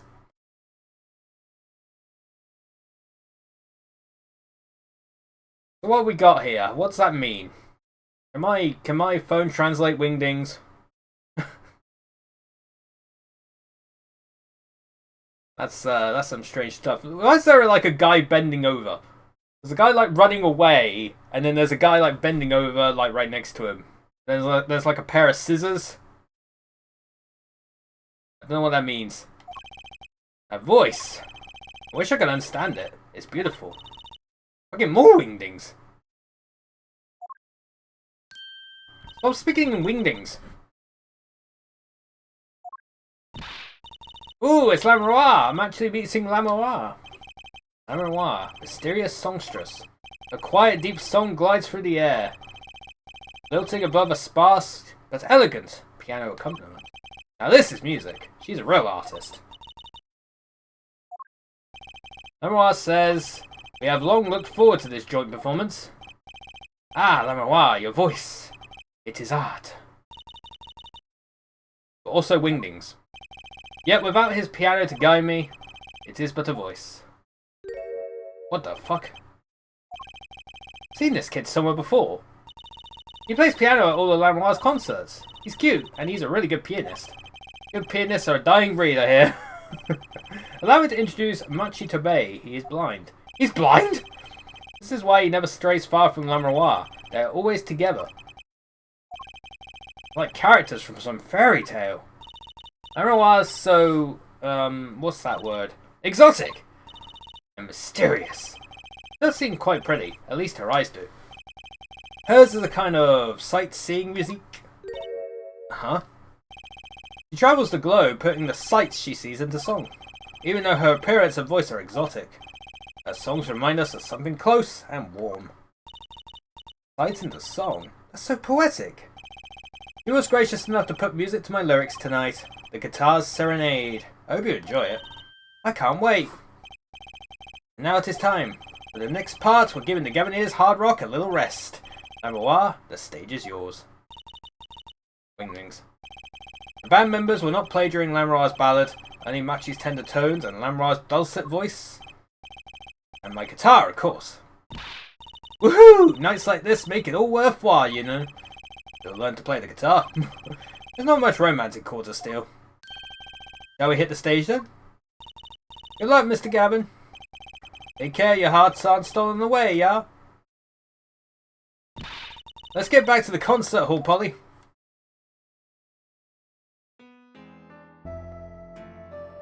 Sugar. Sugar. Oh, that night, in your embrace. When you stole away the keys, my heart held onto so tight. Dude, we got some, like, animation.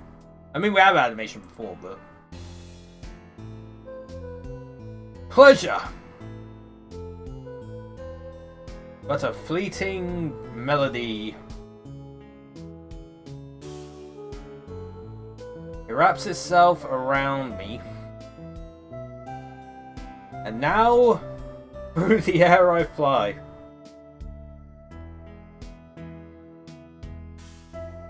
Whoa. Whoa, what the hell? Burning on in my heart. Fire. Burn my love away. All the way.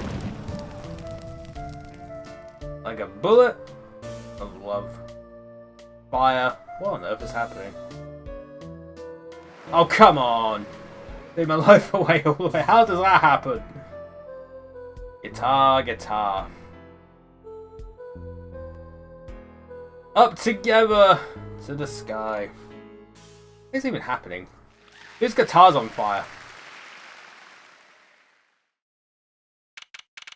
That's magic trick, dude. Wow, wasn't Lamroir amazing? I even cried a little. I was surprised Prosecutor Gavin actually burned his guitar. Yeah, that even surprised me, and I'm a magician. What a production. What a destruction. I don't think Prosecutor Gavin was expecting it either, oddly. He looked as surprised as I was. Is that what they call risking life and limb for art? I think he's my new hero. I'm not sure I call that art. Well, what are we doing here? Let's get going to Mr. Gavin's dressing room. There's 20 minutes until the last part of the show. How many breaks does this band need? Well, 2 apparently. Dressing room. What the heck was that? I was never consulted about it. Sorry, Mr. Gavin, sir. I've asked the man in charge. I play new rock, not great balls of fire. Speaking of fire, I have a good mind to fire whoever's responsible. Yeah, he seems upset. Apollo Justice, were you the one who tried to torch me? Hey, I didn't do it. So much risking your life for art. The Guitar's Serenade is ruined! Ruined! Well, let's try to talk to him at least. I'm not sure that's the best move right now. Mad. You mean the guitar? That wasn't part of the act? Part of the act? Who'd burn up a guitar on purpose? But it worked really well with the lyrics just then. Burning on in my heart, fire, burn my love away, all the way? Wait, you think the audience thought it was? Sounds like you got lucky. They probably thought it was part of the act. At least I did. And he got lucky and he didn't realise it. Anyway, that guitar was the Ferrari of guitars. All the speed, all the sound, and all the price. If I burned one of those at every show, I'd go broke. I'm usually frugal for a rock band. Why saying that to Mr. Gavin? Achtung! Today's been one disaster after another. My hog won't run, my guitar case is broken. Daddy told me there'd be days like these. Lemuroir's song. Wasn't Lemuroir's song incredible? You worked on it too, right, Mr. Gavin? Ah, yes, thanks. It was a collaboration. I wrote the lyrics and she wrote the melody. You know, I was surprised she could sing in English. I'm sure she practiced a long time for this day. Ah, here. What's this? A lyrics sheet. It's yours. Signed by myself and Lemuroir. Yippee! Thanks so much. Will I ever get to sign a client defense agreement? Oh good, it's added a court record. I'm sure that'll be useful later. Almost time for the third act of the night. Oh, there's more. Yes, Lemuroir's part is done. Now it's time for us to drop our groove again, yeah? Hope you're ready to catch it. Woohoo! Ready, Apollo? I think I'll pass. Eh? I like the bit with Lemuroir, but the rest could use a volume knob turned way down. Ah, Apollo, you're getting old. Heck! Does 22 qualify as old to a 15-year-old? I mean, I'm 33 this year, so you know. Well, I'm going. Let the old folks rest backstage, yeah? Time to rock. Hey, you're older than I am! I guess I can examine. The chains. Chains dangle from the ceiling. They aren't glamorous, but I bet Detective Sky would have something to say about them. There's graffiti on the mirror in lipstick. Wait, the Gaviniers are all guys. Maybe Prosecutor Gavin wears lipstick? I mean, don't judge. That guitar looks like it was made out of a cop car door. Oh, that's right. Trucy's not here to set me straight. Now I feel kind of lonely. A delicious bowl of stew made of plastic. Huh. The bottom of the bowl has a G on it. They sell these at concerts? What happened to t-shirts? Postcard Lemuroir. I can't read a single word of the sentence at the bottom. Trucy might want one of these. I'll show it to her next time we're here. Pink leather gloves and sunglasses. Maybe I'll try these on. Oh, on second thought, no. They might be evidence for one of Prosecutor Gavin's cases. A police uniform. Next to it is a policeman's hat and a pair of handcuffs. I guess the band is really into the police. Must be Prosecutor Gavin's bad influence. Well, rock and roll is all about being rebellious. An old-fashioned speaker hangs from the ceiling. Must be to monitor what's happening out on stage. I think we had to sing code for my school's PA system. That police officer looks ready to rock. Some kids must see this and actually want to be cops. Somehow I don't think a rocking defense attorney will work too well. That's an old guitar. The design is that character I saw in the hallway, but with sunglasses. Strange mascot. Looks like he's crying. This one was rock about crying. They should name this guy Emo. Interesting. Anything more? I think so. I think we're done here.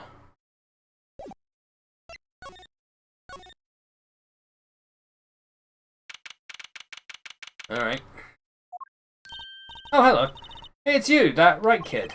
Detective Sky. I'll let that right kid business pass. Call me Emma. There's no need for titles once you shared a bottle of fingerprinting powder. That's a new one. So, Emma, what are you doing here?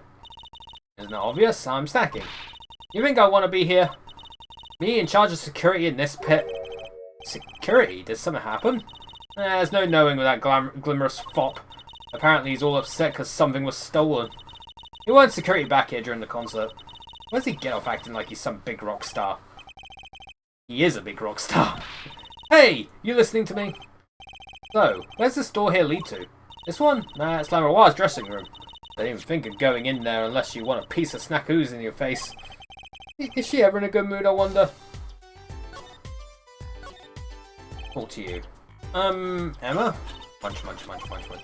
I've never seen someone eat snacks with such behemoths. Better give her a wide berth. Donk. She snackooed me. Let me guess, it's all the same. Yep. But what if I want to examine the door? This is Lamoire's dressing room. If you even think about going in there, I'll... Well... What was that? Was that a gunshot? Something's going on. You! Out of my way! Emma! Lamoire! Lamoire! Not locked. I'm going in.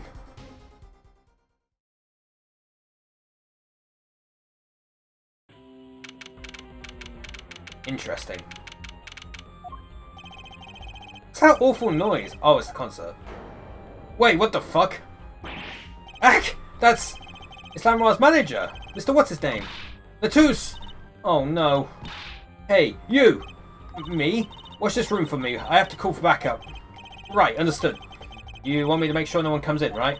And don't touch anything. I'll be right back. What's going on? I just talked to him and now... He's alive! Mr. Latouche, can you hear me? Shot. I was shot. Who? Who shot you? I don't know. Ask what? Ask... Witness. Witness... There was a witness? Who? Cold. So cold. Witness. Witness me! You're cold? Don't worry, you're gonna be fine. Help us on the way. See. Hang in there, Mr. Latouche. Tell me, who was the witness? The witness is... Siren. Siren? How can a siren witness anything? Mr. Latouche! Yipes, Emma? What was that? Who's there? What's wrong? Emma, did you see anyone just now? Huh? No. I could have sworn I heard a door close. The concert's been cancelled. Backup's on its way. Mr. Latouche. He's dead, isn't he? That's terrible. I lost him. Romain Latouche shot, and I heard his last words. The witness is the siren, whatever that means.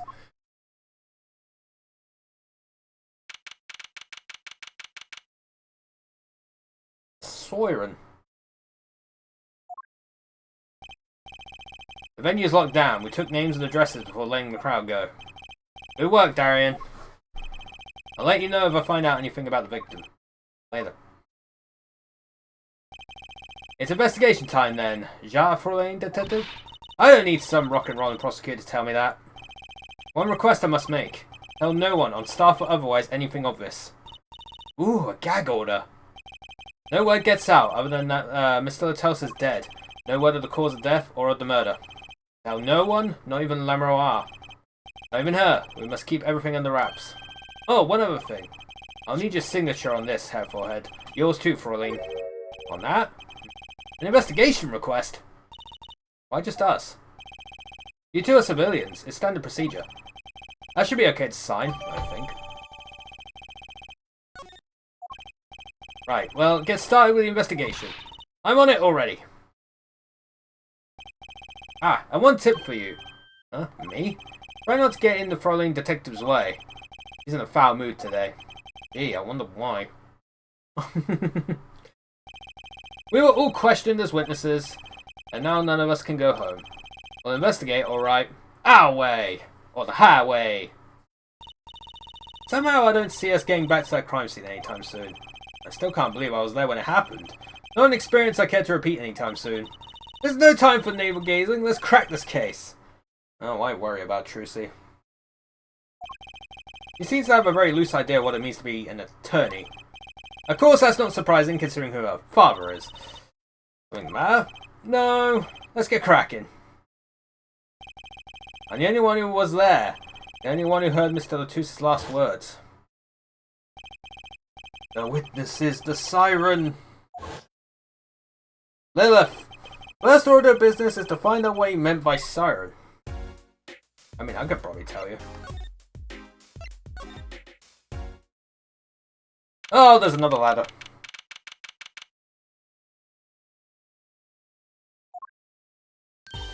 Oh, it's you. I figured you'd come. You had to let us investigate the scene, please. You're attorneys, no? Can you wait until you have a client? The Tooth did tell me to ask the witness, the siren. With his dying breath, but no less. Doesn't that count? Glare at me all you want. You'll get no snacks from me. Oh, please, think of poor Lamroir. Oh well, I suppose. You did find the body with me. Great, let's get to it. Right. Just try not to touch anything. She's letting us look, and she's not munching her snacks. This bodes well. There are clues here, I can feel it. Leave no hanger unhung, no spot unspotted. Mr. Romain Latouche, wasn't it? He was Lamroir's manager, and interpreter, apparently. This was his first time in the country. So I'm guessing he didn't know many people here. It doesn't seem likely, nor can I think of anyone with a motive to murder him. Except for one person, of course. One person? Who? Lamroir. No one here might have had a motive, but she's from... What are you talking about? Hey, it was Emma's idea. I said nothing. Wow, thanks.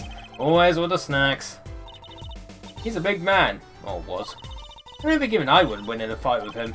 Which is why whoever it was used a revolver, I'm guessing. Yeah, there was a gun on the floor. We sent a request to the Borginian embassy for more info on him. Well, you and I know more about the crime than anyone. You do? That's true. It was us who found the body. What? I guess that's what I missed for watching the concert. Hey, I wish I was watching the concert. Anything would be better than this. Well, we know the crime took place during the concert, and when we heard the shot and entered the room, the killer was already gone. What? But that doesn't make sense. You come in when you heard the shot and no one was here? How did they leave the room? A window is a little too small, isn't it? The mystery of the disappearing killer. Alright, I got to examine some stuff, including the ladder. Ooh, what a pretty brooch. Oh, Emma? You're not going to say, can I have it please, are you? Oh. Look, you may be a cute little girl of 15, but that doesn't get you any special treatment with me. Oh. It's not healthy to envy the young, Emma. It's not about envy, it's about tampering with evidence. Note to self, Emma lacks a sense of humour and use caution. You need to learn to respect your elders a little. Something seems so familiar about that brooch. Ooh. Venting. What's wrong, Apollo? Your mouth is catching flies. Nothing. It's nothing. Maybe that's how the killer escaped. That's what you were thinking, right? Eh? When we arrived on the scene, the killer had already fled. He or she must have had a way out. And that air vent is one possibility. But it's much too small. Not if the killer were about your size, Trucy. I didn't do it! Eh? I was culling at the dance floor at the time, thank you. I know, of course I don't think you did it. Hard to tell with you sometimes, Apollo. Hey, what have I done? Ladder. Huh, another ladder. Actually, it's technically a step ladder. Well, hello, Miss Fancy Pants. Please forgive my lack of ladder discrimination. I'm less worried about the step ladder and more worried about why it's there. Why is the ladder there? Well, to climb, right? To reach something on the ceiling? I still say it's a step ladder. Yeah. This is the murder weapon, isn't it? This revolver. That's right, a big 45 caliber revolver. That is quite a lot of calibers. Wow. I wonder who brought this in here. I thought only police are allowed to have one of those. Why are you giving me that look? I didn't do it. I didn't. Listen, I was out and all eating snackaroos when it happened. Yeah, I know, we were there. I know. No one here thinks you did it, Emma. I'll tell you sometimes, Apollo. Hey, what have I done? Wait, the killer brought a revolver. It must mean they had planned this from the start. That's right, right? Ay, ay, ay.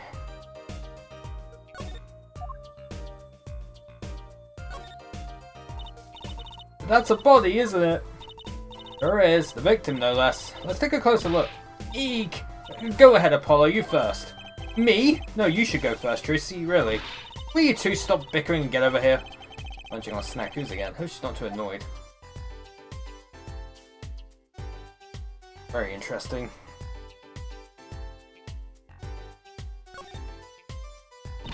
Eek! Is that blood? Hope it's not Chris's blood. Why don't you examine this one, Apollo? You know more about red stuff than I do. Yep. There's who? Nothing is strange about this blood, though. Is that what it looks like?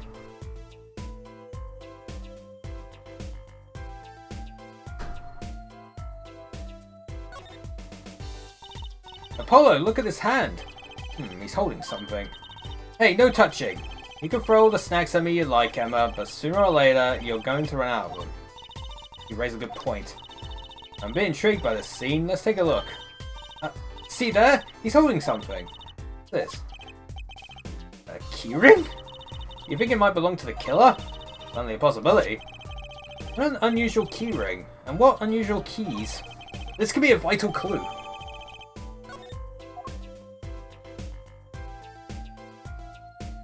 Guess there's nothing else there.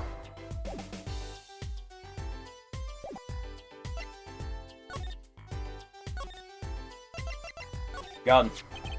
So this is the murder weapon. This revolver is incredibly heavy.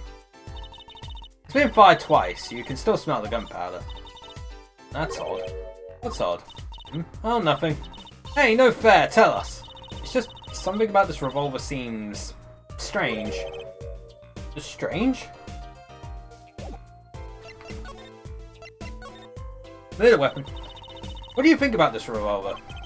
Well, it's pretty big and heavy. That's right, it's a .45 caliber. That makes it one of the deadliest revolvers around. Even the police don't carry guns this big. Really? Yeah, it doesn't make sense. You don't need so much power to kill at such close range. It's overkill. I'm not sure I see the problem. I mean, whenever I go out to eat curry, I order it extra spicy just to be sure it's spicy. Of course, I can only ever eat 1 or 2 bites. And that's not a problem. It definitely isn't, apparently. That's another thing about the gun this big. It puts a lot of strain on the shooter. Strain? Yeah, say if you were to fire this revolver, the recoil will probably dislocate your shoulder. Yeah, very true. Ouch! It's like the shooter's a victim too. Yet the killer used this revolver, and quite well. I'm guessing whoever did it was used to shooting. Used to shooting a high caliber weapon? Well, that's about it. I think we've looked at just about everything there is. I guess you're right. I know how you're feeling. It is hard to know when to stop. Anything more involved has to wait until the squad gets here. I suppose. I'll go report the evidence. Sorry, but could you wait here until I get back? Huh? Oh, actually, we have to... Great, thanks. She left. What do we do, Apollo? She told us to wait.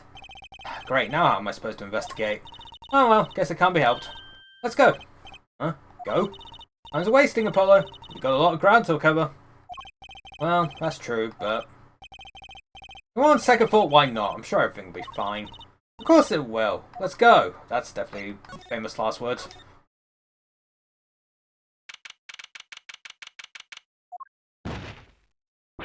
Who the fuck? Who's there? We didn't just imagine that, did we? He was wearing a silk hat. Friend of yours? Hardly! Whoever that was, he sure looks suspicious.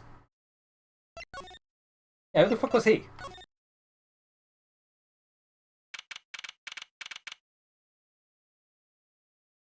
Oh, what the fuck am I doing? What is it with today? Problem after problem. Achtung! You ain't kidding. It's the 2 leading members of the Gabonese, Apollo. Xavier on vocals and Darian on guitar. That's so cool. I have a hard time thinking of Xavier as anything but a prosecutor, honestly. Huh? What are they arguing about? Probably the case, I bet. My hog won't start, my guitar case is busted, my guitar's been burnt to a crisp, and to top it all off, someone's dead. And then there was that performance just now. What was that all about? Hey man, don't blame me. You were the one who missed a cue. Me? Miss a cue? How could I conceivably get the most important part of the song wrong? How? What was all that tinny playing of yours? Who are you calling tinny? Sounds like they're having a spat. One of those differences in musical direction bands are always splitting up over. This is hardly the time. What are you two doing here? Hiya.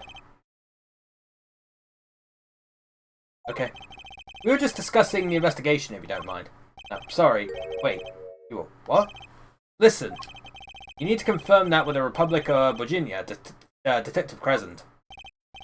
Right. Anything else? You just call him Detective? Ah, greetings.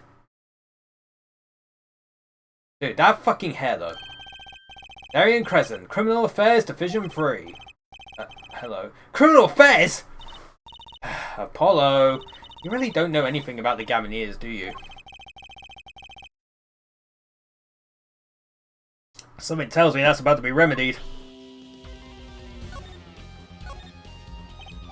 About the crime? Which crime do you mean? The murder! What else? Oh, that.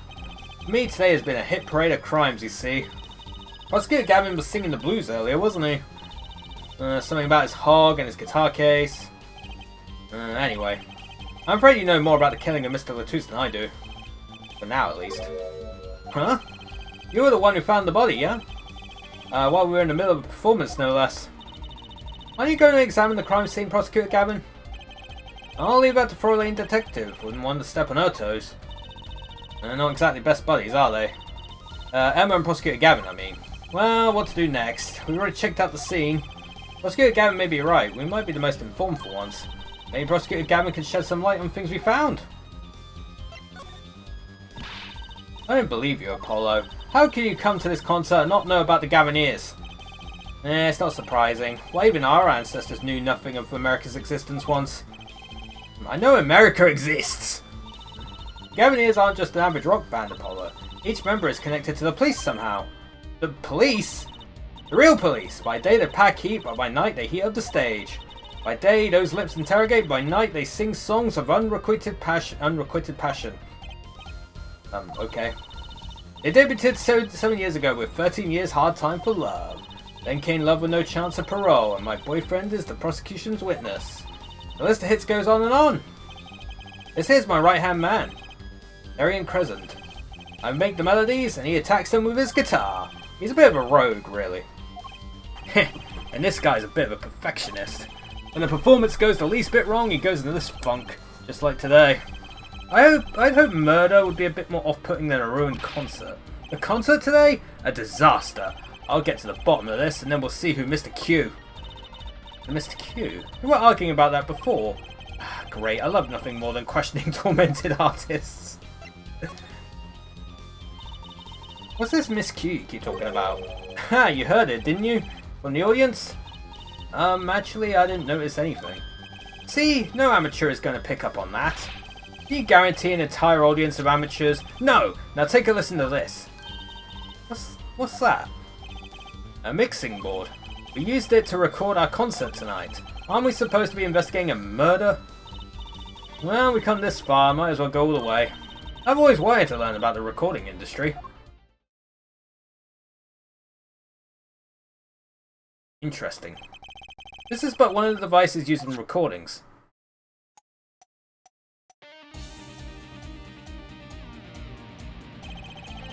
We're a 5-part band. Lets us record each member's performance separately. Use the sliders to adjust the volume for each part. Check it out!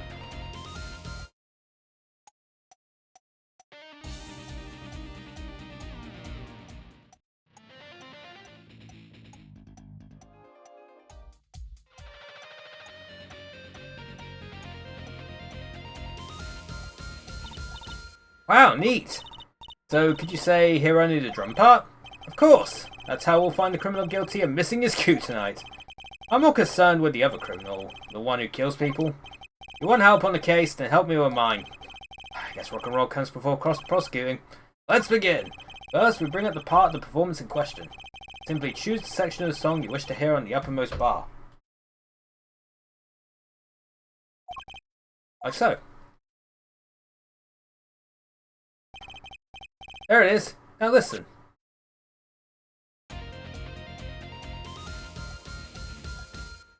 Oh, it's absolutely 2. Something wrong? You couldn't hear it? Listen again, closely. Number 2.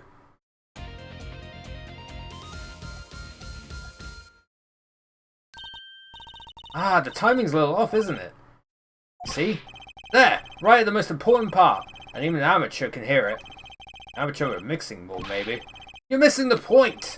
We'll never stamp out crime until we're perfect. Perfect! Here he goes again. Right. Hey, amateur, you'll prove my point. Huh? Me? You'll find the miscue. You'll tell us which instrument, which part is the guilty party. But how? Can I not just explain it? Move the sliders with the left stick to adjust the volume for each part.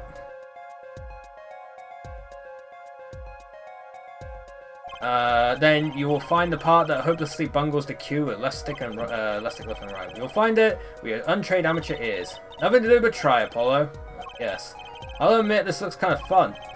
First, a quick review. Use left stick up and down to adjust the part's volume. Jump to another section of the song with LB and RB. Use left stick to switch parts. Right, got it. Once you've found the guilty part, press Y to point it out. Find a rock.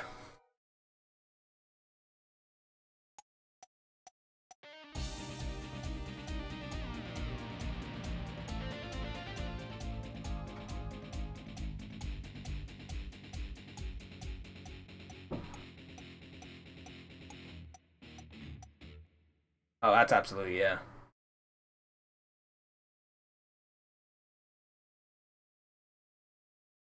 Take that! This part is off. Which is that? Second guitar. Ah. It was you, Darian! Oh well, looks like the cat's out of the bag. Ah well, that's all you had to say? That kind of attitude lets killers walk free, Darian. There they go again. Maybe it wasn't such a good idea to ask about the concert. It's starting to feel like we're just wasting time. It's all experience under our belts. That can't be bad. And I still can't get over the title of that song. Guilty Love? Examine the ladder. Oh, the ladder. Oh, yeah, right there. Look, a ladder. I guess they need one to work on the lights and such. Why don't they use a step ladder? I prefer step ladders, really. That's so wrong. No, not wrong, just, well, why do you prefer step ladders? So much more flexible than plain old ladders. And I prefer my ladders rigid and stable, thank you. I had to examine the ladder.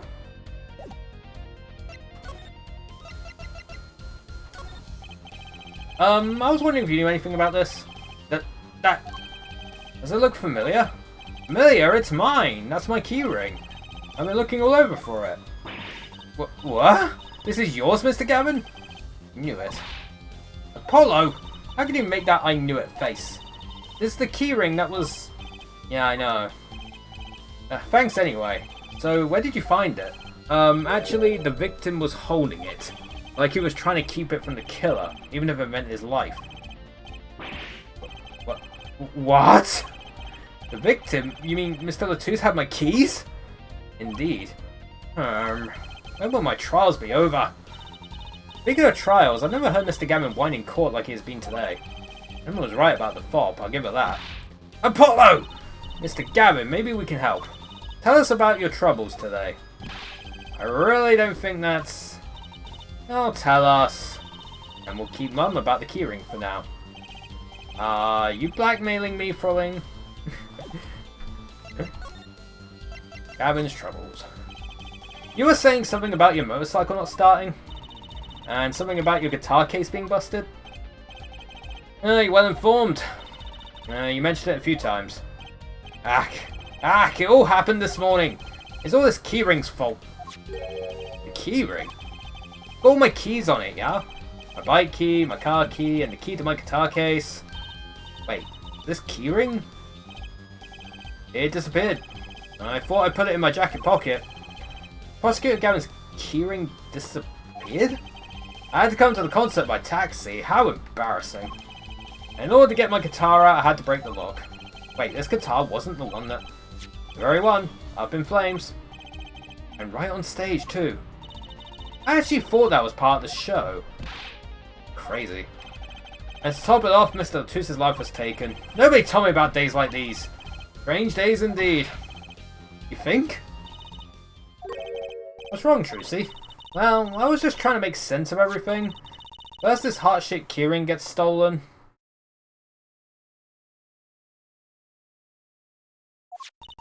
And a very expensive guitar flares up on stage. And Mr. Latus dies. Yes, and? Could it all really be just coincidence? Coincidence? Meaning...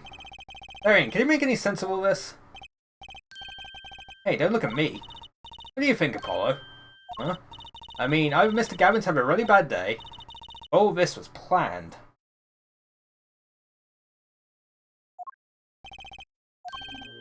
You aren't thinking what I think you're thinking. Are you, Fraulein? I am. What? What? Hey, don't leave me in the dark with Spike here.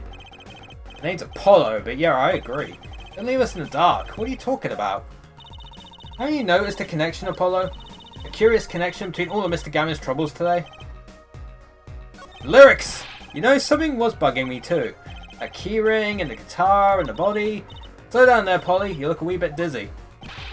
He's bluffing. He hasn't figured it out. Fess up if you're a man. You're as clueless as I am. Huh? No, give her forehead a chance. Let's see your evidence of the connection. Shall we? Evidence? I better figure something pronto. Come on. Let's see it. What's the connection between all of Mr. Gavin's troubles? Take that! It's this, isn't it? The lyrics sheet. Guitar Serenade? What's that got to do with anything? Yeah, it's everything to do with everything. But I wouldn't have believed it if Fraulein hadn't pointed it out. What are you talking about, man? Enough with the riddles! Maybe it is a coincidence, or perhaps it means something. Don't you think, Fraulein? I do. Everything that's happened to Mr. Gavin today is predicted in the lyrics to the song. What? No way! Bloody hell. Look, just think about everything that's happened to Mr. Gavin. Let's list them in the order that they occurred. While reading this lyric sheet, first, the keyring was stolen, and not just any keyring, a heart-shaped keyring. That's right there! When he stole away the keys my heart held onto so tight. It's the heart holding keys. And next, his guitar burst into flame. Burning on in my heart, fire burned my love away. Then Mr. Latus was killed. Like a bullet of love, take my life away. But that's crazy! Yeah, no kidding. So everything that happened today, here, this song predicted it all? It's like some Simpsons level predictions. Or perhaps it was the other way around. Huh? The criminal could have based their crime on the lyrics. Now, who would go through all that trouble? Someone who moves in mysterious ways, no doubt. I believe you stumbled upon something quite vital. And quite annoying, Fraulein. I can't pronounce it right. Looks pleased. The lyrics predicting the crime. Clavier? Seems a bit more than just a coincidence to me. I have to agree. The keyring, the guitar, and the murder. The keyring might have been dropped by accident, yet the victim was holding it. Hard to think that it was unconnected. That's true. Prosecutor Gavin's as calm and collected as ever. The criminal matched their actions to the lyrics? That sounds likely. Why would anyone do that? While we think about that, I'm going to get cracking on the biggest crime here. I'm going to talk to the Boginian embassy about this list, Mr. Latus. Ah, right. Thanks, Darian. I'll leave the pondering of mysteries to you. I'm out of here. Hey, that fucking hair, though. A foreign national, Mr. Latus was killed. It seems like that would have to be the point of all this. But they did more than that. They left us with not only a murder, but a mystery. Mr. Gavin sure is irritable today. Maybe this is the real Prosecutor Gavin we don't get to see in the courtroom. I've had enough, frankly. If you find any more mysteries, do me a favour and keep them to yourselves, yeah? Yeah. I guess this is all we're going to get from Prosecutor Gavin. That leaves Lamoire to a question. Prosecutor Gavin, do you know where Lamoire is now? I heard her go to my dressing room. With that pianist, Machi Tobe, of course. She seemed rather shocked by Mr. Latus's sudden passing. Gavinier's dressing room. Got it. Oh, that's where we're going. Oh god, is the magician here again? Sure is. Eek! Who's there? There he goes again. Who is that guy? Huh? Trucy? You know, he did look sort of familiar. He is a friend of yours. No, that's not it. Ah, sorry, I don't remember. Curiouser and Curiouser. In here.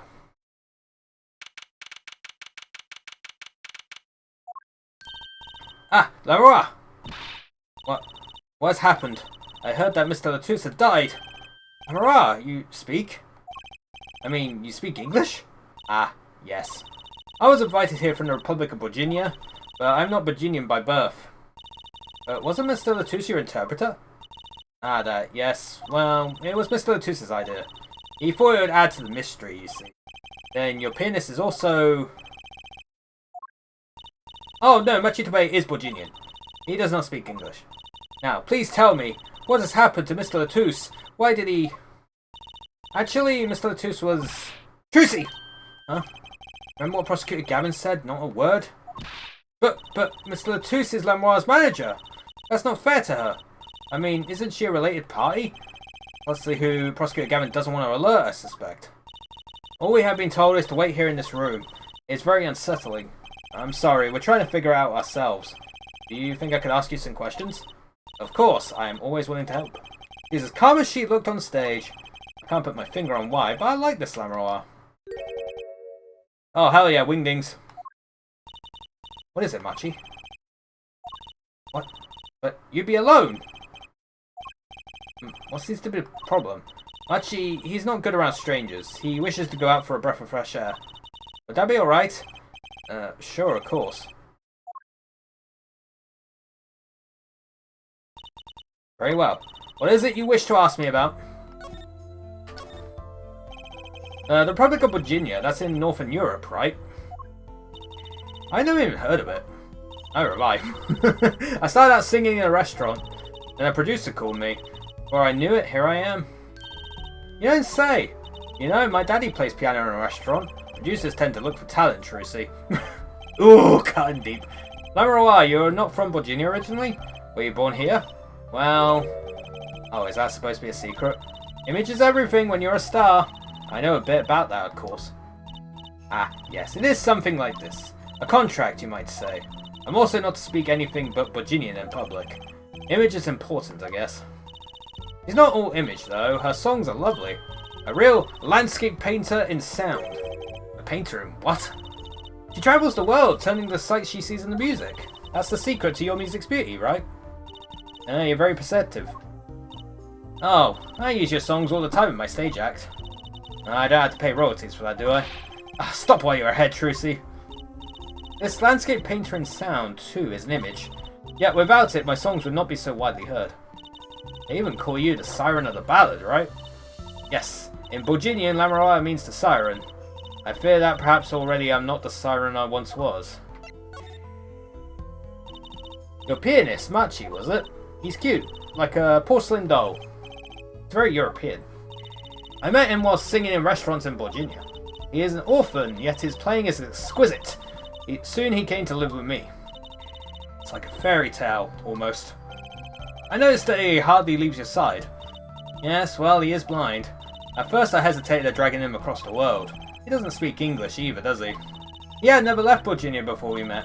I made his presence part of my contract.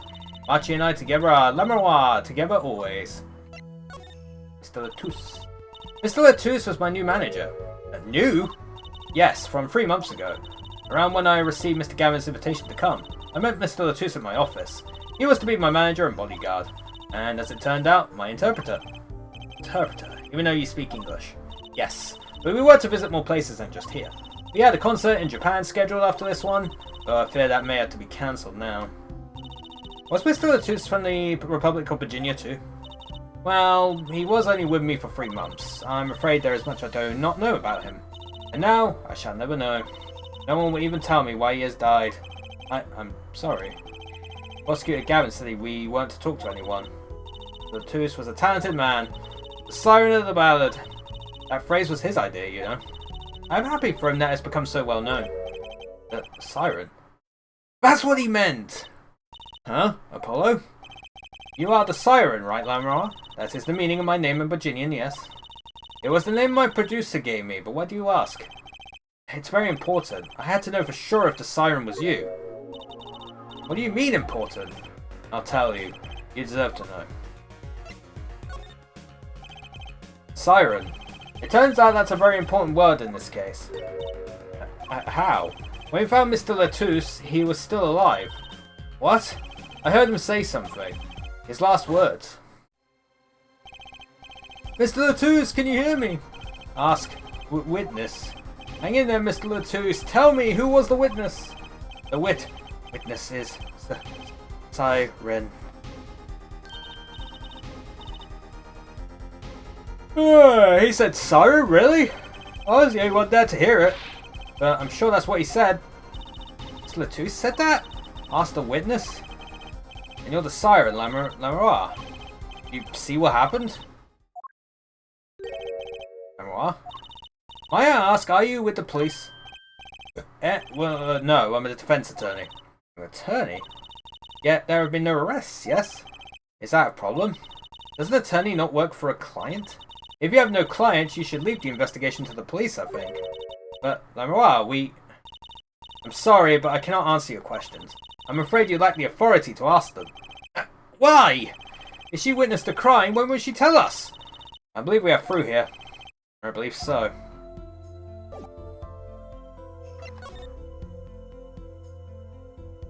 Postcards.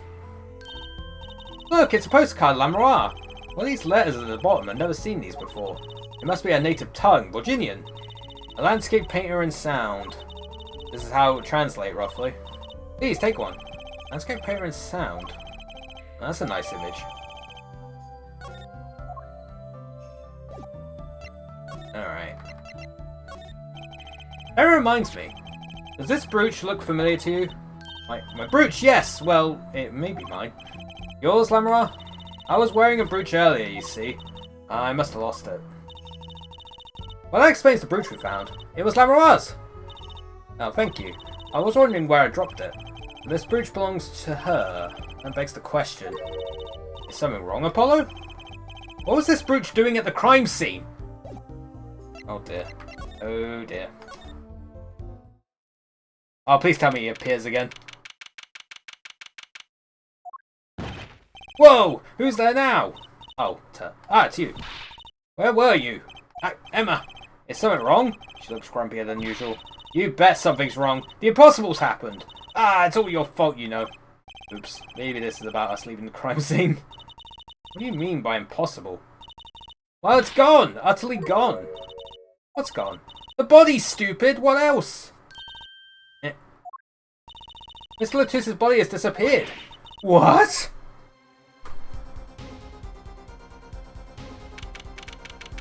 July 8th?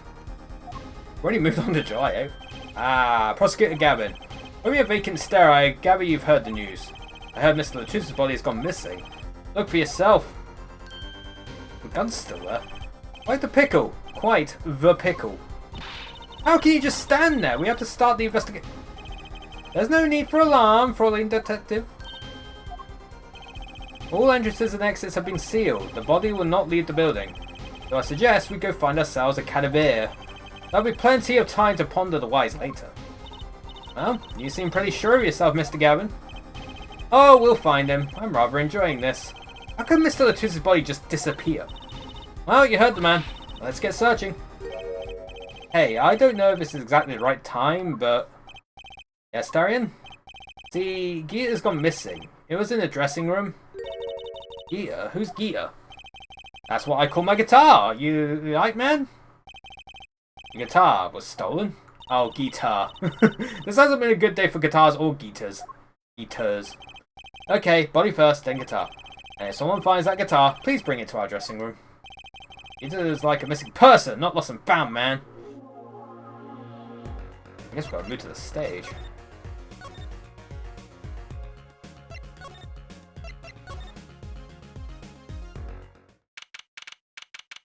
This looks a little different. Does something seem different to you, Apollo? Something is definitely different here. Let's check it out. This thing, right? That stage there must have been lowered before. Well, that's the tower that Lemar and Prosecutor Gavin was singing on. Someone must have raised it. I don't see a way to control it from here. Apollo, what about that ladder there against the wall? We can use that to take a look up top. Maybe we should get Emma. What are you talking about? We have to see this sort of thing for ourselves. I'm not so good with heights. Stop whining and start climbing. Ugh. It didn't look that high from below, really. But when we got to the top, I felt every one of us 15 feet down. Of course, I wasn't thinking about the height anymore. Not after what we found up there. Eek! We found two things we were looking for, and one thing we never expected to find. What the fuck? Oh, the pianist, no! The body, guitar in hand, and the pianist, Machi Tobei.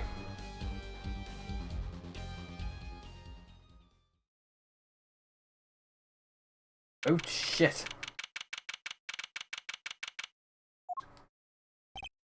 Wow, that concert last night sure went south in a hurry. No kidding. Why did they arrest Machi? Oh, don't look at me like it's my fault. Machi Tobei, the blind pianist. Arrested on suspicion of murdering Romain Teletus. I can't believe such a cute little boy could do something so horrible. I guess they had proof of some kind. What proof could possibly prove that? Morning. Prosecutor Gavin? What a night, eh? I apologise for being so upset. Oh, Mr. Gavin, do you know what's going on? Why did they arrest Machi? Why? Don't look at him like it's his fault either. And it was tough for me too. We performed together that night after all, yet... The powers that be say that, given the circumstances, it could only have been him. What do you mean by the circumstances? Lemar was invited from Virginia as an ambassador of goodwill. It is vital that this case be wrapped up swiftly. That's all the powers that be want, Ridley. Well, those are circumstances, alright. But what makes Machi the only possible suspect? Forehead. You seem to have forgotten that you're talking to the prosecution. The enemy. Ah, right. I think I like this side of Prosecutor Gavin better, actually.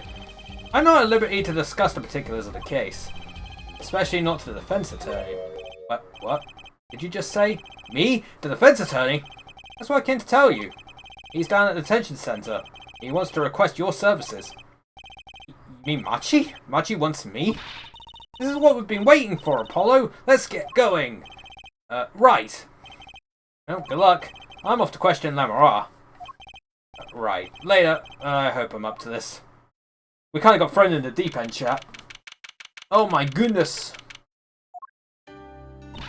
Well, I just don't get it. I refuse to believe a cute little kid like that could do something so terrible. He said that already. Hey man. Machi, everything's gonna be okay. We're here for you.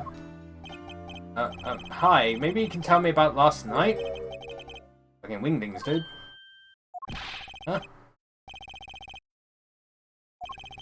That was when I realized how tough it must be. A little kid like this. In a country so far from everything he's ever known.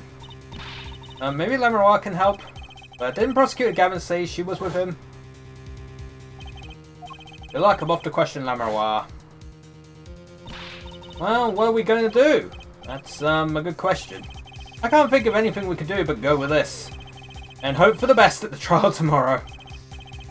With fucking Mr. Wingdings. Hey chat, guess what? We're doing the trial tomorrow, because we're wrapping up. My voice is shot. It actually really is. And my voice is going to be even more shot tomorrow.